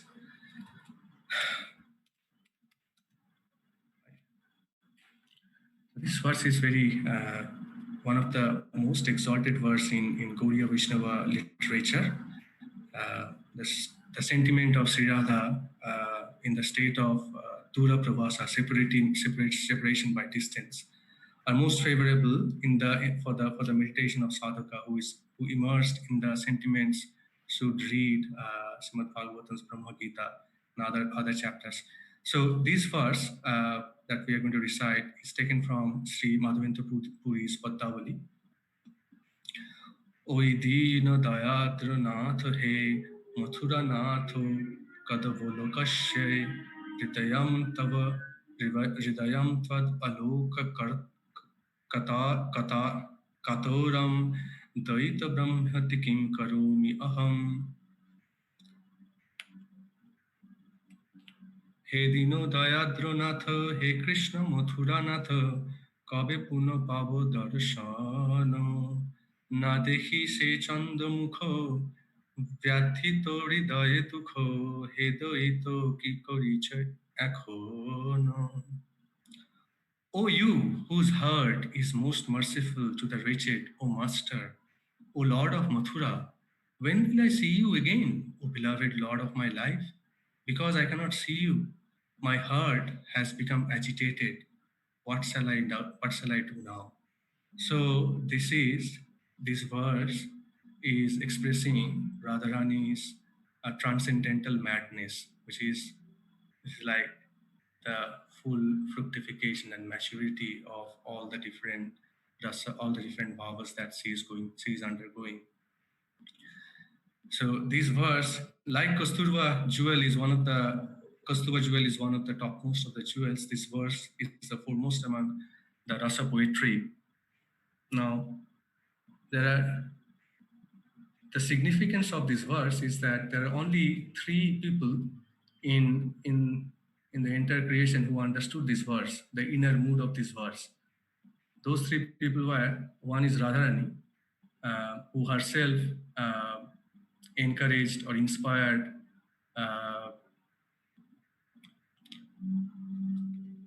Madhavendra Puri to write this particular verse. So of course Madhavendra Puri, being empowered by Radharani, understood the inner mood of this verse. And finally it was Chaitanya Mahaprabhu who understood, who actually was living by this verse. So this verse represents Chaitanya Mahaprabhu during his pastimes in Gambhira. So such was the ecstaticness of Radharani's mood that Krishna himself didn't understand. What is that mood with which Radharani feels so attraction towards him? And Krishna wants to taste that particular mood. And he appeared in the material world none other than Chaitanya Mahaprabhu.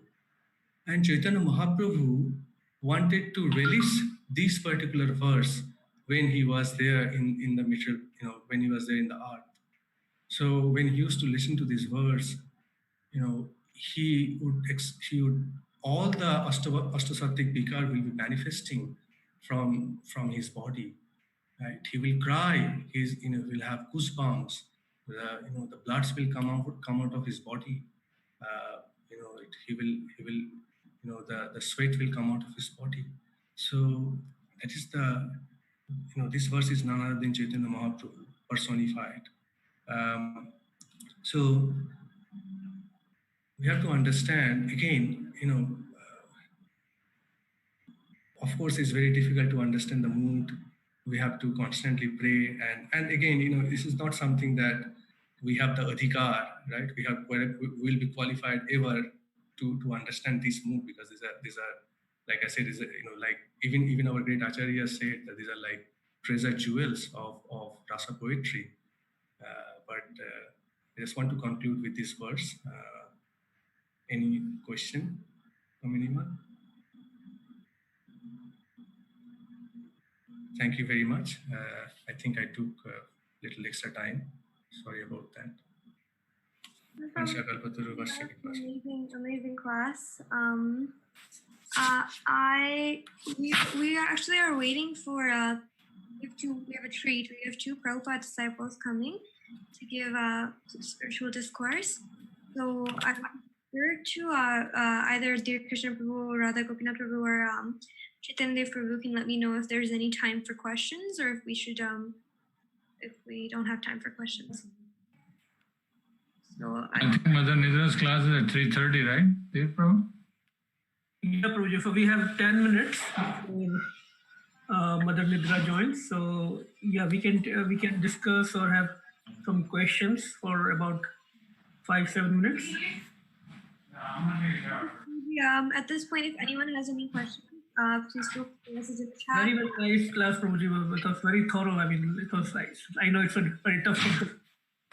You researched really well. If there's any questions now, Prabhuji, it was a great class, really wonderful class. If there's a question, you could please feel free to ask it. I don't know, Prabhuji, I think you explained it so well, there may not be any questions. I don't know, I'm not qualified. Like I said, this is a very confidential topic. Yeah.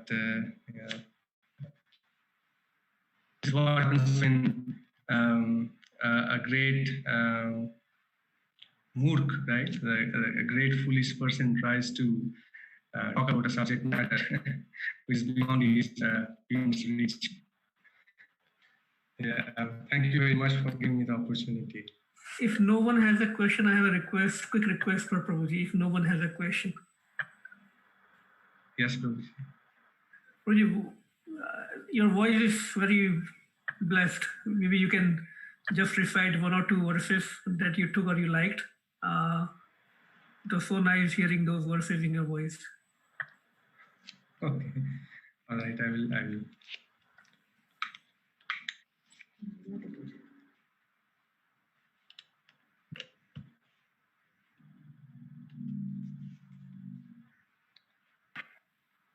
So, these few verses, I'll read text 6. Krishna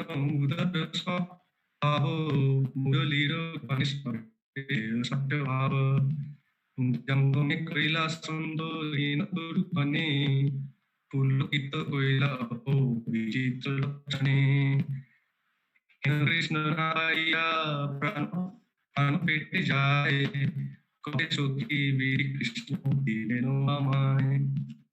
Soki is the elegant charm of 2 brothers, Vajrasundar and Gopusundar Balaram, are quite unique and wonderful. And Shamsundar, together with his cowherd prince, leads the cows from the forest. Another forest. Sorry, Prabhuji, I think your voice is breaking. Is it just me or? No, Prabhuji, it's breaking for me too. I thought it was just me. It's going on and off. Yeah, it's breaking, bro. Okay, is it better now? Yes, Prabhuji, wonderful. Okay. O Sakhis, the elegance and charm of the two brothers, our Shamsundar and Gaurasundar Balaram, are quite unique and wonderful. When Shamsundar, together with his cowherd friends, leads the cows from one forest to another by sweetly playing the melody of his venue, he binds the top of his turban with the yoga rope, which is used for binding the legs of cows. And from his shoulders, like Pitambara, hangs the rope known as Pasa. Upon seeing that sweet, unparalleled beauty and hearing the sound of the Venu, moving living entities such as animals, birds, as well as rivers, and what to speak of human beings become like stone, and next it symbols like horripilation and display in non-moving entities such as trees. Ski. How can I describe the magical sound of the flute? That's the significance. Krishna used to play the flute. The non-living used to become living entities, and the living entities used to become non-living entities. So let's quickly go for another one. Yeah, Haridasa Varja. Yeah, Haridasa. Little breaking little bit. Okay. This verse is very famous in Srimad Bhagavatam also about Giriraji. Haridasa Varjai Giri Govardhana Rama Krishna Pada Sparsha Sukhe Achetana Sakadin Sa Krishna Atitya Karila Paniya Kandara Kanda Muro Nivedila. So this is the purification of Govardhan. O Sakhis, this mountain Govardhan is the crown jewel of Sri Hari's servants. Blessed is his fortune by the touch of his lotus feet of Ram to Krishna and Baladev Prabhu, who is most pleasing to the eyes. Govardhan is blossoming with delight and supplying crystal clear water, soft grass, wonderful caves, and varieties of roots. By thus serving Krishna and Balaram, who were surrounded by the cowherd boys and cows, he highly honors them. So this is the Pradevis who are interpreting with Krishna is basically describing the fortunes of all other living entities who get constant association of Krishna and their fortunes. So our state is very last, right? So your voice is breaking again. Sorry. Can you hear me better now? Yeah, this is better. Okay. So our position, I think the position that we can take in Krishna consciousness is the position of Haridas. How we can serve Krishna? Because anyway we are all Rupanugas.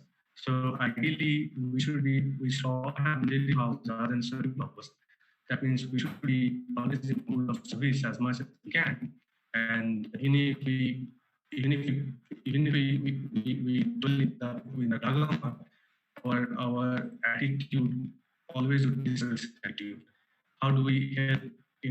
How do we help the other communities in preparation of Krishna's different that would be rather than participating in the leaders, in mind, our practice would be to serve, to prepare for those, to make the arrangement for those different sites at the manas level. Okay, so the next verse.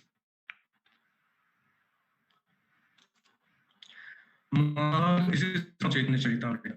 Mahabhagavat dekhe sthavar jangama taha taha hoy tar Shri Krishna spurana. Sthavar jangama dekhe na dekhe tar murti sthavar hoy taro istho devo spurti. Hearing the sweet sound of Krishna's flute, the Vrajadevis, who are attached to Krishna with profound love, Krishna Anuragini, have become overwhelmed with prema. They started speaking with Sakhis from their own groups about the effects of the sound of flute, Venunada, and other such topics, with metaphors describe how lifeless river exhibit transformations upon love, upon hearing the sweet sound of Krishna's Venu. Although it is not possible for rivers to experience any feeling, the Vraja Ramanis who are endowed with Mahabhav are controlled by the astonishing natures. Do not consider whether a being is sentient or insentient, and they ascribe their own respective bhavas everywhere they look. Whatever mood and relationship an Uttamadhikari devotee has with his worshipable deity, Sri Bhagavan, the same mood and relationship is seen by him to exist in all living entities. This is a very this is a very important verse which we can learn and apply in our life, for all practical purpose. So whatever way we feel attracted to Krishna in one of the 5 different rasas, we can also develop relationship with all the other living entities, right? Because being a devotee, the primary quality of being a devotee is to be compassionate towards others. And if we cannot express that compassion towards others, there is fundamentally something wrong in our devotional service. So this is a very important verse for all of us. Okay. Prabhuji, stop me when you think that the next program is going to start. Yes, Prabhuji. Yeah. Okay, so we'll continue with the next one. Vidata he nahi daya kichu tomaro kichui tomaro moitro bhave pranoyete dehi dehi sammoyete kano ete koila avicharo kano ete koila avicharo akrotatha avasthayo viyogo korila hayo balokero chesta e vyaparo. O Vidhata, you are the only one who arranges everything, but there is not even a trace of mercy in your heart. First, you unite living entities in this world with friendship and love, but before they can fulfill their desires and hopes, you pointlessly separate them while they are still unsatisfied. The truth is that, like the play of a child, this whimsical behavior of yours is useless. So the Vrajadevis, whose heart have been seized by Krishna, are distressed in fear of impending separation from him. So this is the verse when the Gopas are speaking to each other when Krishna is about to leave Vrindavan towards Mathura. So they have heard that Akrura has come with a chariot to take their Samsundar to Mathura. Tormented by the fear of impending separation, the Vrajadevis, speaking to like-minded gopis, expressing their own special sentiments of loves and affliction of separation. Now there are. Sorry, Prabhu, to interrupt 1 second. Prabhuji, Mother Nidra must be waiting or something, entering into the meeting. No, I don't see anybody yet, Prabhu. Okay, I just want to make sure. Thank you, sir.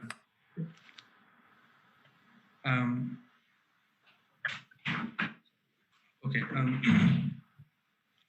So Sri Krishna is going to Mathura, and the Gopas are expressing their sentiments, their mood in this particular verse.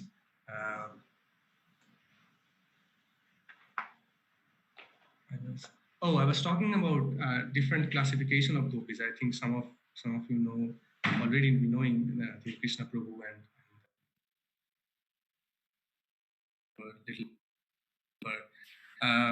so some of the gopis, and they had their own moods also. Right? Some of the gopis were a bit Santa in nature. Some of the gopis were quite opposite to each other in terms of their their share of rights on Krishna. There's a group led by Chandravali, right? Sri Krishna is going to Madhupuri. Hearing this, the lustre of Bhadra's lotus face, the lotus face of the Tathashta gopis withered and become dejected. Shyamala and other Shrutapuksha gopis, dressed their dresses, belts, hair, and on, other things loosened in Samadhi, Chandravali, who is Vipaksha, began to see Sri Govinda in her heart, which was lost in meditation. The crown jewel of all Rajagopis, Mahabhavavati Srimati Radhika, Sapaksa gopis like Lalita, Vishaka, and other beloved of Sri Krishna, envisioned in their hearts their Prana Priyatamas, their most supreme loving object. Various amorous activities. Interrupt you, bro. Yes. I think Mother Tidra is here. Hare Yes, Krishna. Prabhu. Thank you very much. Thank you, Prabhu. Hare Krishna. Hare Krishna. Hare Krishna. Hare Krishna.